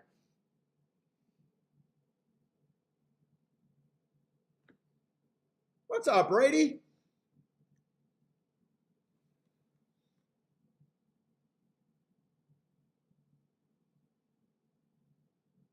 Oh, Elliot, did you still had some action for him to be second? Or I'm sorry, to be third? Did you still need him to, did he win that objection? Or my guess is they probably took him down, right? Did you get hurt on that end too? Oh, they actually left him up. I'm shocked they left him up.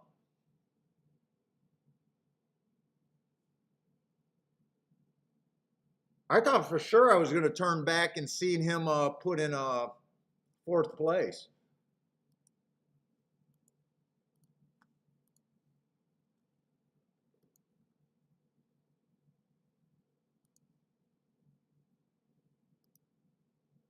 Let's see. I'm just going to flip over to Gulfstream.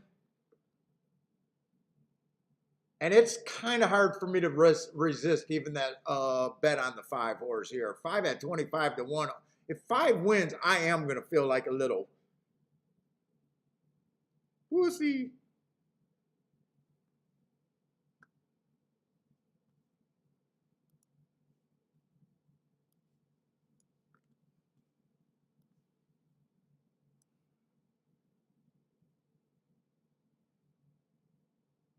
Yeah, Charles, that would be a huge hit if you're talking about if Gulfstream comes all inside.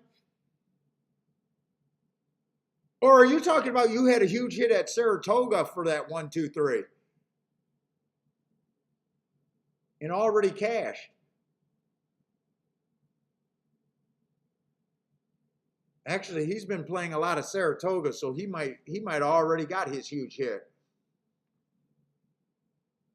So you definitely needed the 2 to stay up. Oh, it was at Saratoga. So yeah, you needed that 2 to hang up.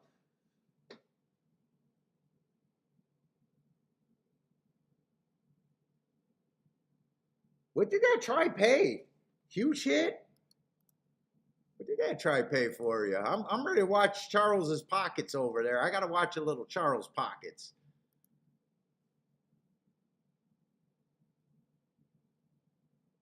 33 bucks for 50 cents.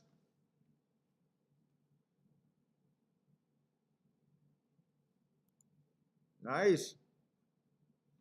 Charles Ching.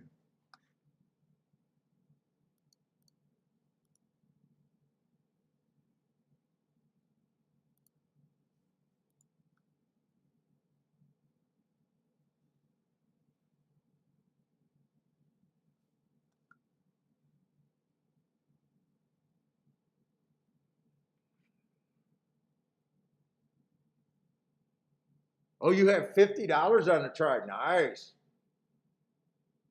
So does that mean you had it 100 times a $50 try? Does that mean it's $100? Does that mean you had it 100 times a $50 combination? Nice, nice, nice. 33 bucks times. Ooh, working your way to a Rolex. If I'm right about that.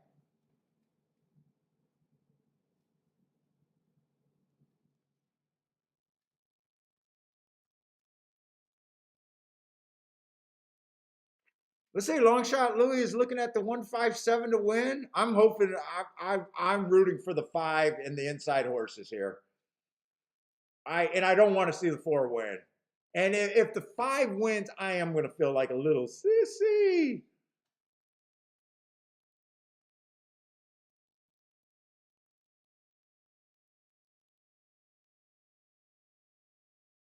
What?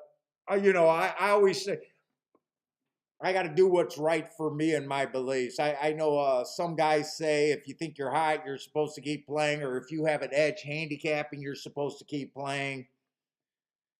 I say that shit works, that theory. I believe in protecting my mental state.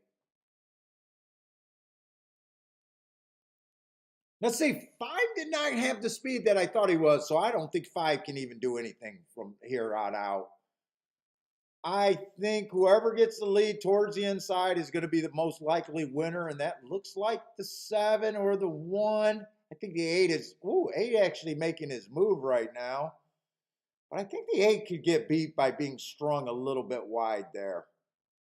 Who is the 8 on paper? 8 might have been the favorite, actually. Oh no, 8 is 35-1. Holy shit, I got to look at the racing form real quick and see this. There's no way I could have put this horse on the front end. He only ran one race, so I got no problem with him being on the front end.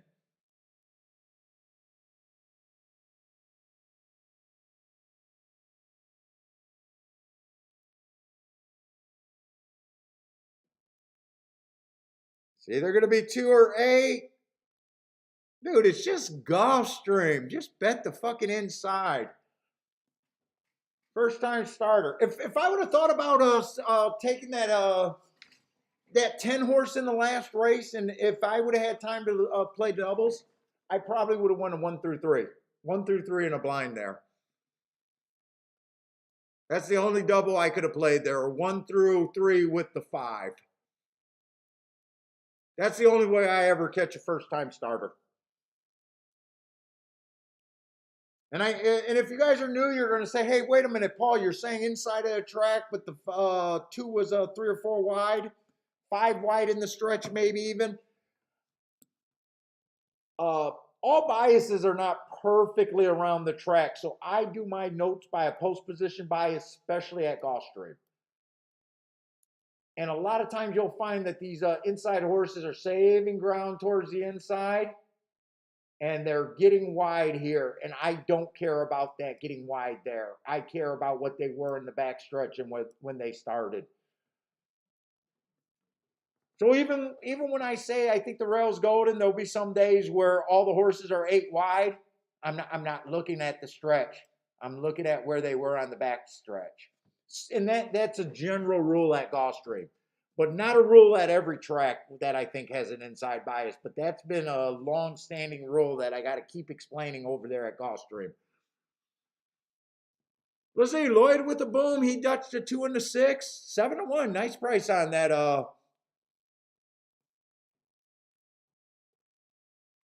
Nice price on that 2. Frankie 888. Oh, that was at Woodbine. I thought he had that at Gulfstream, the 2, but that's at Woodbine.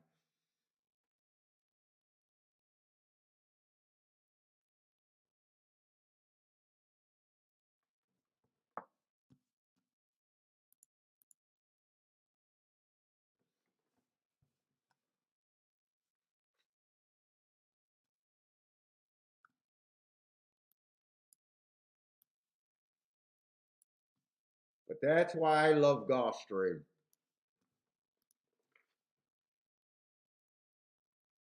Charles won't take my advice. Charles don't stop firing even after a big hit. Charles is he's more ballsy than me. Charles stay firing. Charles stay hot over there.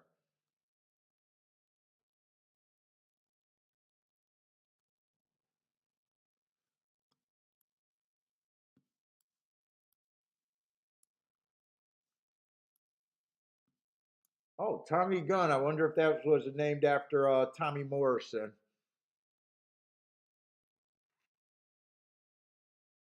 Oh, we got 5.5 furlongs on the turf. That was one of my plays, and I really wanted to look at this race. If you guys were here earlier, you seen that I said that yesterday they closed 2 races for the first time. I was a little leery. I took a stab in the other turf sprint. Looked like I was home with the front speed horse at a nice price, only to get closed on. And I said that the way I think of how the track was playing today is really gonna clear up in this race. If they close again in this race, I'm gonna think that this track did start to shift off the pace the last 2 days on the turf sprints. If they go wire to wire, I'm gonna be relatively just confused. They closed and beat me. And then the next race they go wire to wire. So sometimes I don't get proper answers with my note keeping. But it's kind of how you know, a lot of times I'm guessing about if I think there's a profile or not. Educated guessing, I guess.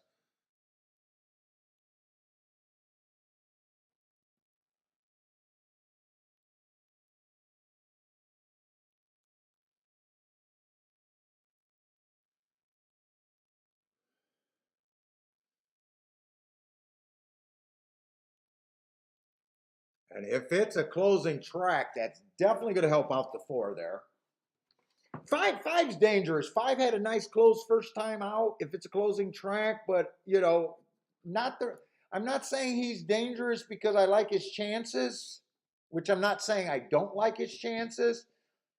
It's just right now after one race, you really don't know what this horse's running style is. What's his preferred distance? What's his running style? I mean, first race he did a really nice close. That's probably running against the bias over there.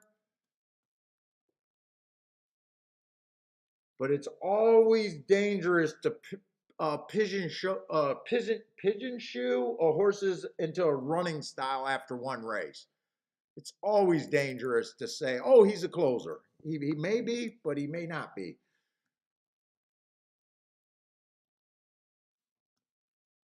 And I'm looking him up quickly. I'm going to try to look up a couple horses. So that was early pressing day. So I do think that was a nice race, him running against the bias that day.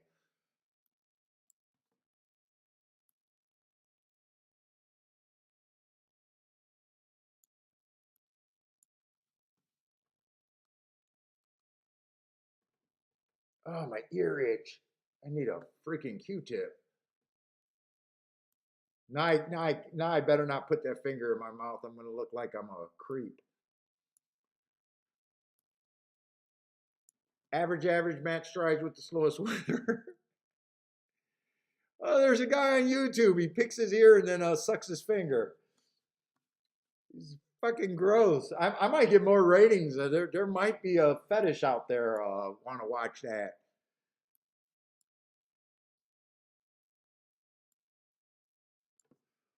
Put my pacifier in my mouth. Not that I think I sucked my finger, but now that I pointed it out, everyone's on their seat watching. Is he gonna do it? Is he gonna do it?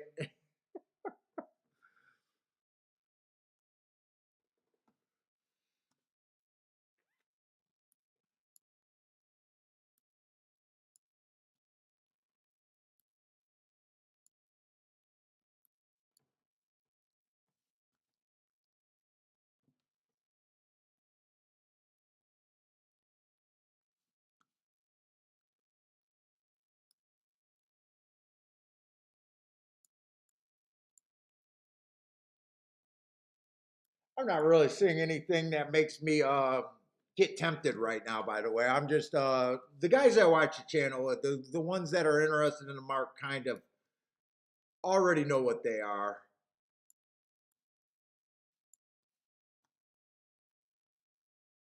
And they're probably looking for those damn hearts. I'm not even seeing that many like bias excuses or anything like that. Oh, here's the only horse that so far earned a heart.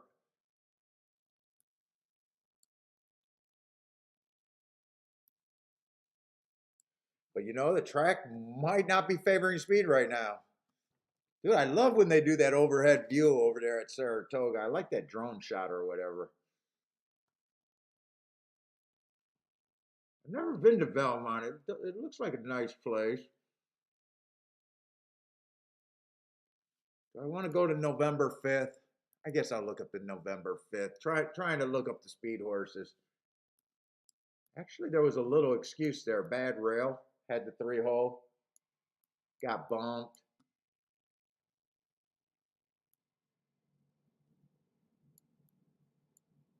Actually, that race, I thought that race was going to look a lot worse. Actually, that race looks a little bit better than I was thinking.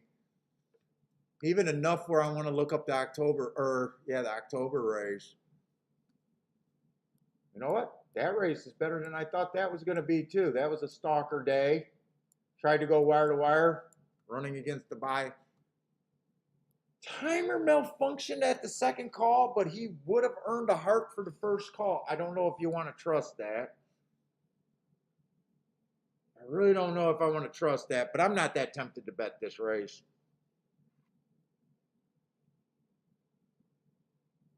Let's see, this horse kind of benefits if they're closing. I don't like route to sprint. For some reason, I hate route to sprint on the turf even more than I do the dirt. Let's see, they're loading in the gate, and I know I'm not betting that race.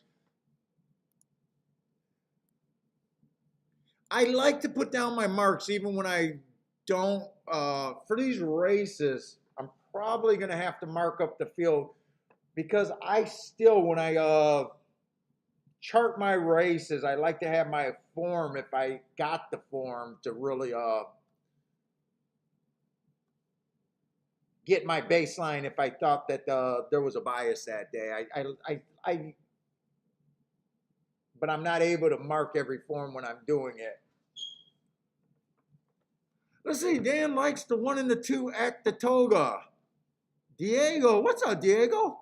Diego says the pace figure says the 4-1-2 here. Right now in my gut, I'm kind of leaning that I don't think speed is okay, but at the same time, I always say on a shifting bias, I like to, it either has to be so strong that I can't deny it, or I'm trying to get to such high prices that it's worth the risk no matter what. And right here, I'm just, because I don't got the form, I don't have that opinion either way.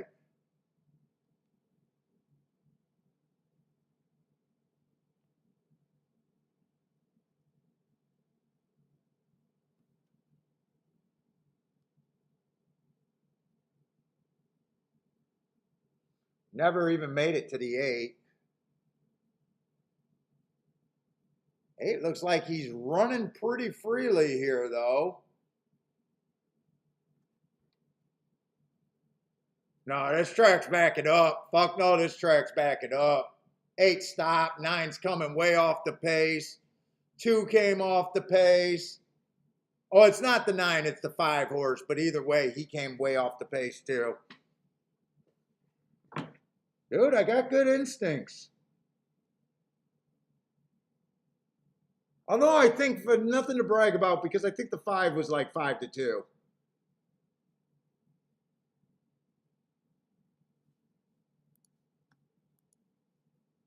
2-1.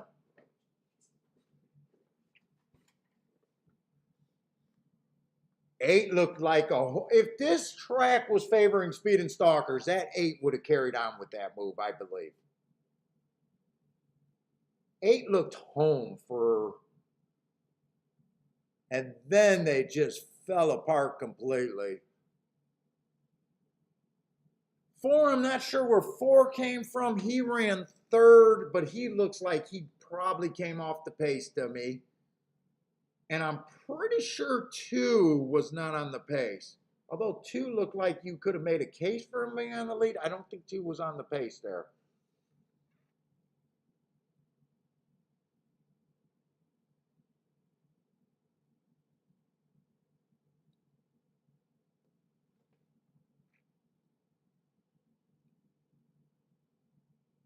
Oh, Charles, you're staying hot. Exact didn't try. And I think this is the last turf race, but I think in my notes or the last turf sprint of the day. In my notes right now, I'm pretty sure I'm gonna have today listed as probably a straight up closing. Maybe I'll play the safe way and say it was a stalking closing day in my notes. So in a way, I'm even more impressed, especially when I compare times from this race and the other race where I bet the 5. I think I might even be a little bit more impressed about how the 5 ran this race, and I'd be looking for horses that showed speed coming back next time.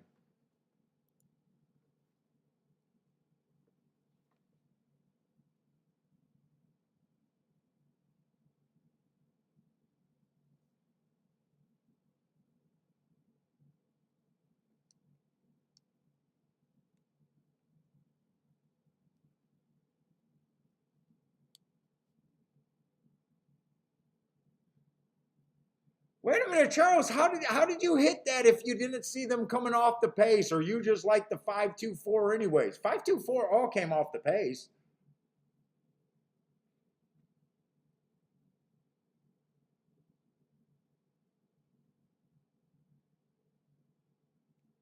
Or am I reading that wrong? Or am I reading that wrong? Because it looks like you hit the exact in a try.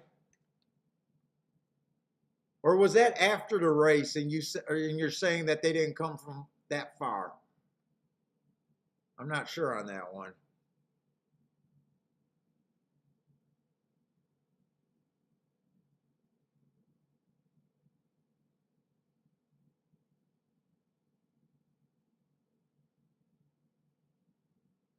Yeah, that nine closed to beat that five. That's the race that I'm comparing it to. That's why I was so interested in really feeling like I wanted to understand this race. So in the last 2 days, there's been two sprint races each day on the turf, and both days it was dominated by closers.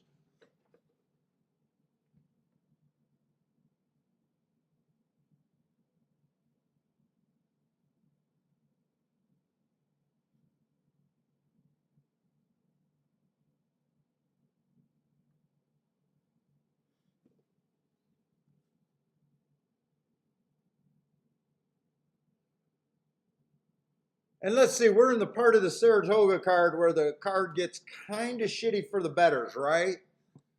Are we going into Jackie's Warrior race right now? If Jackie Warriors win this race, it's kind of a not a good betting race, right? The only thing that makes this next race is if you could get by Jackie's Warrior, right? I mean, that's just math,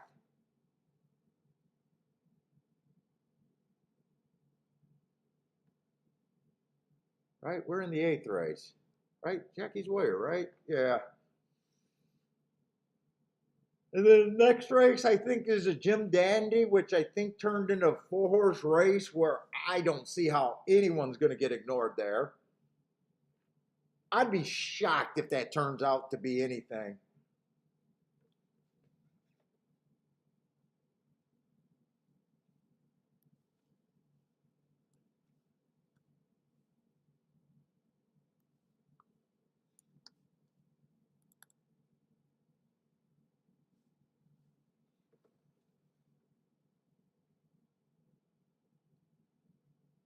Let's say another turf sprint over there at Laurel.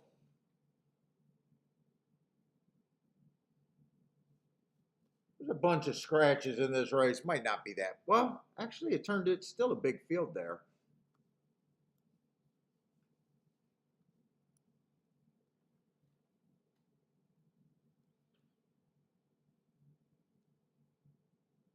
Is there a lot of speed horses? Because I'm kind of against the speed there.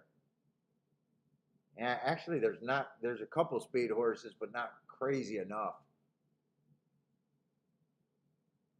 Let me look at that Gulfstream race real quick. I might just want to spend more time at the track that I'm really trying to play today. Let's see, Gulfstream, we're in the ninth race. Tapeta Sprint. And Tapeta Sprint right now at Gulfstream is kind of my least favorite distance and surface. I never got comfortable on the Tapeta Sprints all that much.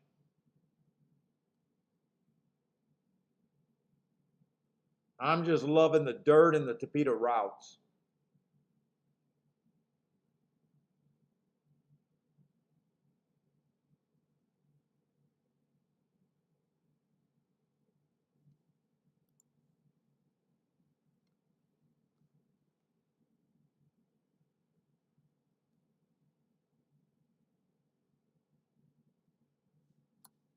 Here's a quick look at this betting board here.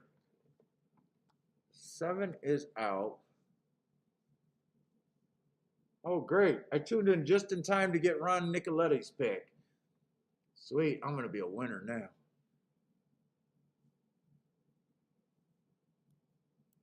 Cash it. That's all I can say. I got Nicoletti's pick.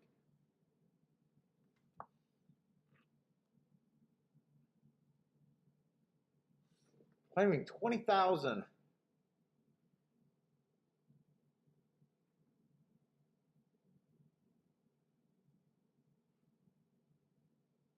Let's see. We do got a lot of speed horses here.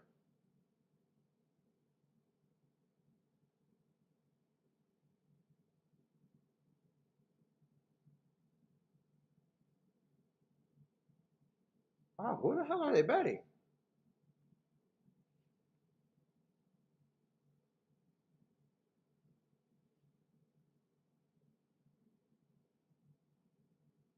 Six is a favorite for the most part. Six has to run them off their feet to win. But I think I see a ton of speed in this race.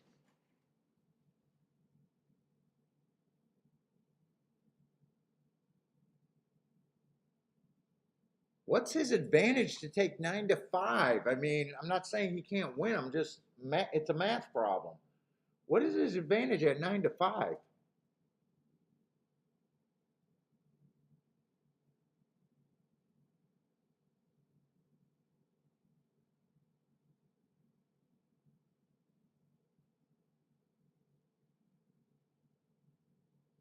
8 horse has some speed some days. I don't think you can count on that. He has a lot of options. He can come off the pace.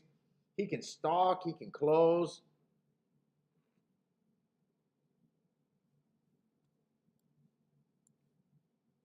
Definitely dropping that race. Starter allowance 25,000 is probably a tougher race than $20,000 claimers without looking it up.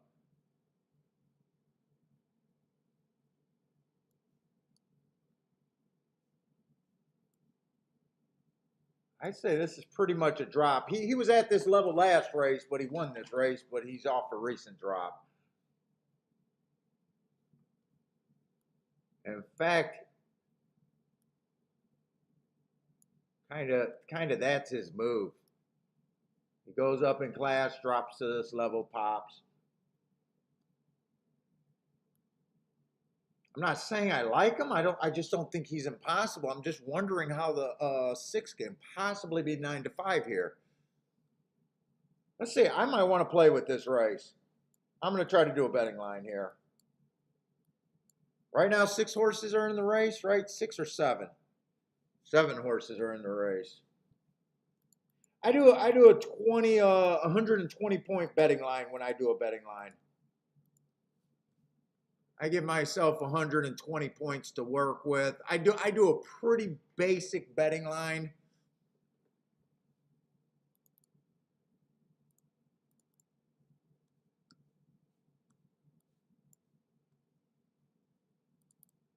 I know you should be doing this. Usually I do this in my head, but it's always better to write it down because you make the math make more sense.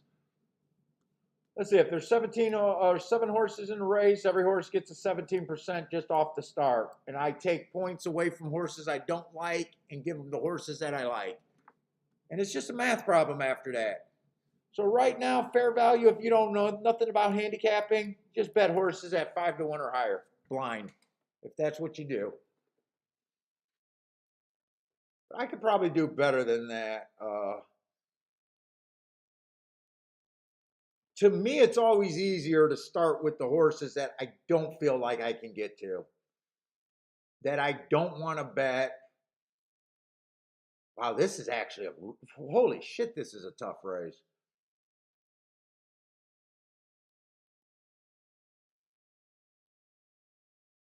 And I have a couple rules. Every horse gets at least 1 point because every horse has a chance to win.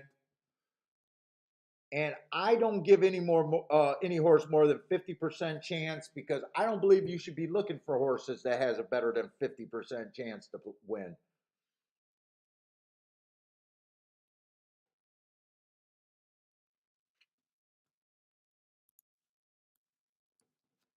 And all it is math after that. 10-1 on him is what I need to even be close to interested.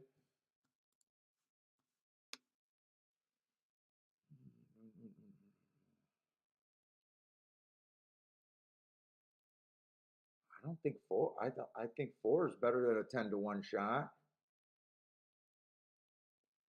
This is hard. And if you can't make it through your betting line, you probably shouldn't be in the race.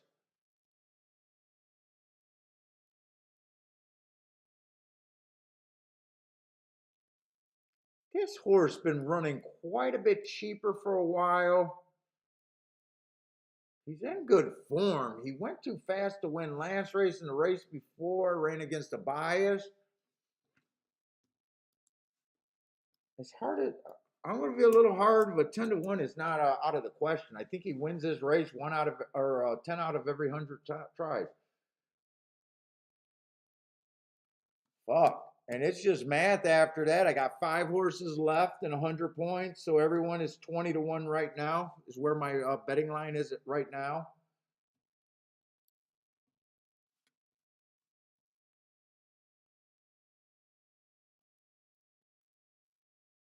So 4 to 1 if I can't break it down any farther than that.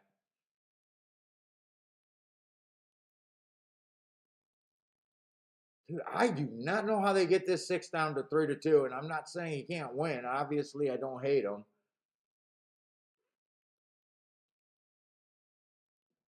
The 8 at 4 to 1 sounds about right. The 8 at 4 to 1 extra sounds about right.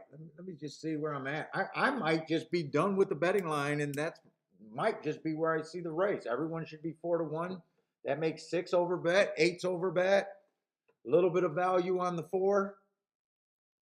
3's right at his where I think he should be. If you agree with the, if your insight lines up with the public, you shouldn't be in the race either. Yeah, I think that's how I see the race. I don't think I can break this down.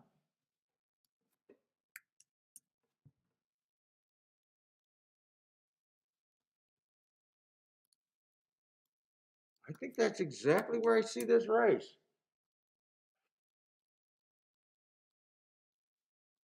Which is not a whole lot of insight. And you could still, I could still play this race. But for me, I want to get overpaid. So the 6, I would be getting severely underpaid. I think he has roughly a 20% chance to win the race. I got to get over 4 to 1. He doesn't qualify. Same with the 8. I got to get over 4 to 1. He doesn't qualify. The 5 horse, I need to get well over 10 to 1 to even think about playing that 10% chance to win a race. The 4 at 7 to 1, I can make this win bet if I wanted to. The 3, I'm getting fair value. I generally demand to get overpaid, so I'm not interested in getting fair. The 2, I can technically play. I'm getting overpaid, so really,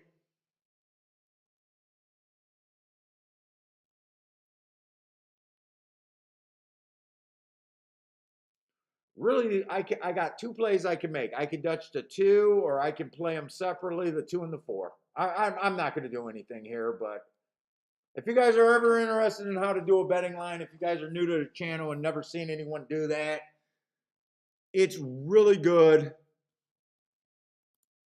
to get in the practice of doing that and seeing where your opinions vary at.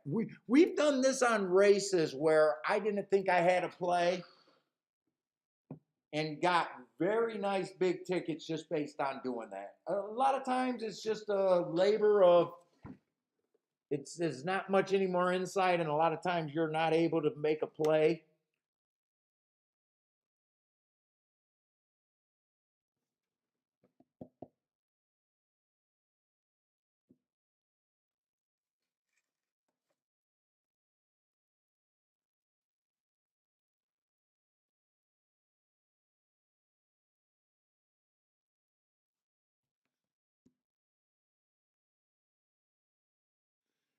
Right? I love cheering for Jackie's Warrior. That's one of those horses that I just like.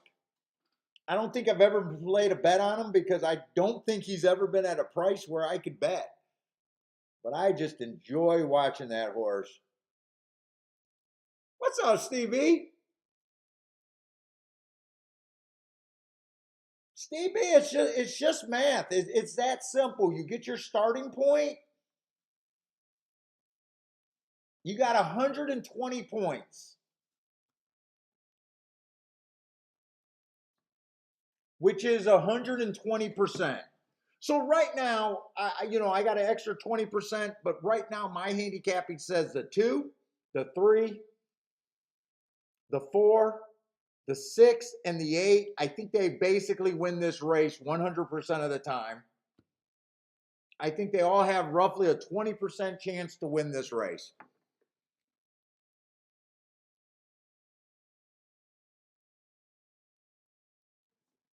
And then soon as you know what percent you think the horse has, or roughly, and you're not going to be right all the time.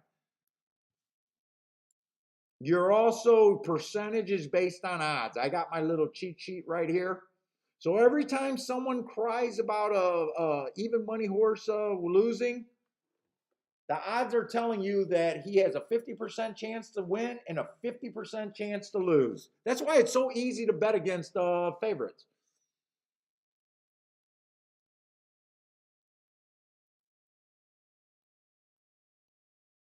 3 wins that race. I mean, I did as good as I can. I had him at 4-1, just like all the other horse. I gave him a 20% chance to win. I think he was at 4-1, 9-2, technically a little bit of an overlay, but I like to get overpaid more than that. The 6, I said that they were crazy for thinking that this 6 was 9-5. And he could have won by 10, and I still thought that was ridiculous to say that he had a better than a 33% chance to win in that race. He still ran a nice second, but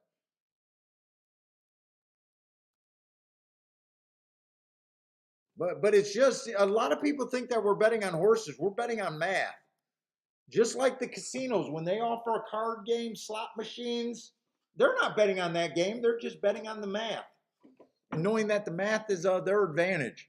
We try to handicap just to swing the math in our advantage for a few races a day.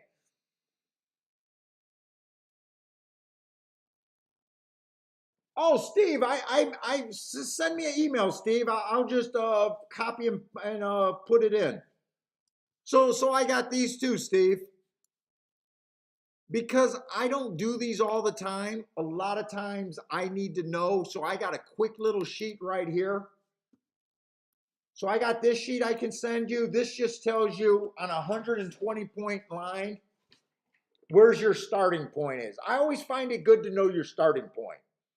So if you have a 12-horse field, each horse only has a 10% start on 120. So, you got to know how hard you're being on a horse. If you got a nine horse field, I like to know 13%. And all you do is look at, okay, I got 9 horses, start at 13%, go over here. 13% is between 7 and 6-1. We'll just call it 7-1. I like to know the starting point. And then you've been handicapping a while, so you got an idea what you think a 6-1 and a 7-1 look like. To me, it's really easy to get rid of the horses you like. Or I'm sorry, to get rid of the horses you don't like. But if you send me your email, man, I'll just send you. I'll just send them to you. You don't got to look for them.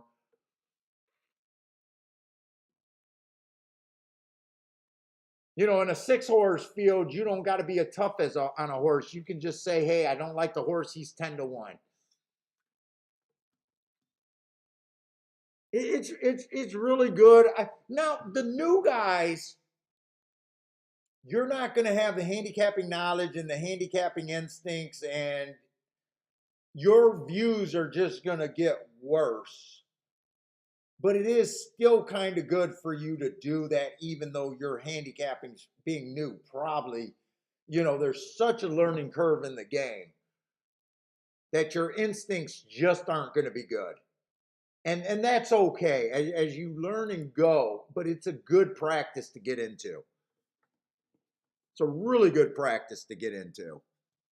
And I do that a lot for slump busters. Whenever I'm in a slump, I go back to basics and I'll start building those lines.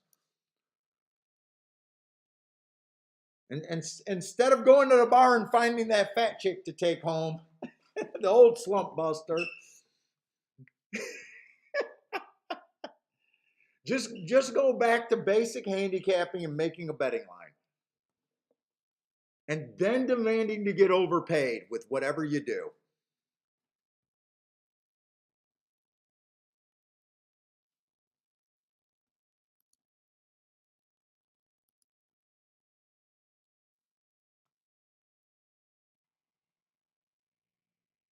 Oh, Steve, you had that 10. You were one of the ones that bet them down. That was my pick. At Gulfstream Park at 17 to 1, that wins at 6 to 1. Fuck, you must have won a car. You must have won a car because you took all the profit out of that race from me. You fucking bastard.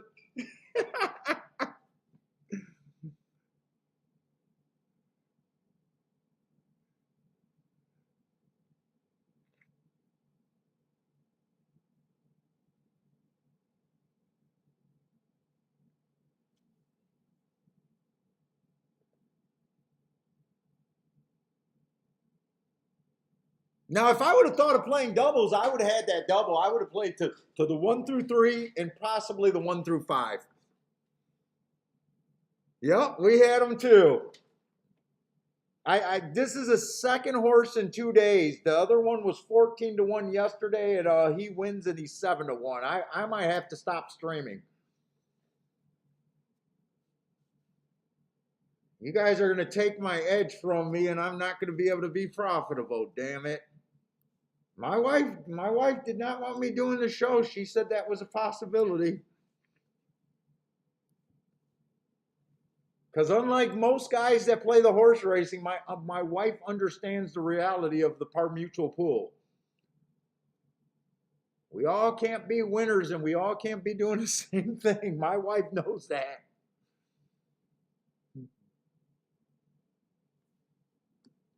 Let's see, I'm trying to grab up this Saratoga race because I just want to, I'm not into probably playing this race, but I wouldn't mind marking up some horses just for fun. Anyone want to guess? Jackie's Warrior. Just got to be fastest winner of the day every day.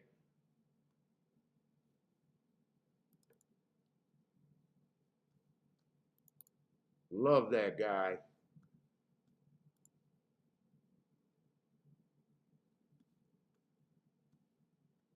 If you guys are looking to poke holes in them, last race, that was a speed favoring day. Ran with the bias that day. There was other horses that won and went faster than him at the first call. And actually, someone went faster than him at the second time call. He was the fastest winner of the day, though.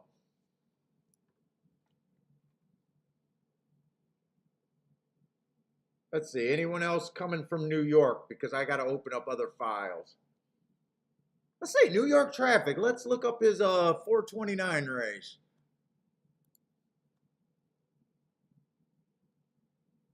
I mean, if you can beat Jackie's Warrior, this is a dream scenario, right? That was an inside day. He had the rail. And that was his best speed figure on a day that the rail was, I thought, was good. He wasn't the fastest winner at the first call.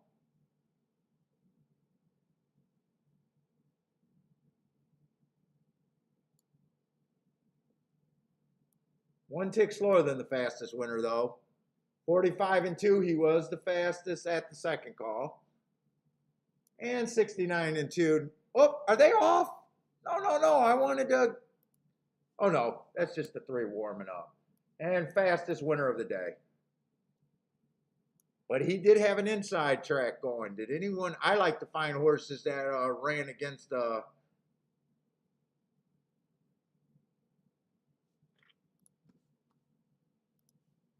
Let's look up this Gulfstream horse just because I'm a Gulfstream homer. And someone was just declaring that because speed figures were going up that he's cheating, but I don't know. Someone sent that on Twitter today. Now that was a bad rail day, and he was just so he was nowhere near the rail. So again, you know, a lot of good horses, they run with biases. Average though. Fastest winner of the day there. Nice move.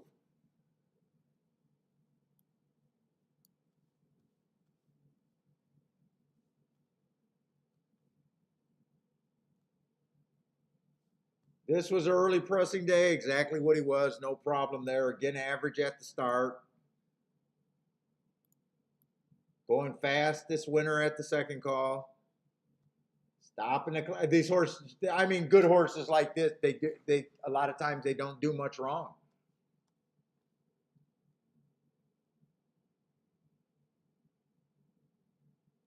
Let's go to Kentucky.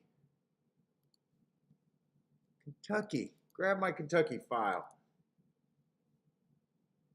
What does Jackie Warrior do on May 7th? I got that. That was early pressing day. That was kind of speed. Oh, he got away slow. The fastest winner of the day went 21-3. He went 22-3, 5 lengths slower. Dude, that's like walking for him. He didn't even have to go fast. He was 1 tick slower than the fastest winner at the second call. Only average at the finish. Only average. Could there be a reason to try to be? Oh, let's see. Long Range Toddy. This used to be Bill's horse. I think Bill was all over Long Range Toddy, wasn't he?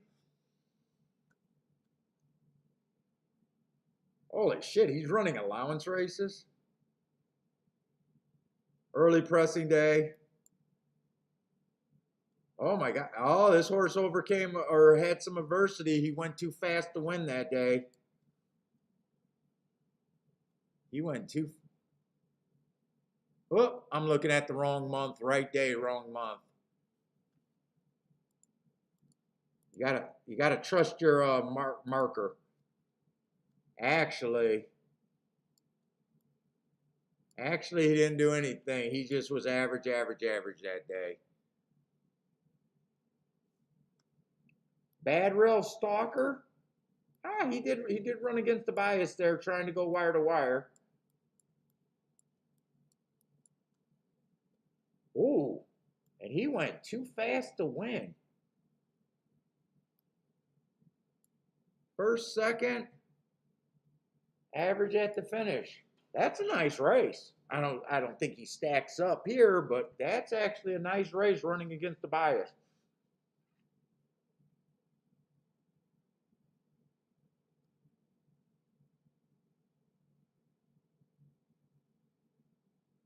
Let's see, I can keep going because they're not at the gate yet.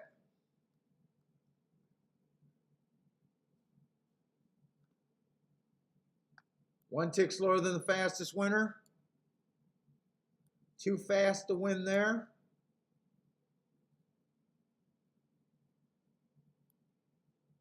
And too fast. That's a nice race. What he's meeting up with some speedballs here. Let's look up that 429th race. And this is going to be the last race because they're jumping in the gate. That was a speed favoring day. 3 races ago, speed favoring day. He was speed horse. I like how they run their top on a day that I thought there was a bias. I don't think he's as good as that 101.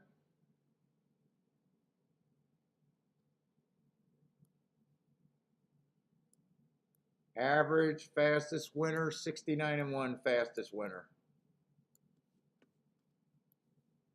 All right, what do you guys got? Anyone taking shots against Jackie's Warrior here? Anyone got a bold prediction?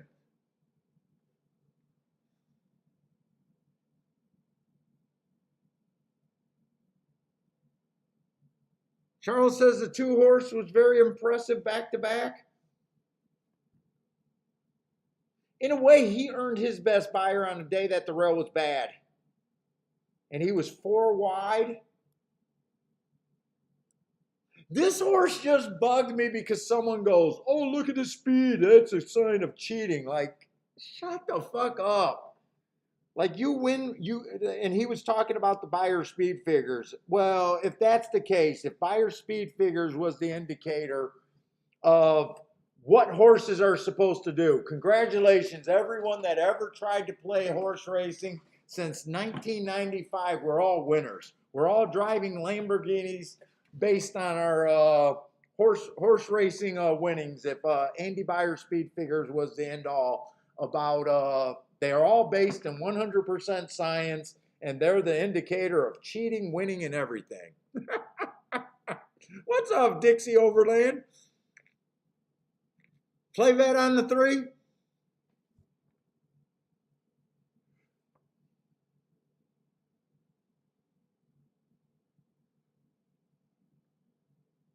Let's see, Jackie's Warrior. Who is he dueling with? 6 got the lead over Jackie's. He did run on a speed favoring track. He might be just a bias-aided horse. Who's the 6? Oh, I never got. That's the horse that we never got to. Doc Amster. Is this going to be a walk in the park for the Warrior? I love rooting for this horse. Never been able to bet this horse, but I love rooting for him. Look at this. I mean, you want to talk about a guy that's not panicking. And you shouldn't have to panic and have to ride. He's riding like a 1 to 5 supposed to ride. I mean, this guy can go get refreshments and still finish in front of these. Never moved his hands. Just absolutely never moved his hands. But that's what a 1 to 5 is supposed to look like. That's how you're supposed to win on a 1 to 5. That's what they call in horse racing a paid workout. Yeah, Elliot never even asked. Yeah, watching that horse's hands, just waiting for horses. Just waiting for horses. The one gets second. That might be an okay exact. I don't know. Sometimes when you get a short field with a 1 to 5 winning, even though you get a 22 to 1 that runs second, sometimes those exactas aren't even worth having. I'm going to take a look. Let's see. What does that exacta pay? $9. There's just nothing there. Even with a 22 to 1 getting second, there's nothing there. He did earn some hearts last race. Went too fast to win. Nice race, but there's no room in that exacta.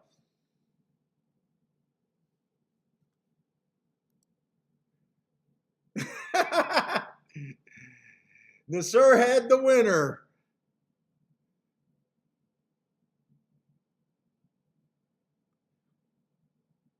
You're gonna.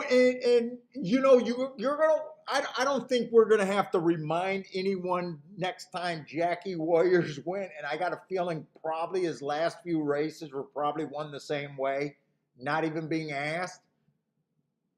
But that's something that if you wanted to put in your notes, but this horse is never going to give you a price. And the sad part about it, the only time he's going to be a betting opportunity is when you finally beat him. Because you're never going to get a price on this horse. Maybe if he tries to go 1.5 miles, you'll get a price.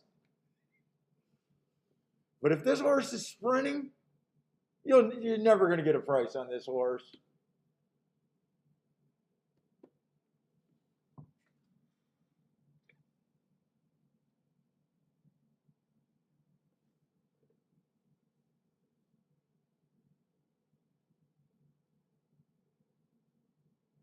Let's see. Nasser is saying Epicenter will win. We got you down. What price are you willing to take on Epicenter? That to me is the more important thing than saying he will win. What price do you need? What price do you need?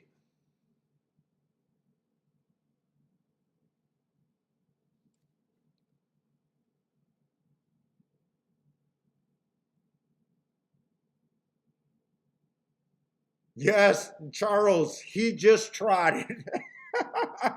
Jackie's Warrior just trotted.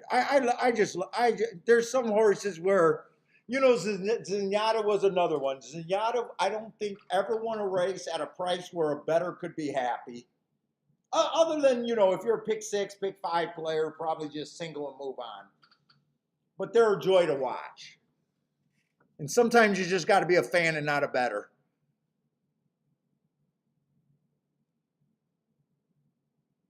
You're backing up from London. What's up, man?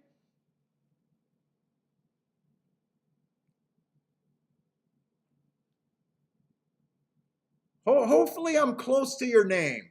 Nasser? Nasser? Hopefully I'm close to saying your name right.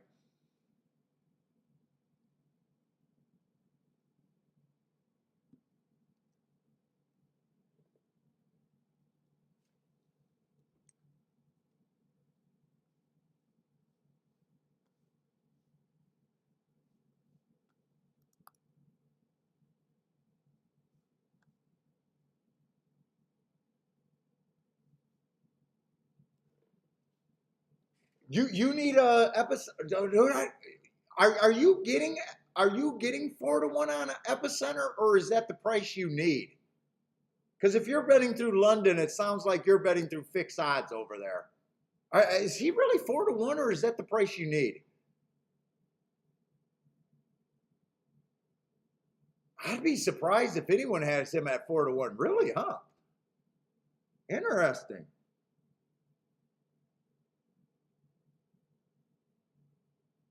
I'll be right back. I gotta go hit their head one more time.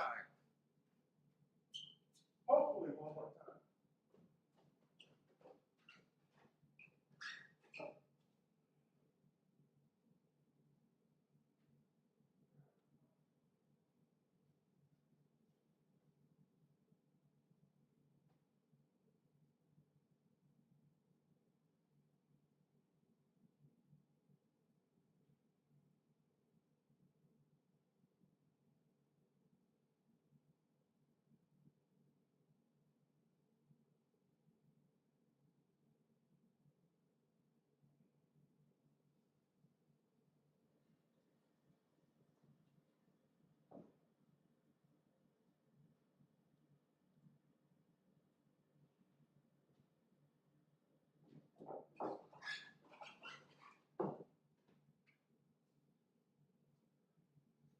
All right, we're back. We're back.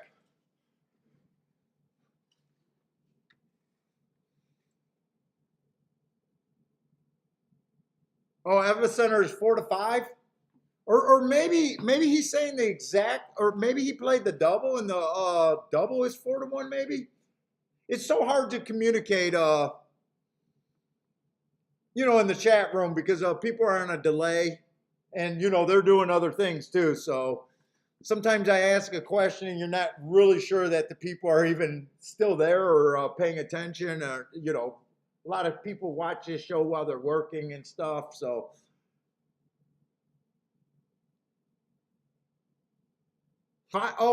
you're getting 5-4.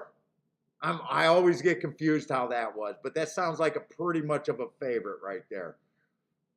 I think for every $5 you bet, you get 4 back in play. Well, good luck. Let's see. I'm going over to Gulfstream,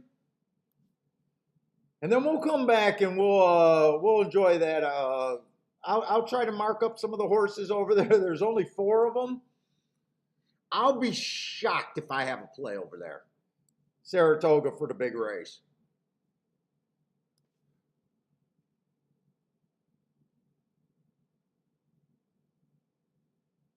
Now, Zandon, I got some real thoughts on Zandon. I was not impressed with the Kentucky races that he was coming out of. He got the perfect pace in the Derby. Early voting I had in the Preakness. That was my early voting bet.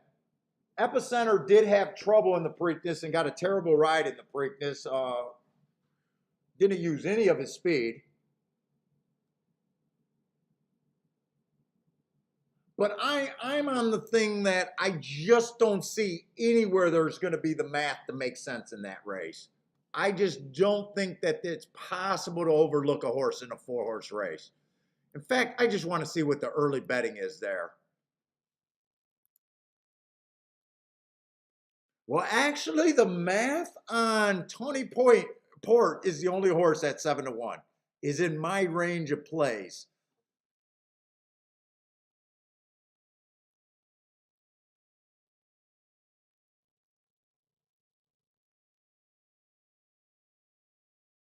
See, early voting was an easy pick for me in the Preakness, but you were getting 5-1 there. I'm not, you guys know I don't get excited about 5-2.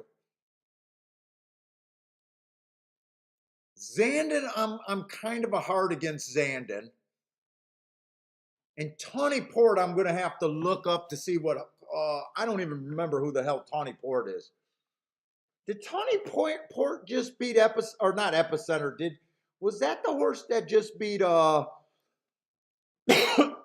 at Thistle Downs?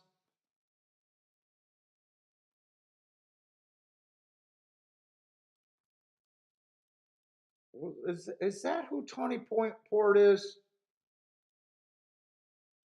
Just beat the Florida guy that just ran in the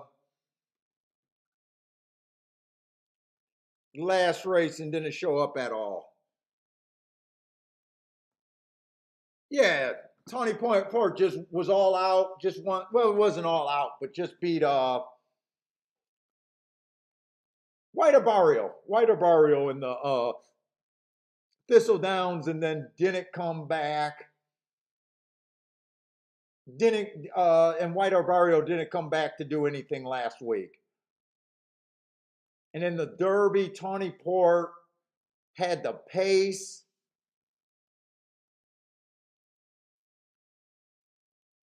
That he needed and still wasn't good enough.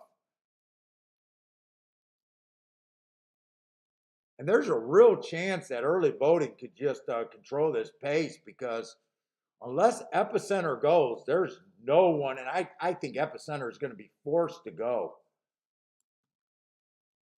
But I think we got like 35 minutes for that race, so I got a lot of time.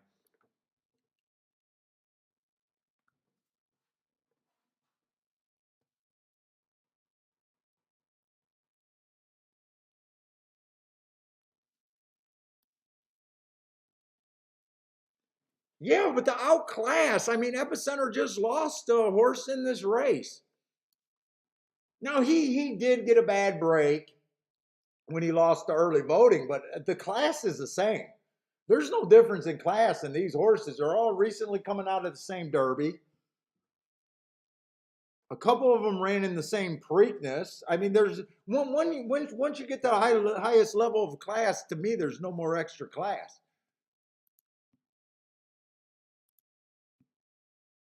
And I'm not saying I'm against Epicenter. I just don't. I'm saying I don't believe the math's going to be there to do anything. That's what I'm saying.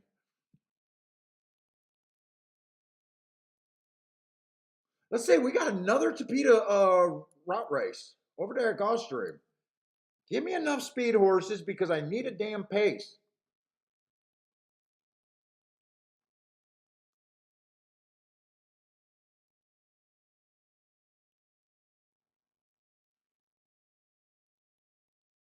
Six is definitely a speed horse. Six is definitely a speed horse. A lot of times, seven is going to the lead, and probably the only time he didn't go to the lead was 3 races ago where he was bumped repeatedly. That could have been at the start. Other than that, this horse is always going to lead.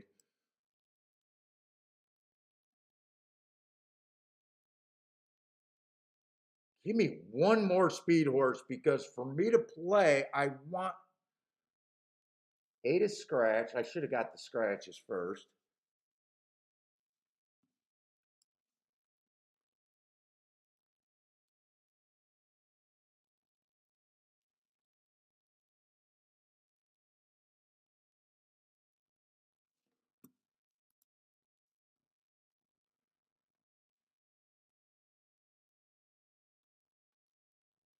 Last I looked at early voting, I think he was 5-2. 5-2.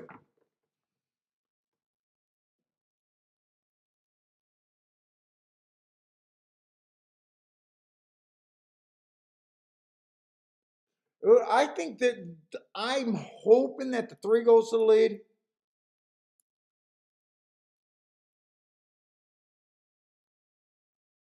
I gotta believe that the 6 is going to lead.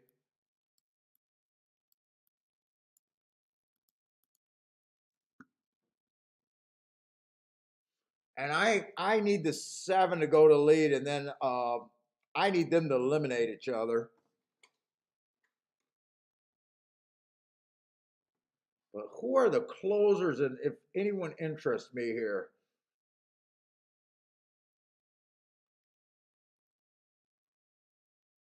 One has a right running style for the most part, but that horse tends to get on the lead too.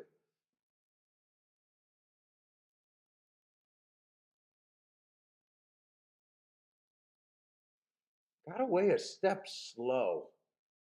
13-1. Let's see. Two's the favorite, right running style.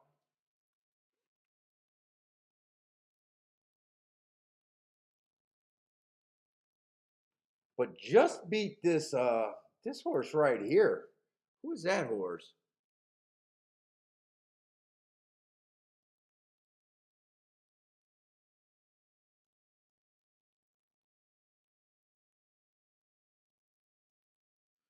Always Gambling is mostly a sprinter. I don't like sprint. I like sprint to route, but oh, they're already getting in the gate. And I'm still trying to figure out who's who here.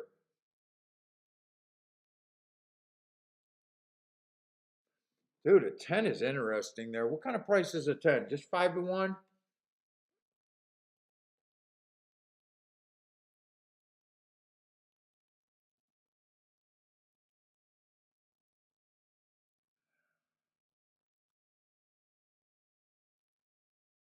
I'm not going to be able to bet this race.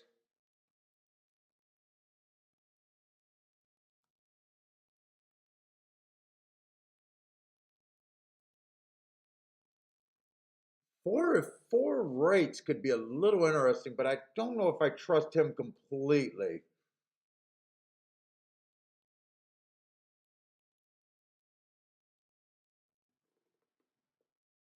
1, 2, 4, 10 are kind of the horses that I'm thinking of, but are they giving me time to try to get my idea together, or are they waiting? Let's see, 1, 2, 4, 10.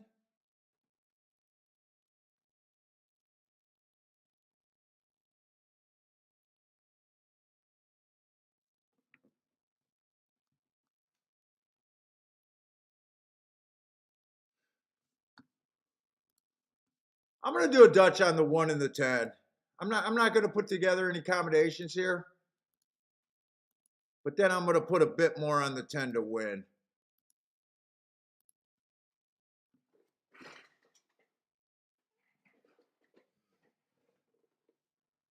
I was gonna sit out, but I think 5-1 on the 10 is fair. I would have liked to do my betting line to see really where my opinion was there. Let's see, 1 and 10 to win. I think those are the speed horses. I need them to duel. I want those horses to duel. Those are not horses that I like.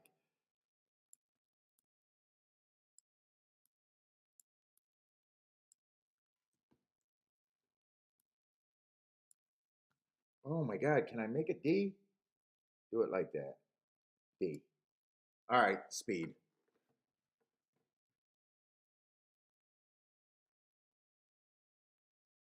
And you guys got to go faster than 25. If they get 25, 24 and 2, good.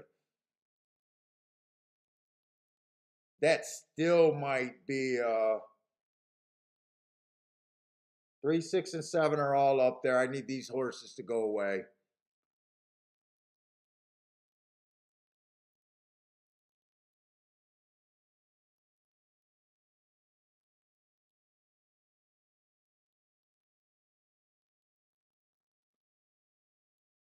$49. So 20, what was that? 24 and 2. 49, what is that? 24 and 3.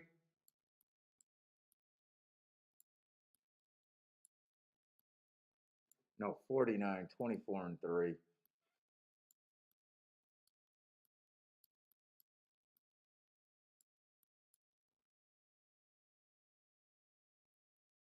Uh, 10, I don't, that 10 has nothing.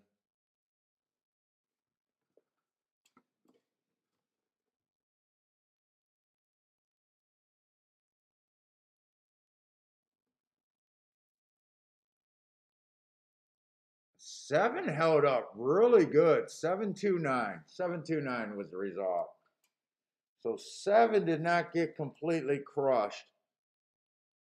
7 did 7 go wire to wire? Wait a minute. Did 7 go wire? Who had the lead early there? 6 had the lead, right? 6 had the lead. So 7 did right.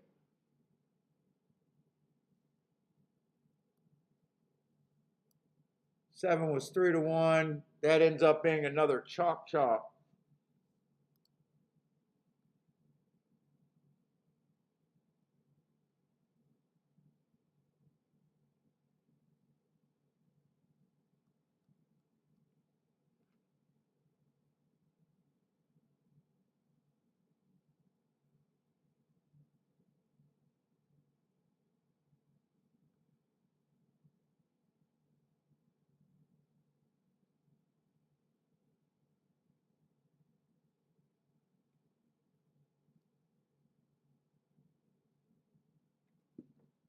Lloyd with the phone there. We got a few races left. I think one more race at Gulfstream. That's all I got marks for.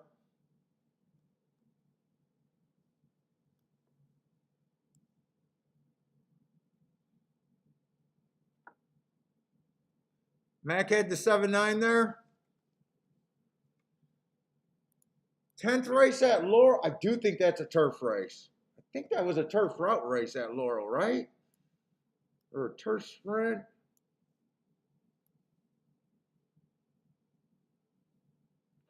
I might try to fit that race in.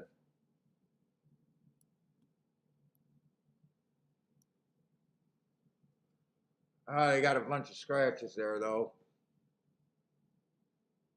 Oh, it's a sprint race. I was hoping it was a route.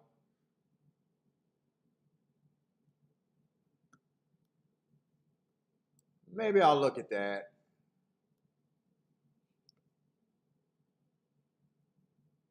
It is a $16,000 claimer. Let me just see.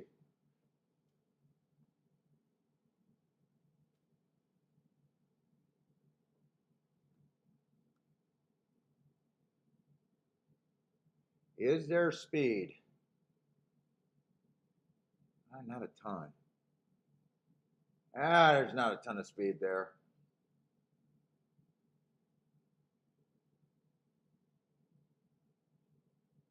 I don't know how much I want to mess with that race. Maybe just look at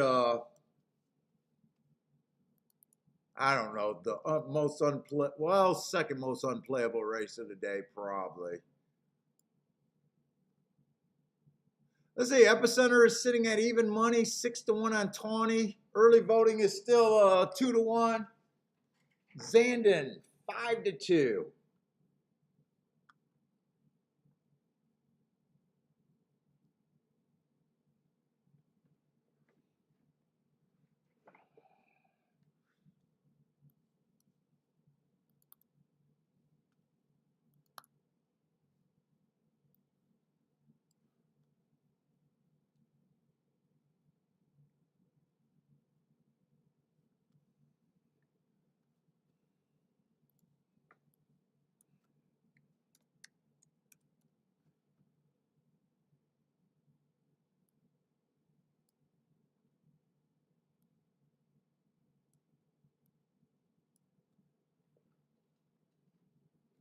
Ooh, I got him as average slow over there. Wow.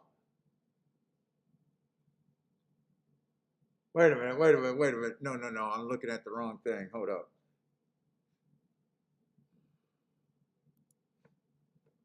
Average.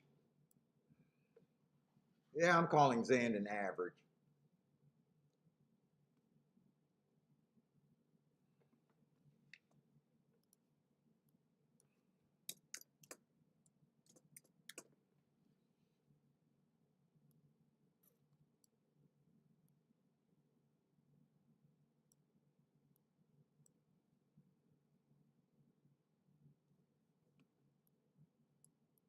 Ugh. Let's see. This guy is scratched.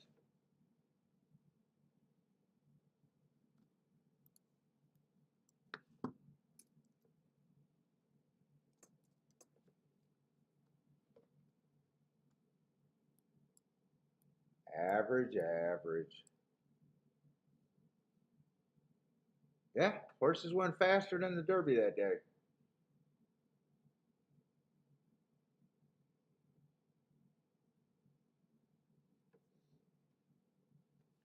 Yes, it did.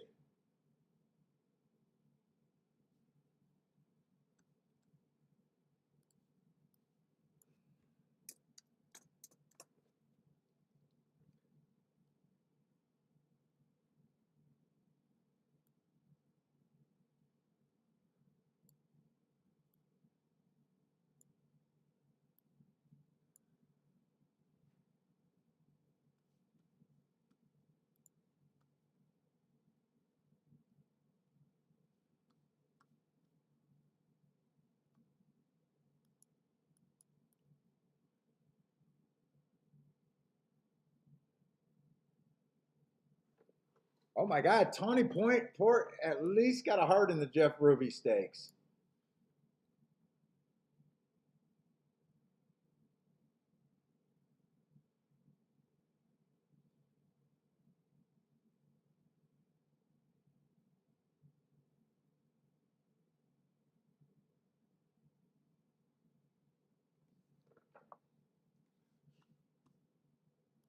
Let's see, 4-9. Oh my God, 4-horse race. I can't even believe I'm doing this. Bad rail stalking closing right there. This is why I didn't like the Lexington Derby or the Bluegrass. I thought I thought there was a big bias that day, and he had the perfect trip that day.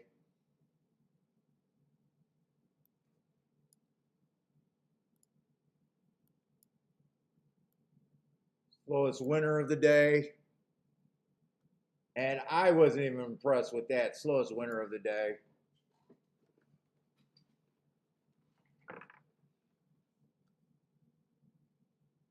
Oh, I'm scrolling down to find more horses. There isn't any.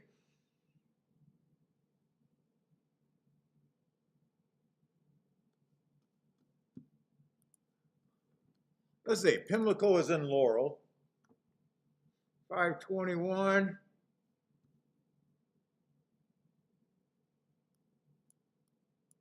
Dude, they were trying to say the Preakness day was a speed favoring day, but if you guys were watching the Preakness with me, if you guys remember, there was a horse, I think from the one hole, that came from like 20 lengths off the lead. All the other horses were pretty close to the pace, but I don't know if I really agree. I just had that as a normal day.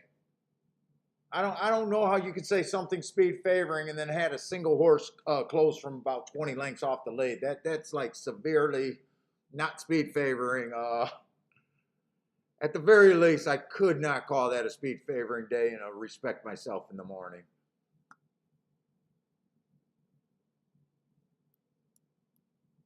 Early voting did set the fastest pace of the day and was able to win that race, though.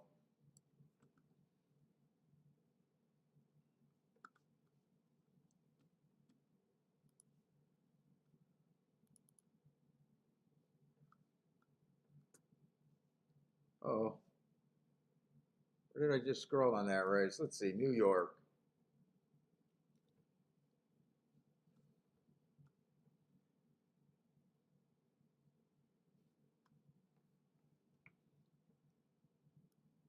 Believe it or not, horses went faster than him to win when he earned that big speed figure that everyone got crazy about. I just had that being an average race. Now we know that Moldano came out, won what, the Belmont. He won the Preakness. February 5th, did he do anything to really show he was special? Bad rail, early pressing day, so didn't overcome anything. He ran with the track. Fastest winner of the day again, so I think that I like that race. Fastest at the second call. I don't really got to go back to December 19th. Yeah, Zandon, I'm just not that crazy about. I did not like the Bluegrass. Let me look at that December 4th race on him. I just don't care for this horse all that much. You know what? That was an inside early pressing day. He had the 7-hole and he stalked. Well, stalking fits, but the inside didn't. I'll give him an asterisk for that race. But 51-3, the fastest winner of the day went 46-2. He was average that day at 51-3.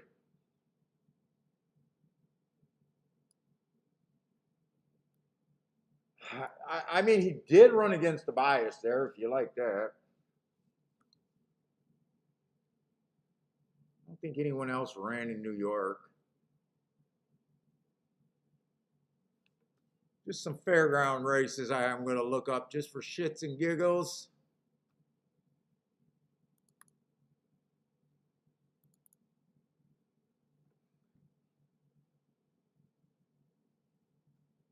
March 26th. We know how inside of Fairgrounds been. He won from the 6 hole, but I watched that replay, and I was not a big believer in him at the Derby for winning. He got the rail. He settled on the rail that day. I'm pretty sure I remember watching that race.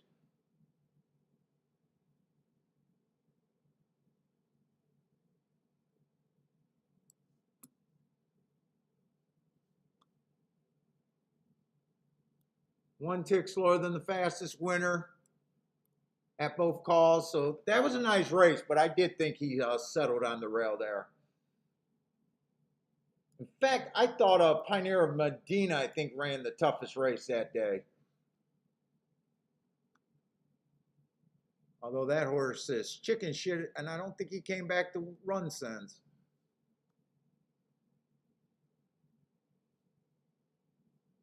And this race, I know he got inside.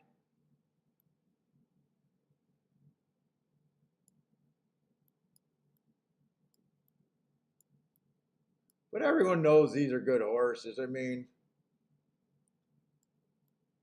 I'm not blown away by Epicenter. Ever.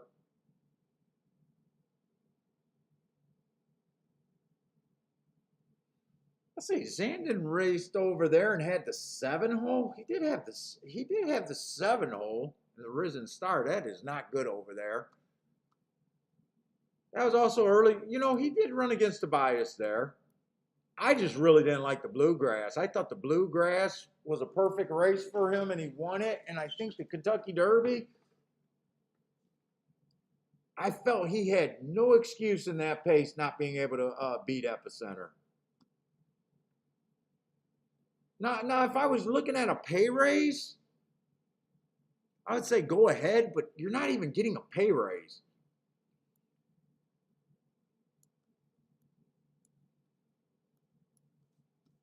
I mean, you're trying to beat an even money for a 2-1, not even, or a 5-2. That's not even a fucking pay raise. Well, you guys know my opinion. I'm just going over this race, putting my notes up there, but I don't. This is such a non-betting event.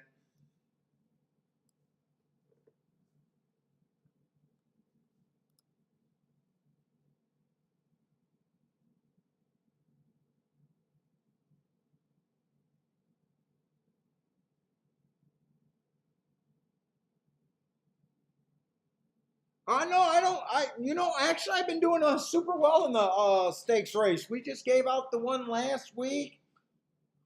We hit the Belmont. We hit the Preakness. I was wrong about the Kentucky Derby. I'm just not comfortable. That's just not where I want to play day in and day out.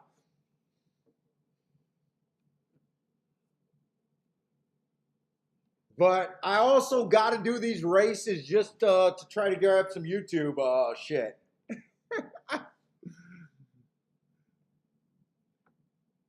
Why is the field small? Because American horse racing trainer and owners are chicken shit, and they don't want to race each other. Is the real reason why.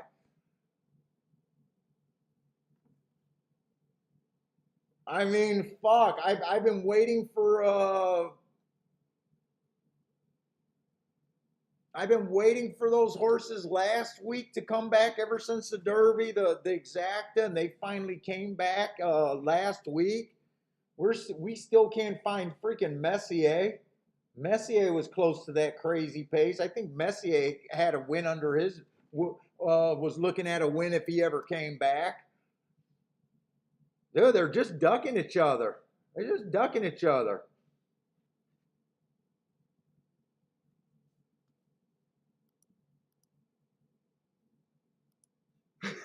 Matt Gray.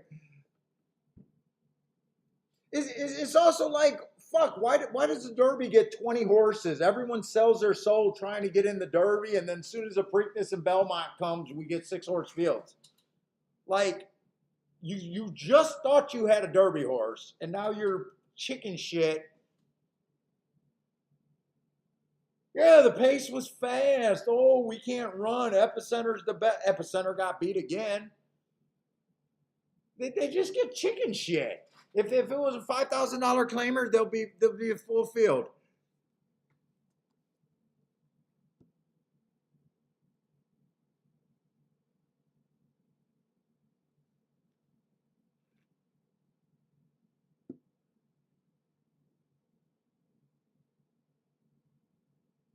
Yeah, you guys aren't scared to run your best against your best, huh? Matt Gray said you could come and do the remote. I just can't have you in my house.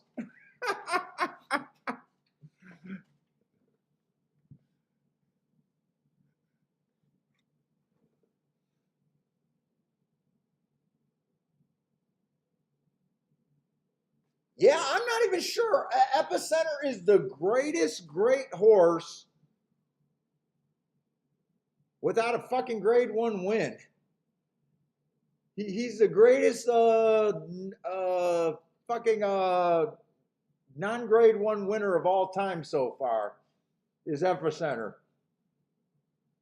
I mean, I would love to own him. Obviously, I'm just talking. Remember, when I'm talking about for a better standpoint. He has holes. He used to show speed. Last 2 races, he didn't have speed. People say that he was sucked in on that super fast Derby pace. No, he wasn't. He was a closer that day. Now, he was squeezed early when early voting did beat him. But if they let early voting go again, Saratoga has been kind to speed. If they let him go again, I think Epicenter is going to be forced to go. And maybe we'll finally get a duel with Epicenter and early voting here.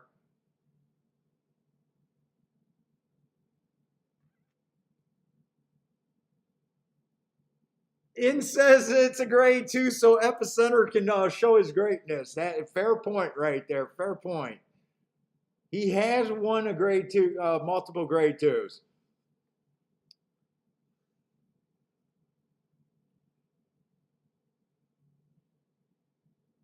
Dude, there's a replay I want to watch, and I want to look up this February 19th race because to me as a bettor, Tawny Point is the only thing that makes this race not be cracked for a bettor.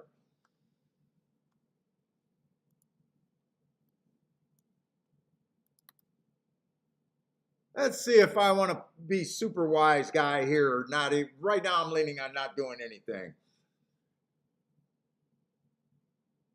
February 19th is what I'm looking at.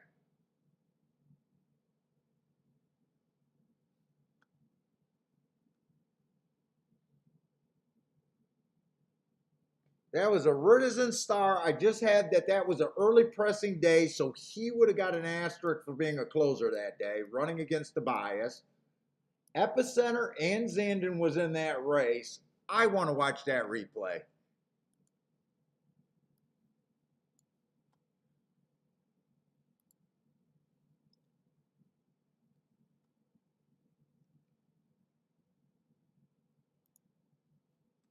Let's see. Tawny Point would have been the 4-horse. Hopefully there's no scratches. Hold up. Let me hit pause. I got to figure out who's who. Looks like there's no scratches, so I'm looking at the 4-horse. February 19th, where was this horse was a 7. And he would have been running against that bias too. And Epicenter would have been running with the track that day, 5 horse.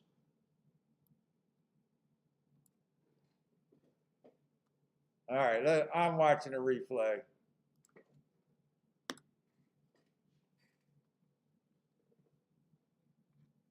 4, 5, and 7. My guess is 5 goes to the lead and gets the rail instantly, which he does. Instantly too wide. 7's running against the bias and 4's running against the bias.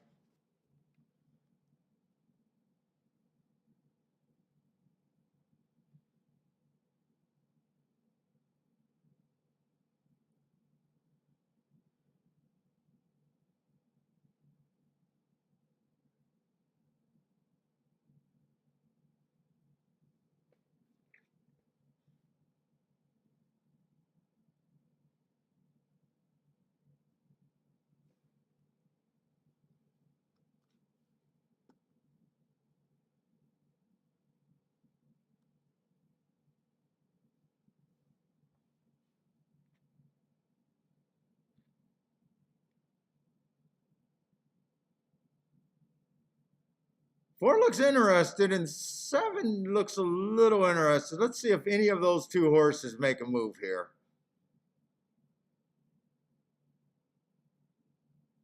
4's blocked more than anything. 7 looks like he's trying to gear up, but 4 has no place to go. 4's waiting for horses to get out of his damn way. Now he got to angle off the rail and go 8 wide.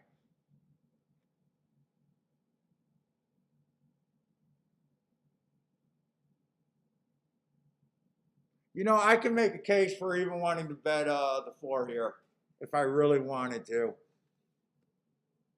He's the only thing that makes this race not crap.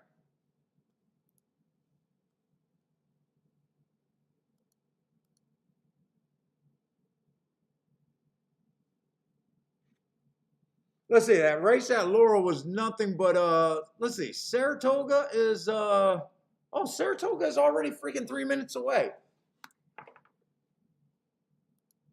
And what is that last race at Gulfstream? Because if there's really a bet that I'm going to make, it's going to be Gulfstream.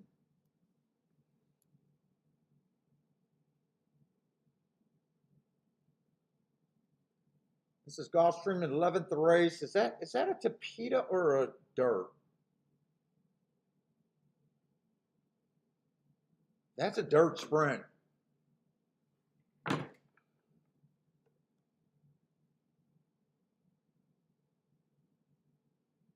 Oh, I love this race 2 back on this 1.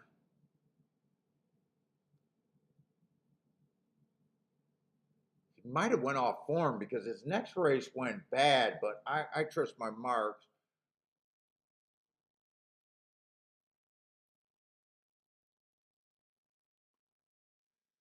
Two should get a nice trip on the inside. Is there any other speed there? I don't trust the Tampa horse.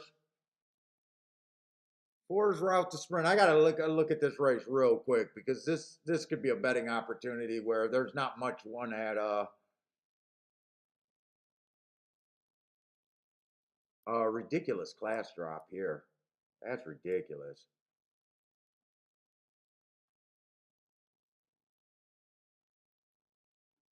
And we haven't seen him since October. All right, I'm going to go back over here to the Toga. Hopefully they could get it in there at the Toga and do this.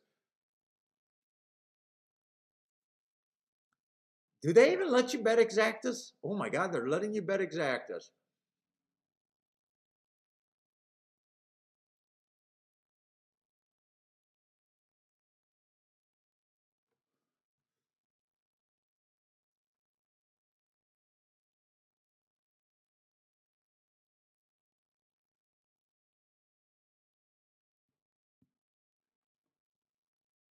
And then Tony Point got that heart. I'm trying to talk myself into betting Tawny Port to win.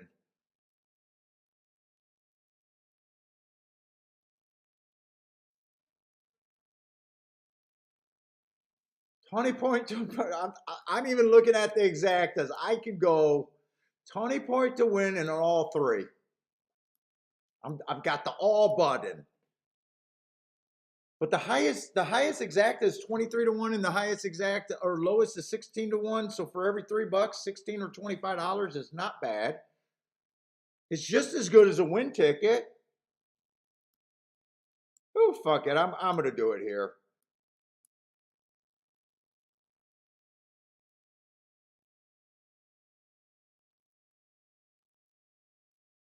I like the Jeff Ruby stakes right there. Early voting, if no one goes with early voting, he obviously has all the tactical advantages and everything here.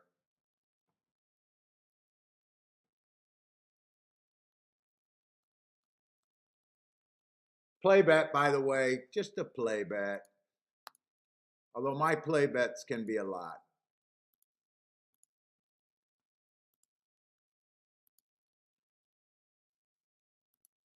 Can't believe I'm doing all three exact and a four horse race.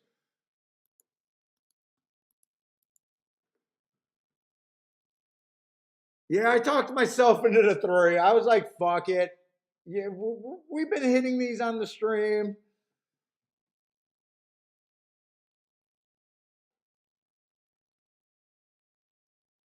Look, I've never been a fan of Epicenter. I don't think there's any standout in this group. The math actually makes sense to me. As long as those exactas don't go down. 8 to 1 in the four horse field absolutely makes sense to me. And those exacta prices actually make sense to me. And I got enough of a story that I can spin where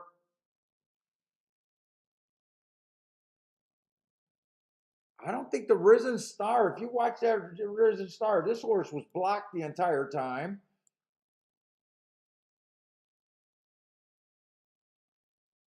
He's been close to the pace a couple times. He even earned a heart 4 races back, going too fast to win in the Jeff Ruby Stakes.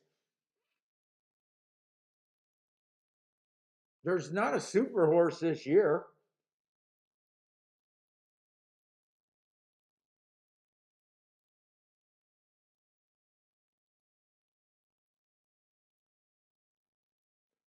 Yeah, early voting gets the lead. There should be tactical advantages. They're gonna force Zandon. Even Zandon is like, fuck, someone's got to press early voting. Otherwise, we're just gonna watch a paid workout.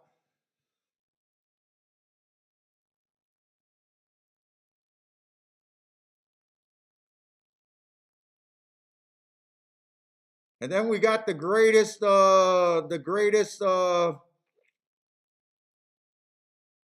horse of our generation is what I don't know. Too many people are saying.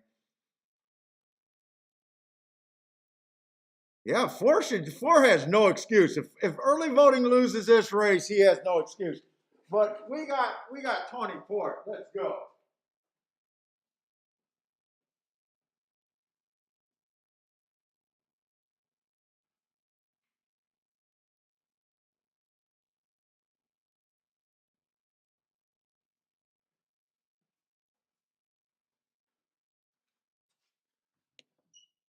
Uh, oh, he flatted out. 5 is still there. I thought Tawny was making a little bit of a move. There's no move there.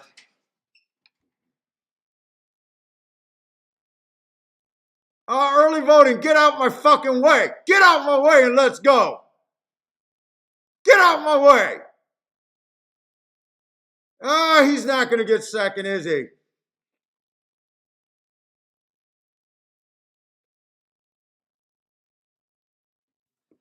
He couldn't get second. Epicenter's the greatest horse because it's a grade 2.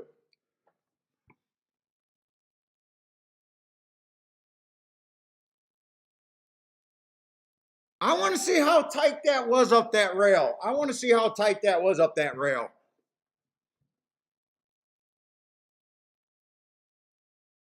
I'm yelling for this 5 horse to get out the damn way, or the 4 horse to get out the damn way. I don't know if he had to hesitate there. I'm not sure if he hesitated there.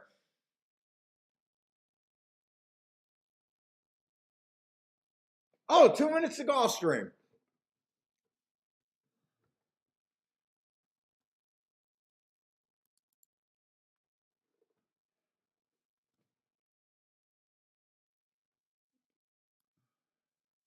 Let's see, Saratoga Gulfstream. I know I was interested in the 1 and the 2, but I got to the 8. This drop class drop is completely suspicious on this 8.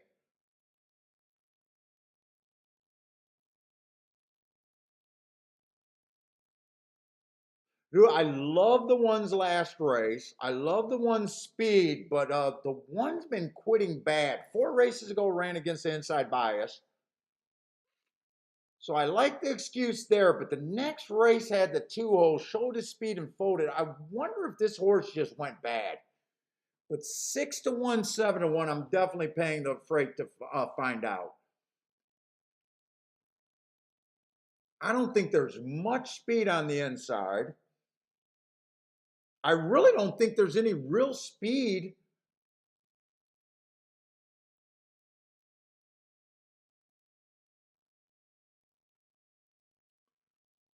outside of the 8, who's giving me that crazy suspicious drop.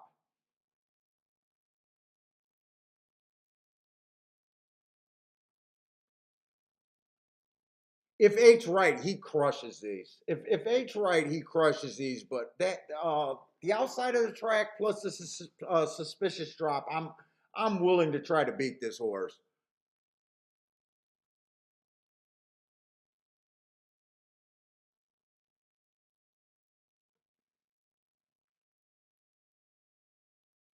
And I do have some interest in this 2 horse. I don't think the 2 horse has any real speed, but I think if everyone's wobbly,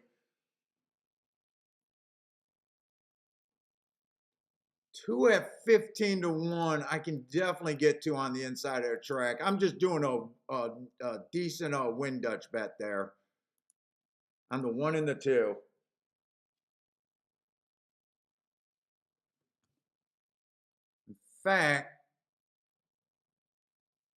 In fact, I'm going to do a quick turnaround. Exactas 7 and 8, but more of the 8 on top of the 1, 2.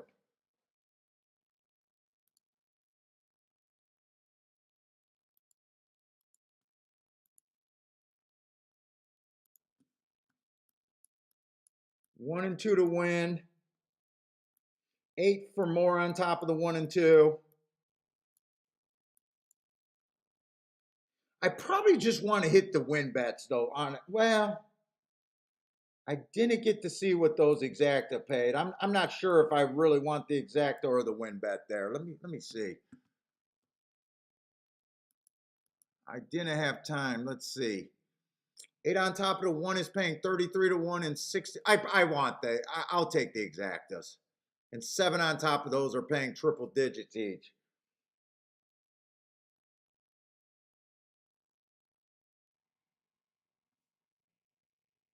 Unless the 3. 3 might have speed, but I have not been trusting this Tampa form.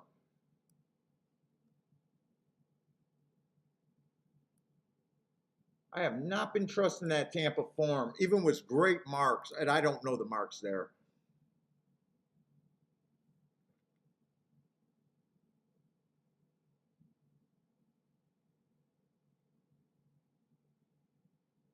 Shit, now I just want the 1 or the 2 to run for second. I don't want this 1 to do it with the 8 right now.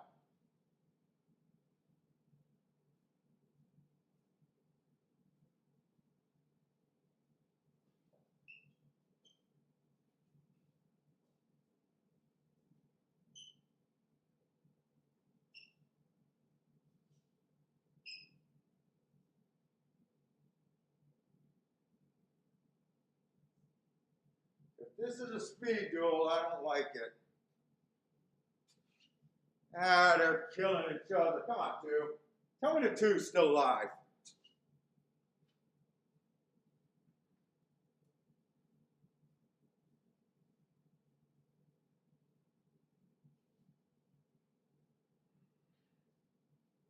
Come on, just be Gulfstream inside of the track. Let's go 2. Come on, get him home.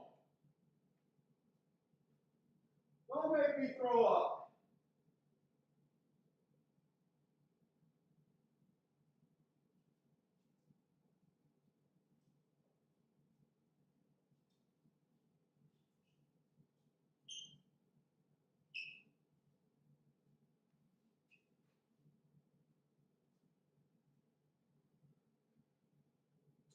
God damn it. Really? I got ran down? By the 9? By the 9? From the far outside? What the fuck's going on at Gulfstream right now?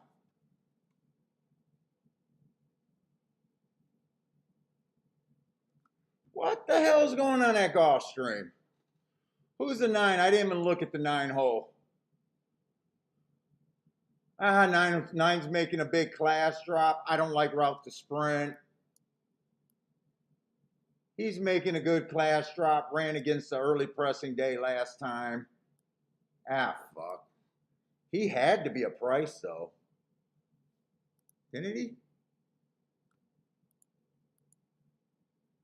6-1. 5 horse got there, too.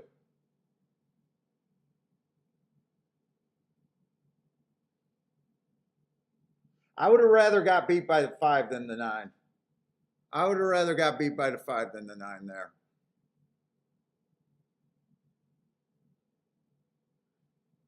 Two ran his race.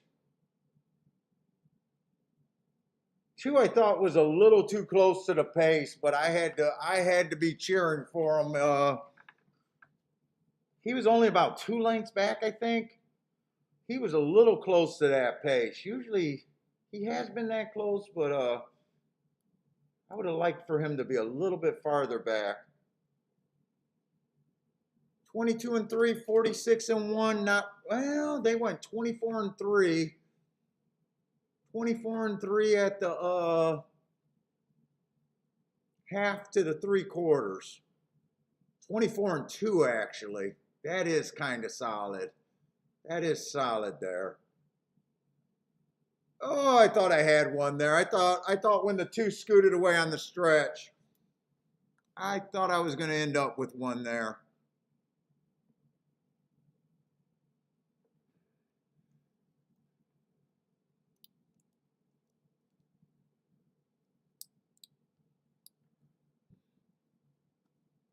Well, yeah, one to 2 over to 7 would have been a huge banger, but I didn't like the 7 enough to box that. And I wanted to, I really bet that where if the 1 or the 2 was going to win, I was really going to add to my day. I played the win bets for more than the exactas there. Dude, I think on the other dirt races, the outside was winning too, if I'm not mistaken. I just kept assisting. I can't get to the 9 hole there. I cannot get to the 9 hole at Gulfstream. I just can't. The horse does make sense on regular handicapping, though. I don't like route to sprint, so I couldn't have liked them there.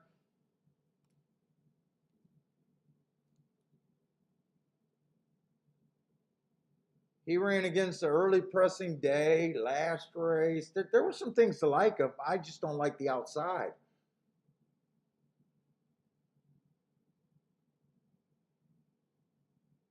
Five horse was going to have to come from far back to beat the 2, which he did. I was suspicious of the 1. And fuck, I think the computer boys followed my bet because the 2 was 11-1, and I think he was closer to 20-1 when I bet him. Yeah, just not good enough. But he ran his race. I'm okay with that. But I think on the dirt,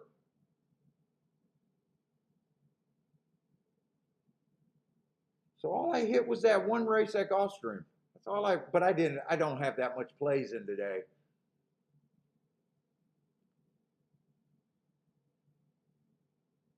Let's see, this race, the 3 horse did run. He did win. That was a dirt race, right? No, that was a Tapeta race, actually. That was a Tapeta race. I'm looking to see the dirt. Because the 9 usually doesn't win at Gulfstream. First time starter there. He closed. He closed. The 9 just closed. The track had been backing up. Did anyone go wire to wire? Let me look at those charts real quick.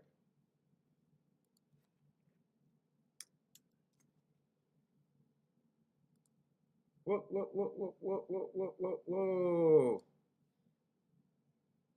Dude, I'm kind of struggling. I only hit 2 tickets on these shows this week. Only 2 tickets.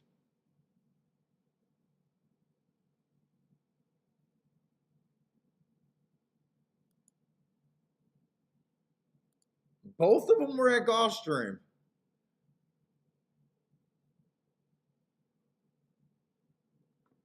Let's see. Dirt racing.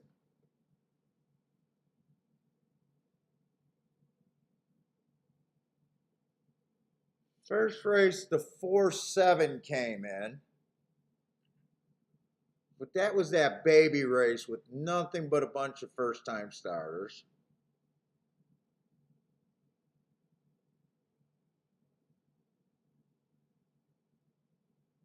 The 8-4 in the 5th race.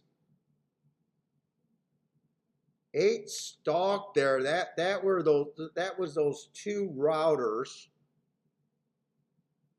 Dude, I'm thinking I missed on the dirt that it was outside, that outside horses were running and speed was not doing real well. I think I missed that. The 8th race, the inside horse won, but he came from 4 lengths back. No one went wire to wire on the dirt today, huh?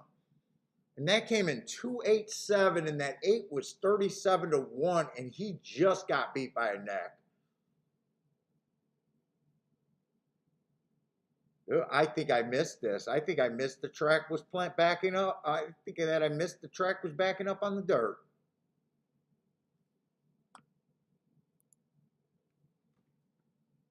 And this 9 came from off the pace, and so did the 5.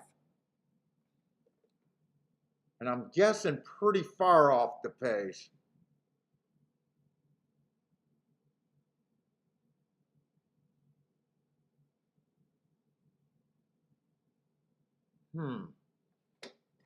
Lots of chalks today, too, though. Lots of chalks. Let's see, is there one more race to hang out at Saratoga, or are we done? One more race at Saratoga or Epicenter? Boy, early voting to me had no excuse. 0.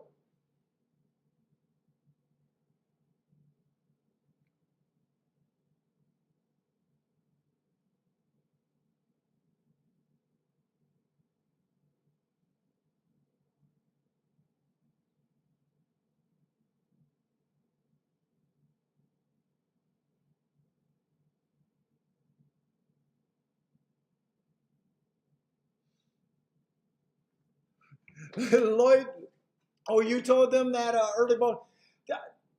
Were they really slobbering? There's no way that On the Wrong Lead. Come on, I respect On the Wrong Lead. There's no way they could have been excited for that race. They had to just be handicapping it like there was nothing there, right? They couldn't have been slobbering over that race, could they?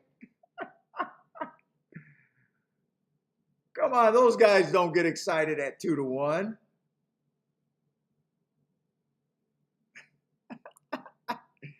Lloyd, I'm gonna call you out on the use of slobbering.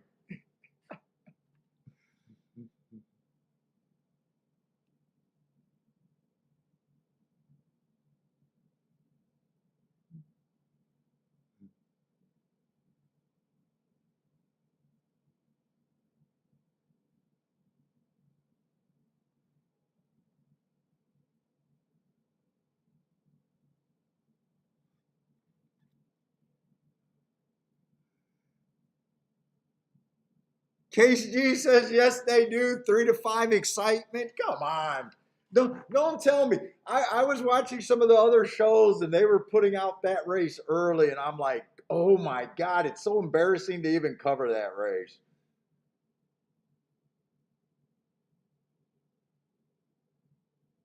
I said, I can't cover that damn race. I can't cover that race as a serious option in my day. And then even if you were looking at the pick six, you pretty much got, Jackie's Warrior, the race before that. I hope they didn't give out the double. I hope they didn't give out the double.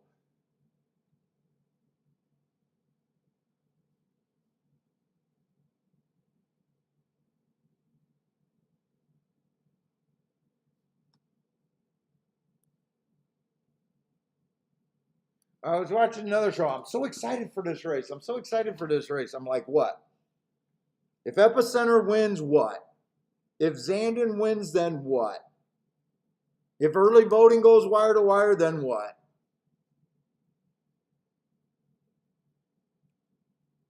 Who's the horse that I bet? If my horse gets first or second, still what? What?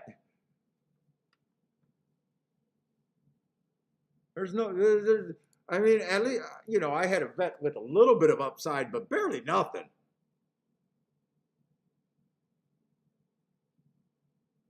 Oh no, winner. Dan Harding says a winner's a winner. $5.80 double. No, I believe that certain winners and a way you play and are willing to take things put you behind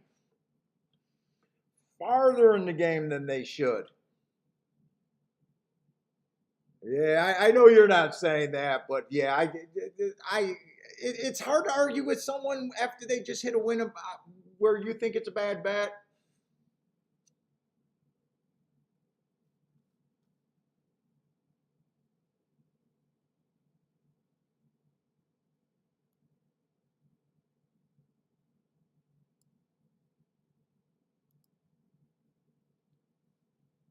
Yeah, I know you're just joking over there. Let's say Max is looking at the one. Let's say I'm going to try to just look at this last race. Over there at Saratoga, hang out, having a good time today.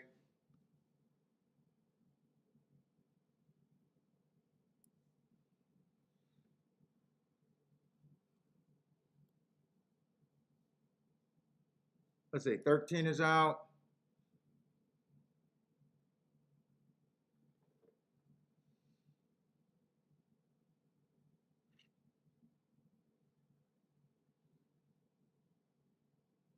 Yeah, I actually was watching them for a little bit, but I ordered pizza and fell asleep. I needed that nap so bad last night. Oh my God, I needed that nap.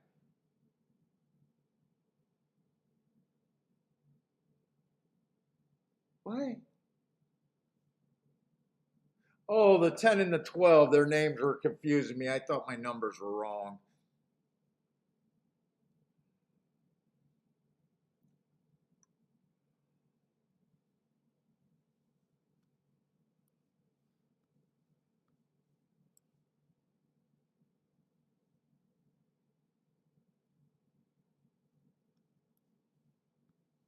Well, I did hit a place bet today too. Oh God, can't believe I did that.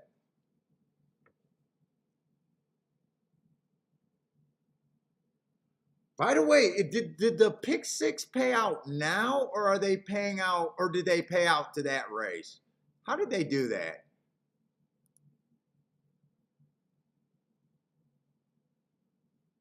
Oh, they did pay out to that race. Really? They ended the pick six on that race?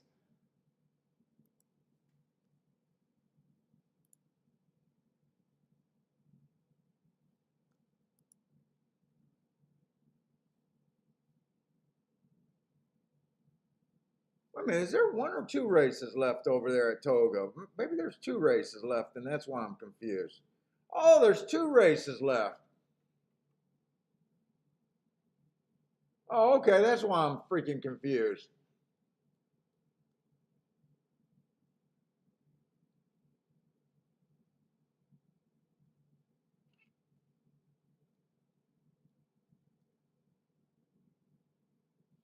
Oh, next race might be the best race of the day. Nice, cheap little claimers on the turf route. I thought I only had one more race. I might stay for both of those races.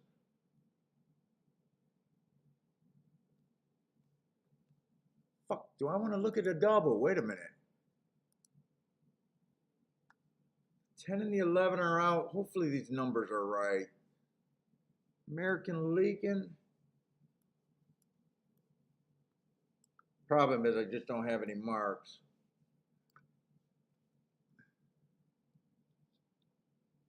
$12 is in and everyone outside of him is out.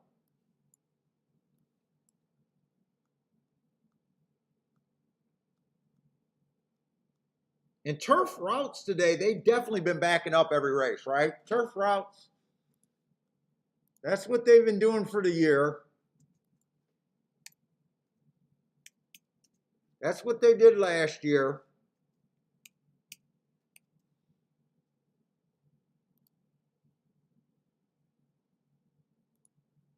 I'm going to equine base real fast because I have not been able to pay close enough attention.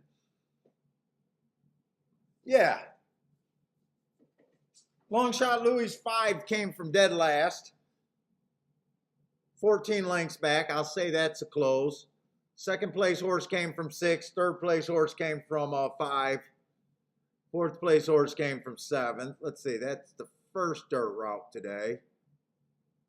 Turf sprints definitely were coming off the pace.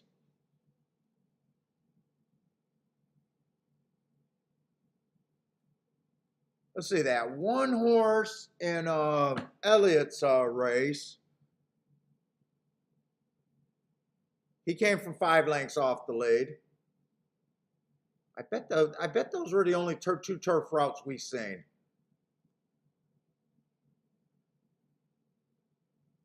Yeah, so I'm still handicapping this like they're coming off the back end.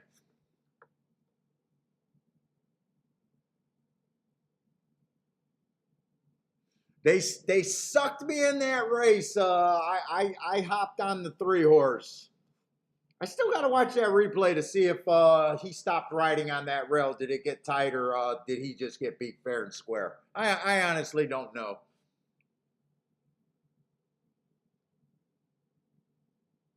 Let's see, we've got 1X and I am looking for horses coming off the pace. I definitely want to see if I got some pace to run at. Let's see. This is a mile 16, so it's not a crazy, let's see, 2 definitely got wants to lead.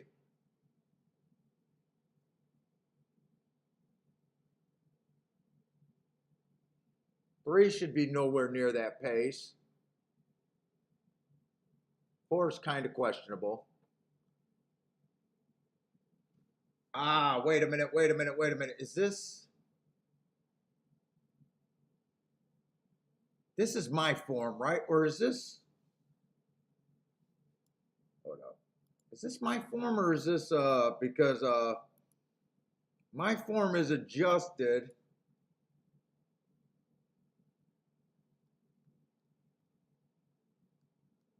I got to make sure I got the right form.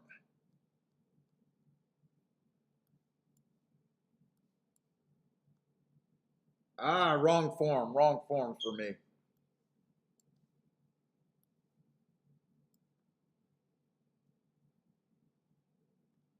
I was ready to love a horse and that would have been a bad move. Well, maybe it would have been a winning move, but it.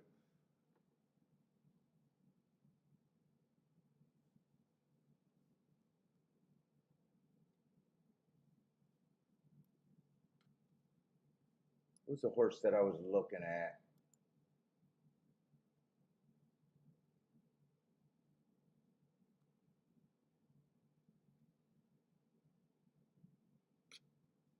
Damn, I'm confusing myself with 2 forms.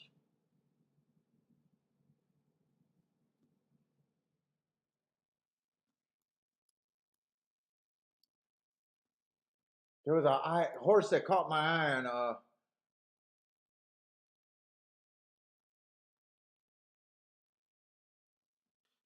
5 horse.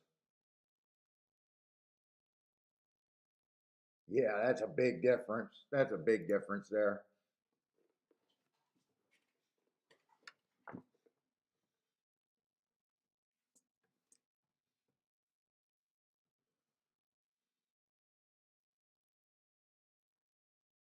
Oh, Dave, you didn't do a bet all day. You sitting on your damn hands. Nice.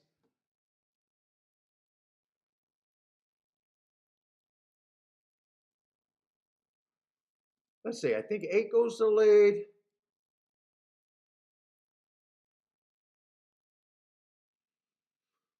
One, I think, going to be too close. Who's the favorite? The 12 at 7 to 5. I gotta. Since I don't have anything, I definitely got to start with him.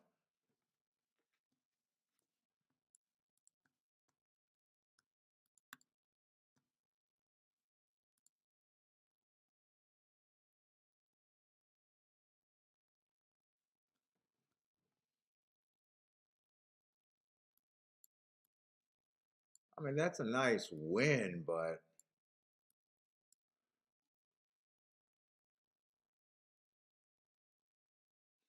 I can't say it screams I'm special.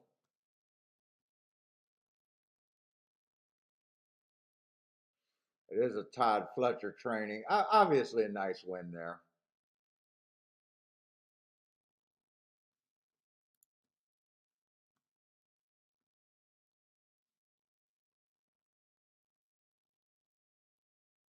So these two horses are coming out of similar races on the same day.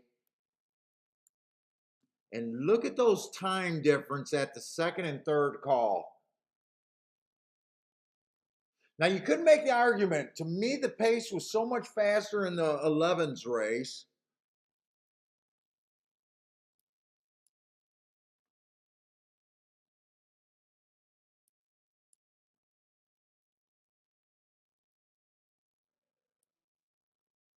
I think this is a much better race.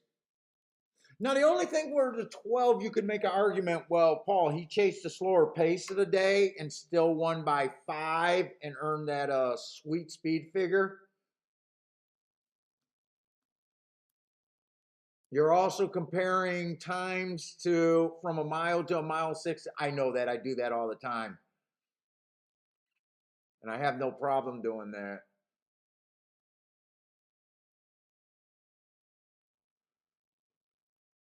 Anyone else run on July 2nd?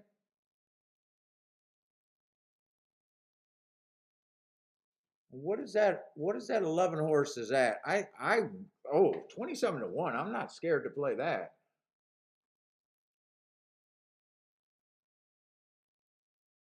He's coming out of the 10th race that day. Give me my documents.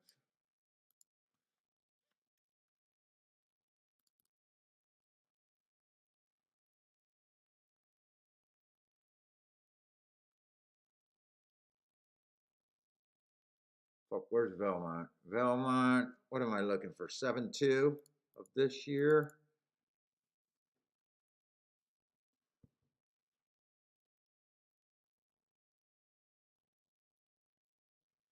10th race went insanely fast compared to all the other races. He's coming out of the 10th race, that race. Now, the only argument, if that was an insanely fast pace, the horse did go wire to wire. That wasn't the track record race, was it? That couldn't have been the track record race. That I don't know. That was early in the. Wait, this is at Belmont. That was the Saratoga where the track record. No, it's not that race. He's coming out of the 10th race. And he's coming out of the 5th race, which is only about 15 lengths slower. What is 11 and 5 at here? 5 is being bet, but the 11 is 28 to 1. I'm not against Dutching those two horses. I have no idea what this 12 is.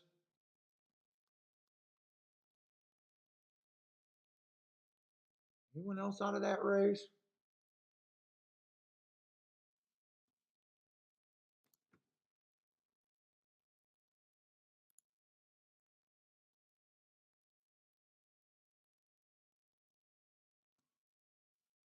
Oh shit, I'm in the 11th race. Go back to the right race, Paul. There we go.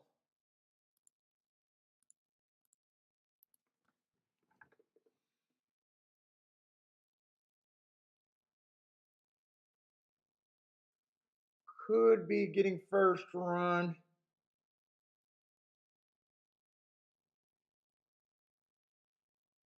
We'll see if the, let's see, the Santa Anita horse, this horse got possibly some class there, but I don't keep track of Santa Anita.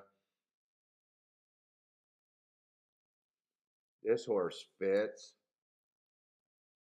Oh, long year layoff though. Year layoff. 5 and 11 is what I got here. Maybe I should have boxed even the 5, 11, 12 just in case I'm wrong about the 12. 13 on down is out. Charles said something about and this is a freaking horse. I have no idea where he's coming from. Charles said, I think he said that he's thinking of trying to beat the 12 horse here too.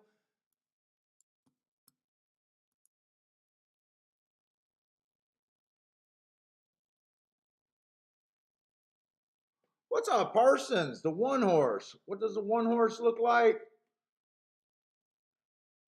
He just looks like I don't have my marks today, Parsons. I only was playing Gulfstream for kind of for real.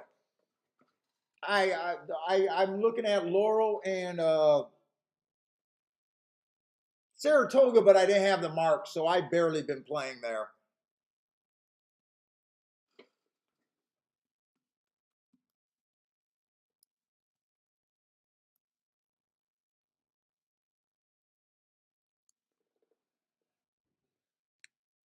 Two and nine got the lead. Everyone else is coming off the pace.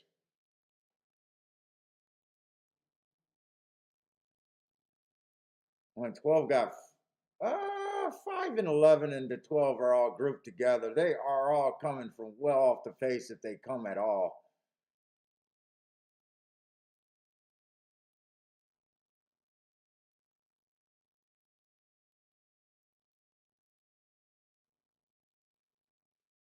Right now, I'm not so sure. I kind of given up on the 11. I'm even giving up on the 5 right now. I don't. Well, they're kind of getting in position. Hey, 11, you're allowed to tap the horse now.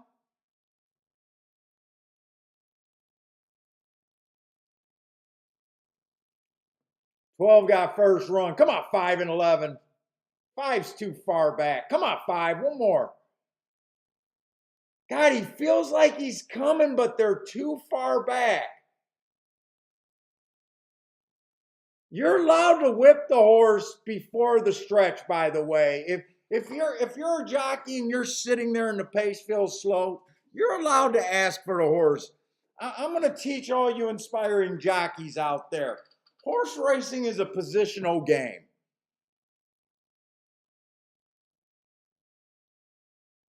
You can still be a closer 5 lengths out. You don't have to be 10 lengths out, 20 lengths out. I know you had horse because you had a rally. Being 5 lengths closer to the pace is not going to take your rally away from you. All you jockeys out there, just understand that horse racing is a positional game. We know they're coming off the pace. There's no doubt about it. We know the speed horses are dead over there at Saratoga.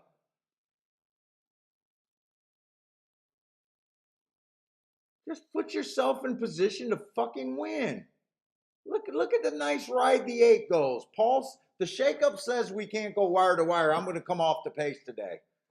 He did a nice job. He understood that it's a positional game. You know what? Going to lead is not good at Saratoga. I want to watch that replay to see how far back the 8 was.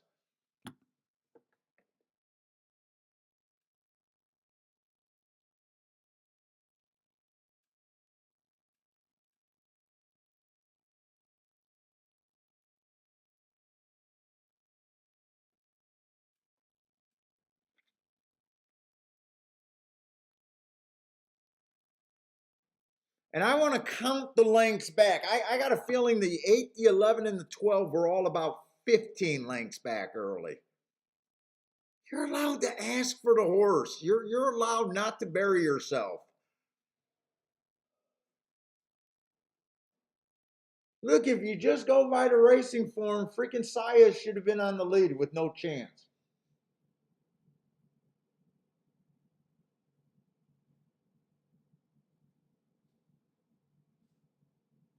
Yeah, 8 was stalking. Look at his running line. Every other race, he's on the lead. He did a nice ride. I'm giving credit where credit is due.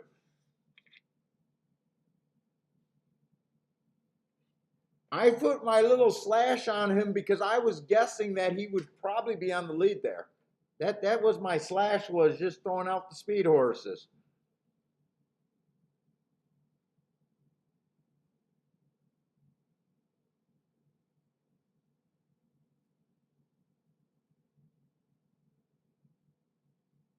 Ah, Nasir had a hundred to win on him. Nice. Yeah, I know. I definitely know 8 was not on the lead.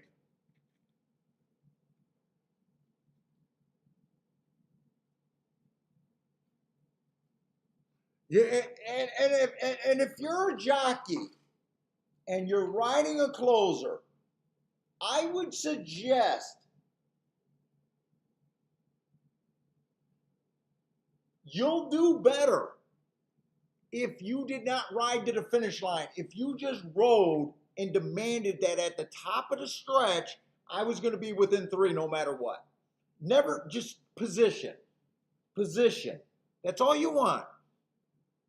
At all costs, I got to be within 3 lengths of the lead at the top of the stretch. I can't be 15 lengths back, 6 lengths at the top of the stretch, rallying like a son of a bitch, bringing a horse home that's gonna sleep, that barely gonna sleep because he didn't run.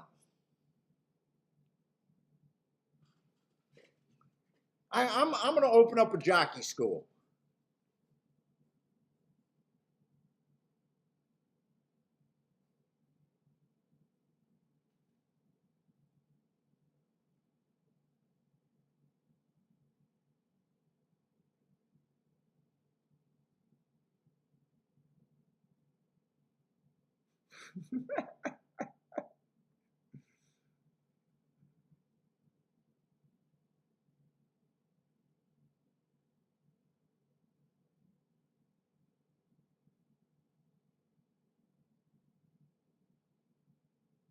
This is it, a 2 and a 9 dead heated.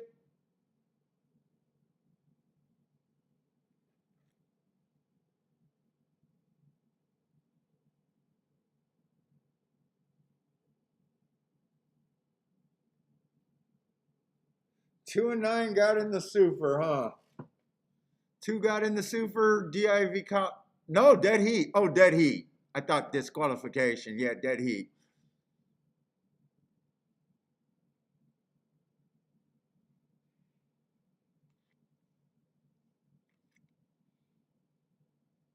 Yep, I'm giving out tips to jockeys. Hey, Lloyd, there was an apprentice the final year at DRC, and I was used to keep my bias notes, right? And this guy was a struggling guy, always sitting around. We used to sit down at that in the grandstand, right by on the far left bottom of the grandstand, right by those stairs, and at that old bar that's never open except for on one day a year, maybe. And this, sometimes the jockeys would be hanging around there, and I remember he had a mount, and I knew it was a freaking outside day that day. And this guy never won a race. He was still an apprentice, barely ever got any rides, and he was picked up on a horse. And I don't know how I told him. I said, it's an outside day. Just park the horse fucking wide. And he did it, and he honestly came back and thanked me for his first win. I have no idea what that dude's name was. That must have been 20 years ago or something. I don't even know when DRC closed. But I improved the jockey in my first conversation with the jockey. That's a true story. I'm not lying on that one either.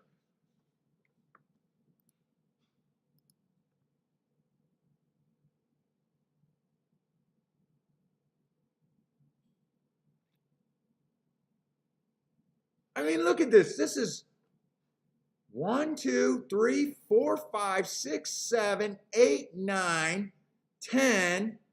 He's at least 11 lengths back. You think he's going to lose his kick if he's 6 lengths back?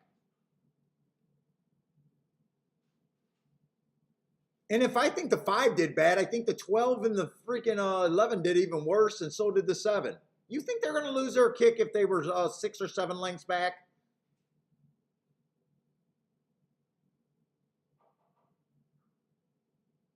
I mean, the eight's a solid 3 or 4 lengths back right now. As much as I hate the ride, and I'm not saying their names because I don't believe in just bitching about rides. I think the 8 ran a brilliant ride because he normally goes to the lead. And he rated today, and I think that was a big part of that winning move.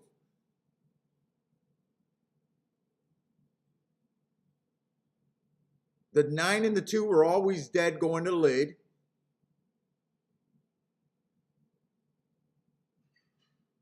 $12 and $5 are making their run, and they both got horses. They both got horses there. But they were both way too far back in no position.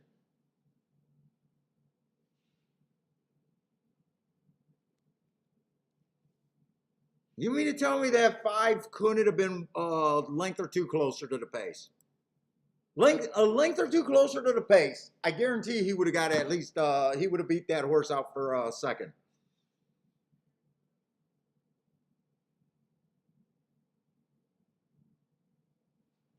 But that is what makes a closing bias super hard. You'll find a lot of races where you believe the track is favoring horses coming off the pace, right? And it's really easy sometimes to throw out the front speed, but then you get a horse like the 8 just making a really nice run there.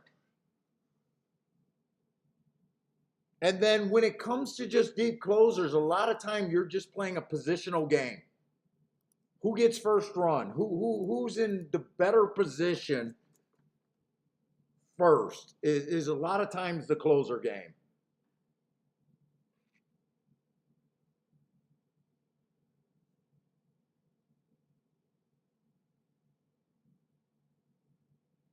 Yeah, there'll definitely be a look. I'm not getting on a horse, Blue Ken. I'm not going to get on a horse. But if you don't believe that, I don't think that I can improve a jockey's performance. I'm that conceited where I believe I can. And I got the notes and everything. I believe I could be a great jockey's agent. Now, I'll be terrible at making calls and getting amounts.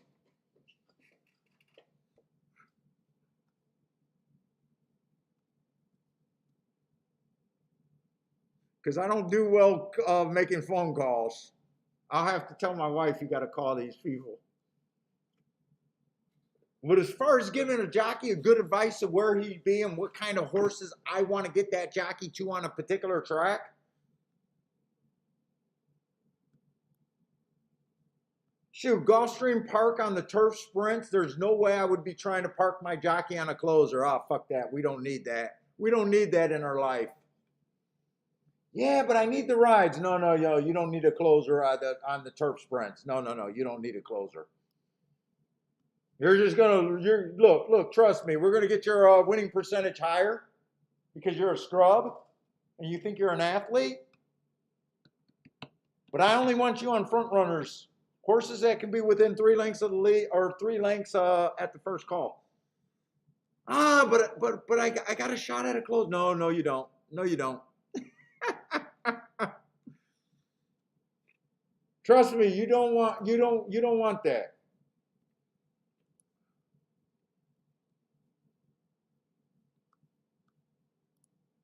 Come on, I'd be a good advice guy for horses jockeys.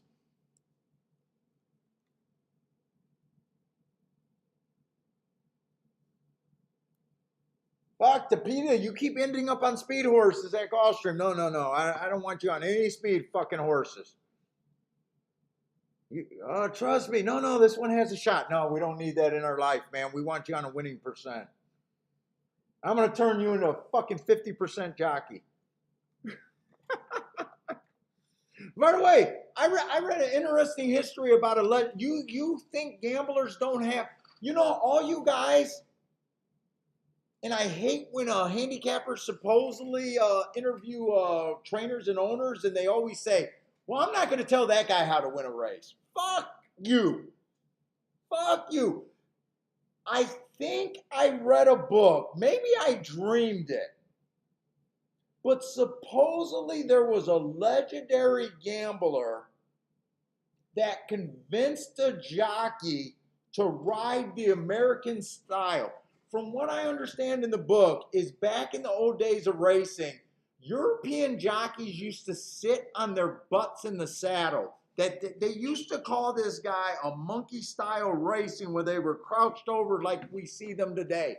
And this guy supposedly went over to Europe based on a legendary gambler telling him, being his agent, and telling him that he wanted him up in the saddle. And everyone adopted that style of riding when that guy was dominating,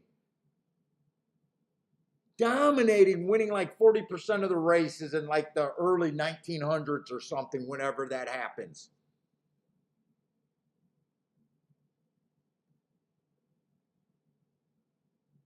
So if you guys don't believe that fucking gamblers are playing a different games and we see the game differently, and we can offer advice to, fuck, I could be in a room with Fletcher and I still tell him what I think of his horse.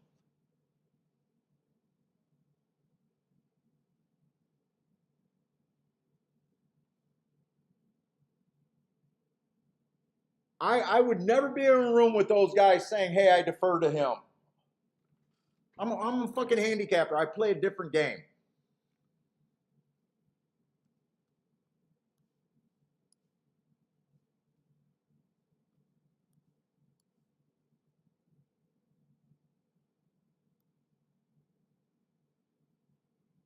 Let's say we got one more turf race, and actually this turf race might be the best today, claiming a 12-5.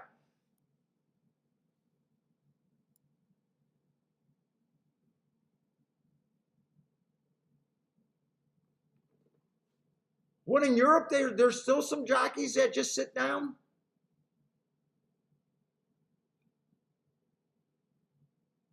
Have any of you guys heard that story before? I didn't dream that or make that up, right?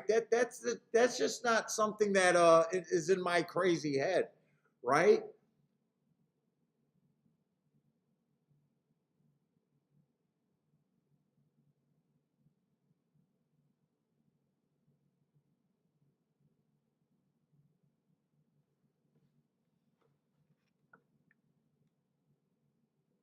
But if I'm right about my horse racing history, that's really a true story. Now, where I get my facts at, you guys might want to question. I'm not always sure where I pull these out at.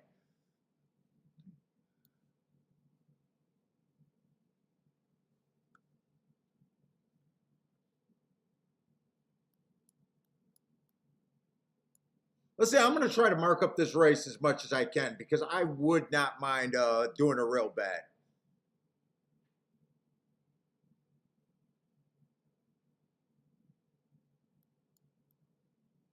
I'm pretty sure I understand how this track is playing, and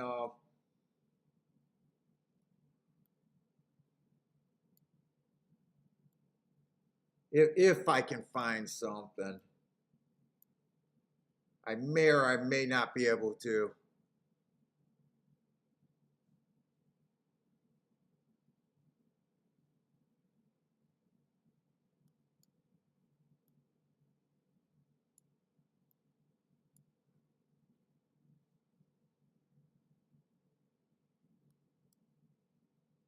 And I just got to make sure I'm not looking at his form again. This is my form, right? If you guys are wondering why that his form is not adjusted and my running lines are adjusted, so I'm able to put my marks in.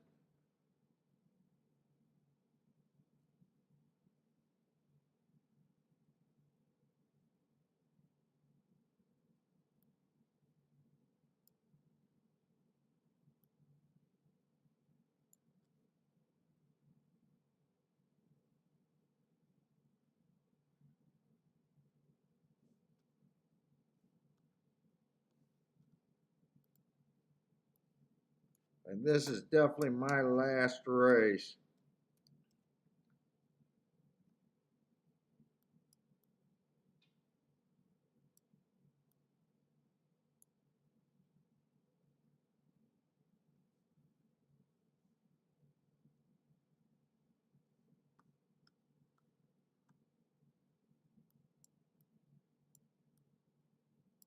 That was an inside speed day. He definitely ran against the bias there.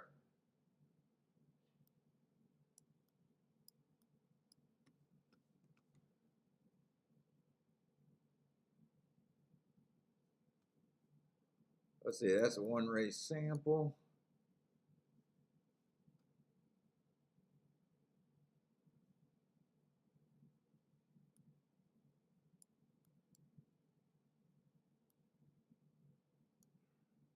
That's a good running style. As long as he's not so far back, you got to get within three. Look, I mean, it even shows it on the racing form. When you get within 3 lengths of the lead, you give yourself a chance at the finish. When you're not within 3 lengths of, and just go form after form, day after day. Look at closers like that, and I guarantee you'll start seeing the pattern there. Wow, when he gets within 3, he has a shot to win. When he's 8 lengths back, even when they make up ground, or hold their distance, they don't tend to cut up lengths that much. You get rare birds where horses every once in a while, a horse comes from 10 lengths off the stretch run, but for the most part, they don't.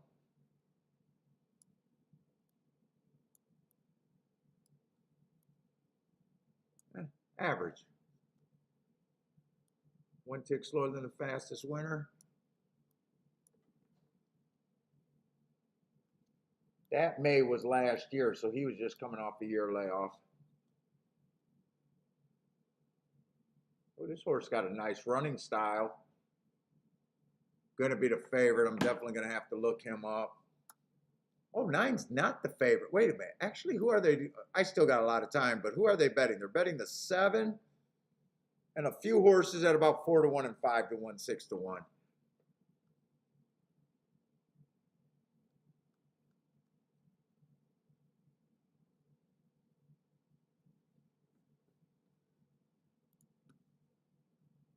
I always have problems with when I like route to sprints. Usually it's a speed horse stretching out. I always have problems route to sprints with closers. Wondering if they still got that pace kick when they go the farther away. I struggle there a lot. He did run against the bias last race, though, an early pressing bias. And then last race ran with a good inside.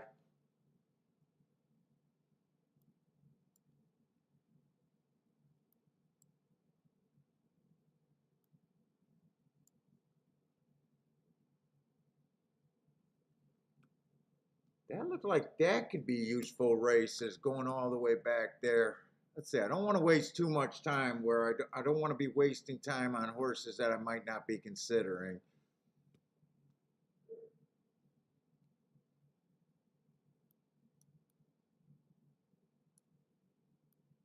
I'll call that average. There's not really a gap there.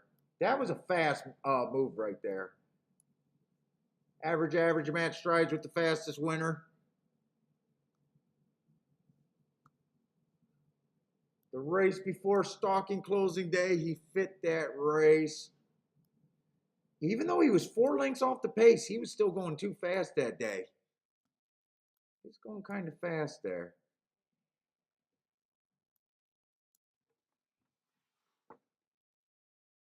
He got a pretty nice running style too. This is just a $25,000 claimer. I'm still probably going to go to the lead. I'm guessing this guy goes to the lead right there. Lead. I say Ford definitely wants the lead.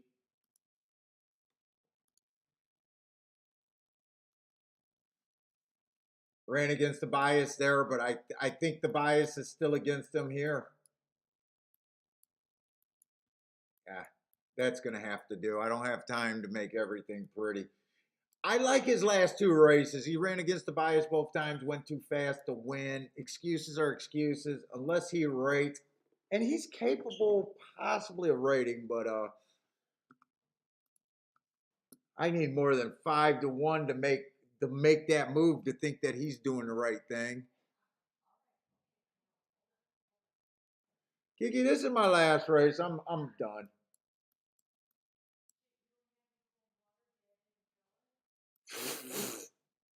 You've been laying on the couch 5 feet from his water bowl, and I'm getting blamed for not filling his water bowl. Is my wife just living the dream? Making a nice nap, lazy Saturday. Probably picturing me in the nude on the evening. You guys hear her crack up on that one? She lost her shit on that one.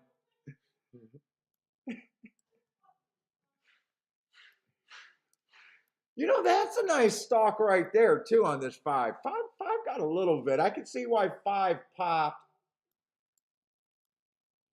at a nice price 2 races ago. I like those 2 races leading in.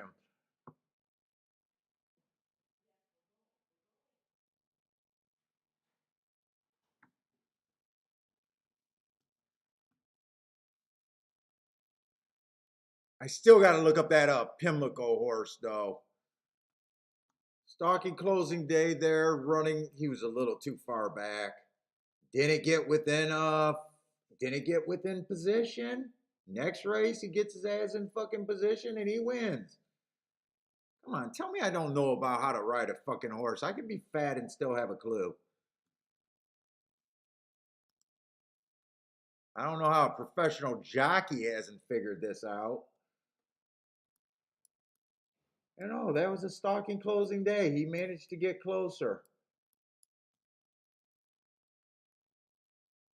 He was able to win. Nice ride there.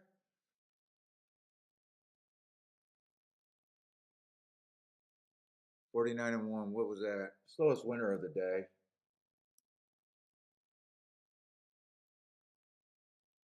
Slowest winner of the day.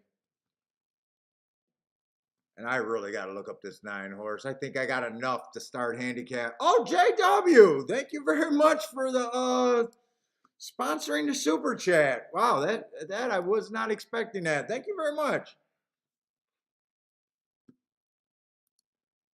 Kiki appreciated. Goes right to the cigar and the racing form funds. Grandma sponsored me earlier, so thank you again, Grandma and JW.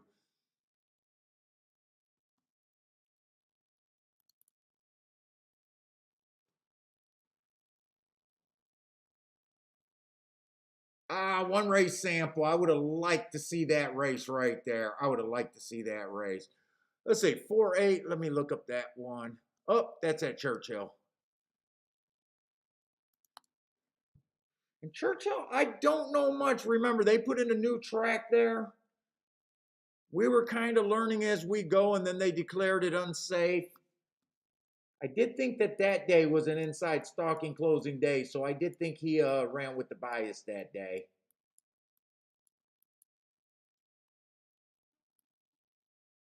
That was a nice run, actually. Stalking closing day and was basically the fastest winner, getting in nice position there. 1 tick slower than the fastest winner. Match strides with the fastest winner. 1 tick slower than the fastest winner. Surprise, surprise. I mean, just look at it time and time again. When they get within 3 lengths is a quota. Just go. Look at your closers all day fucking long. They finish. They got a shot. They got a shot. Then look at your closers who don't get within there and just, they don't. Time and time again, that pattern repeats. Trust me, it's a good thing to look for. A very good thing to look for as a handicapper. I find that better to use with closers than even times. All right, but let's start looking at this race. So the 7 does fit here. The 9 fits here. There's quite a few horses that fit here, actually. I'm guessing the 8 kind. I'm looking at this race like I think the track's backing up. I'm trying to make educated guess about who I think is going to lead. I think the 8's probably going to be up close.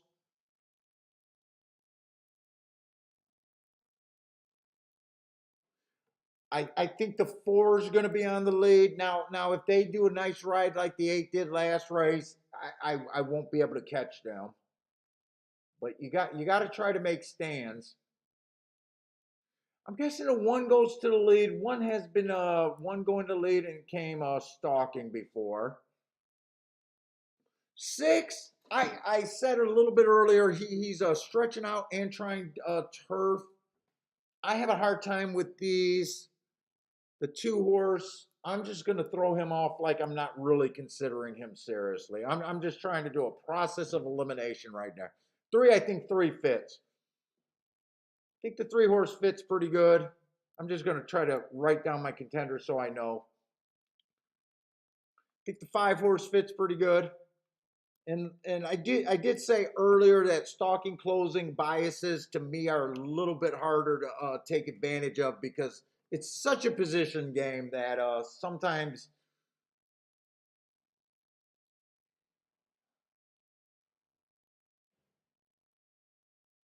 Dude, I even think the 6 can do a little some banging here, but he's a little bit less. Let me write down my serious kind of contenders. 7 definitely fits, but I think a lot of these horses are coming off of the June 25th race.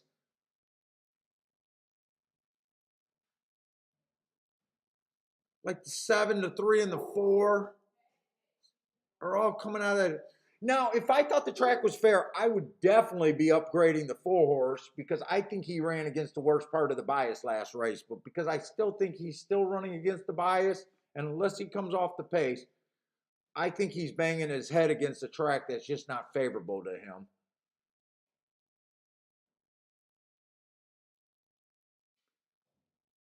Then I think the 9 fits. I don't think I got a whole lot of horses here.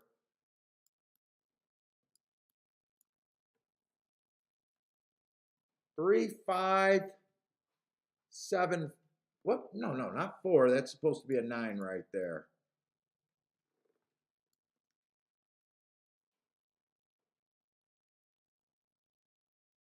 Really, one's the favorite, huh? One's the favorite. Who's this one? I got to look at him again. Dude, I think there's a chance he goes to the lead. I want him to go to the lead. He's been on a lead quite a few freaking times.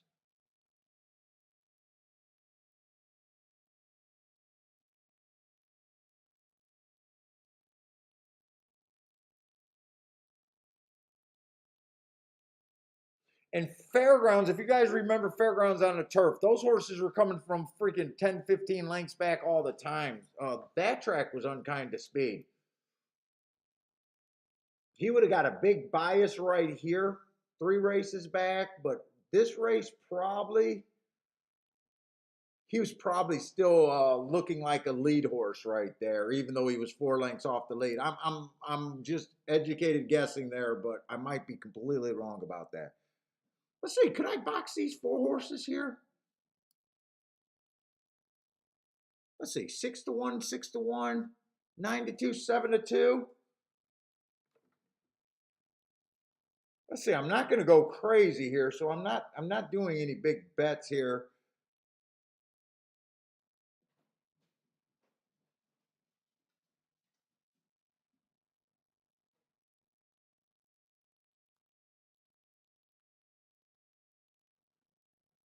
Three.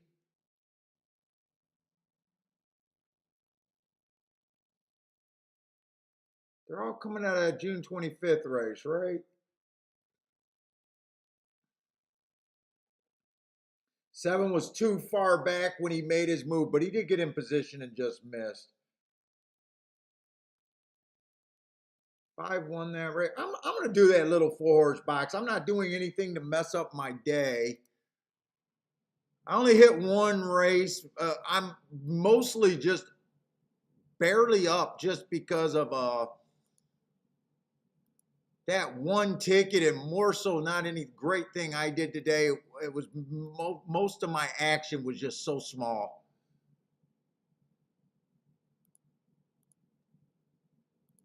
Three, 5, 7, 9. And then I like the 6 a little bit. I'm going to key 6 and first and second with those horses, hoping to get a little lucky here. He's the best part, but he's also the worst. I think has the worst chance to win. And if I got one more shot, I want to bet that I'll have enough time. I don't have to panic. I got plenty of time here.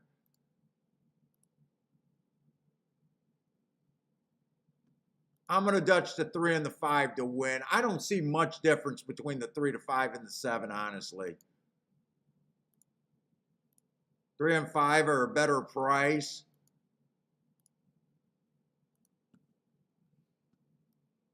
So I got the 4-horse box, not creative there. 3 and the 5 to win. The best possible outcome I can get is 6 running first and second with the 3, 5, 7, 9.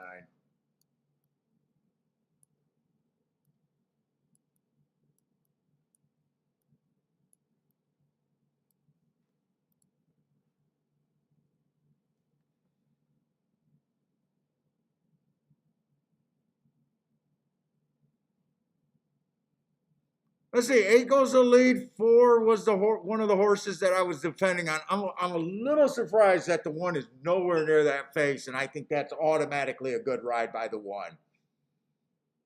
I like where the 4 is. I think the 3, the 6, the 7 are all questionable how far they are back right now.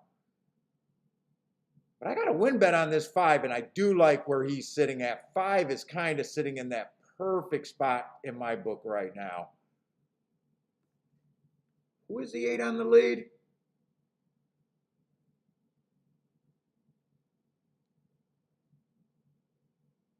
Come on, I just need the 8 and the 4 to go away, I think.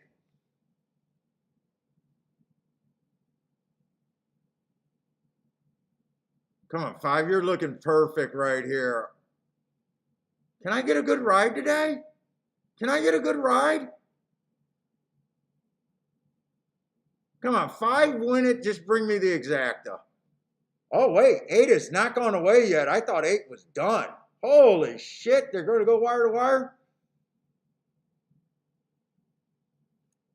Oh, they're going to catch me. How bad did that pace look?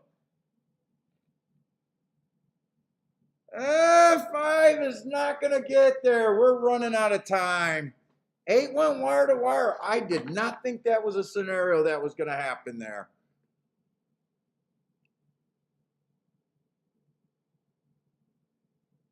Eight was just coming off of a monster class drop. Coming off but he was coming off that year layoff. That's right. That's a year layoff. Fuck, nice ride. Someone went wire to wire again at Saratoga.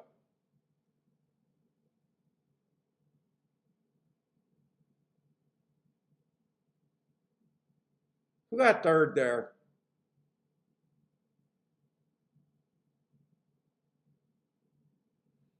$25-1 beat my shit. Wire to wire. I did not see wire to wire. I was so happy with the ride on the 5. I'm still happy with the ride on the 5, by the way. I got exactly what I wanted there. I thought this speed was just going to melt. 1, why didn't you go to lead 2? I was kind of counting on the 1 to go to lead, and the pace did not develop. And I don't think he went extremely slow either. 23 and 2, 48. I think he went enough to where I think he should have even been able to tire just on that pace. I don't think that's a crazy slow pace, by the way.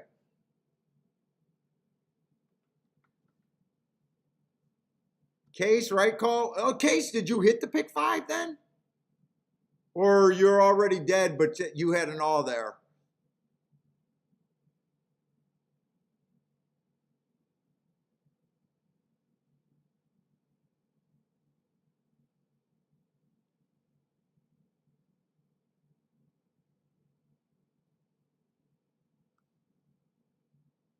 Dude, 8 is so tough to get to, though. With the year off left, there was a big class drop. Never seeing a turf race, seeing a lot of sprints there. And really hard for me to get to just by thinking that speed was not going to win. When you believe in profiles and stuff, that makes it really hard. He has won 2 races on the turf, but we don't see that on the form.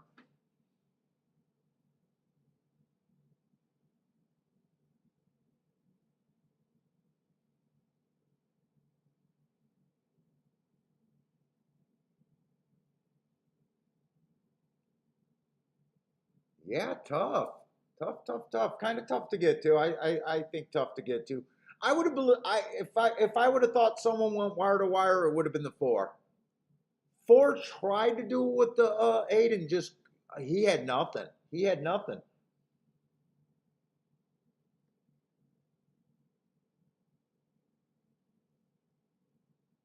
Yeah, right, Charles. That's a respectable pace where I can't say that they went super slow and that's why the 8 horse held up.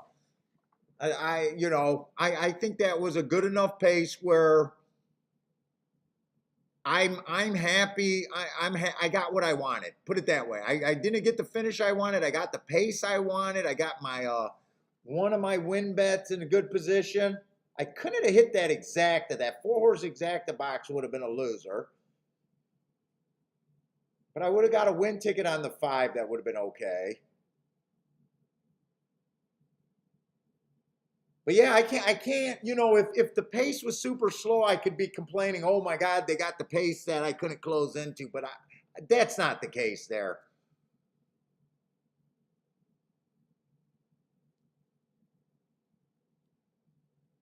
So Case, you did hit the pick 5. Nice, man. Congratulations, Case.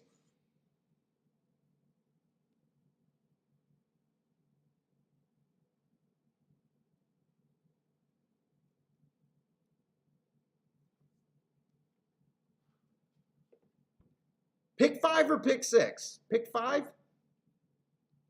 Nice. You probably needed that. What would have pick 5 to the are they still showing with the pick 5? I'm just curious if what would have been if the 5 would have won. Oh, you needed that.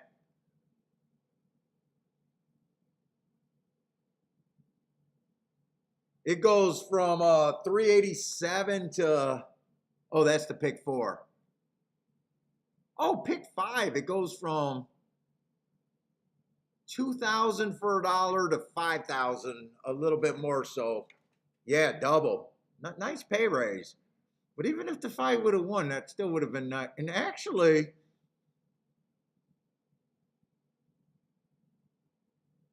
holy shit! How did the pick 5 pay that much money? Well, we got a 25 to 1 in the last leg. Oh, last race was 11 to 1, right? Last race was 11. Oh, they the last 2 races beefed that up. I was going to say with the free squares. With Epicenter and Jackie's Warrior, those would have been super popular.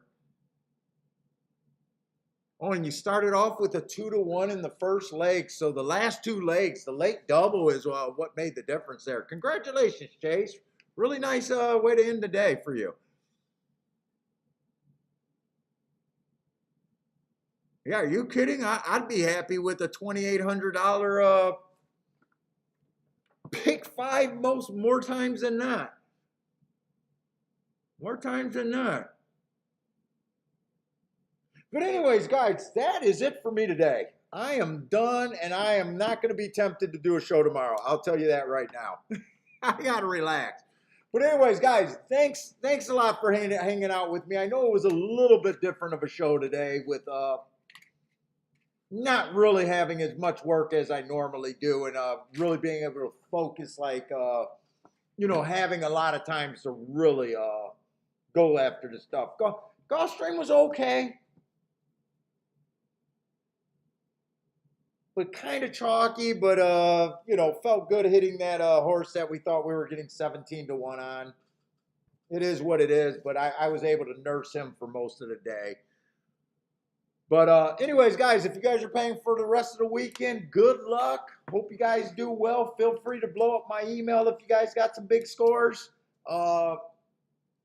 Just count on Thursday and Friday of next week. Maybe an extra Wednesday show or something, but we'll see how that goes.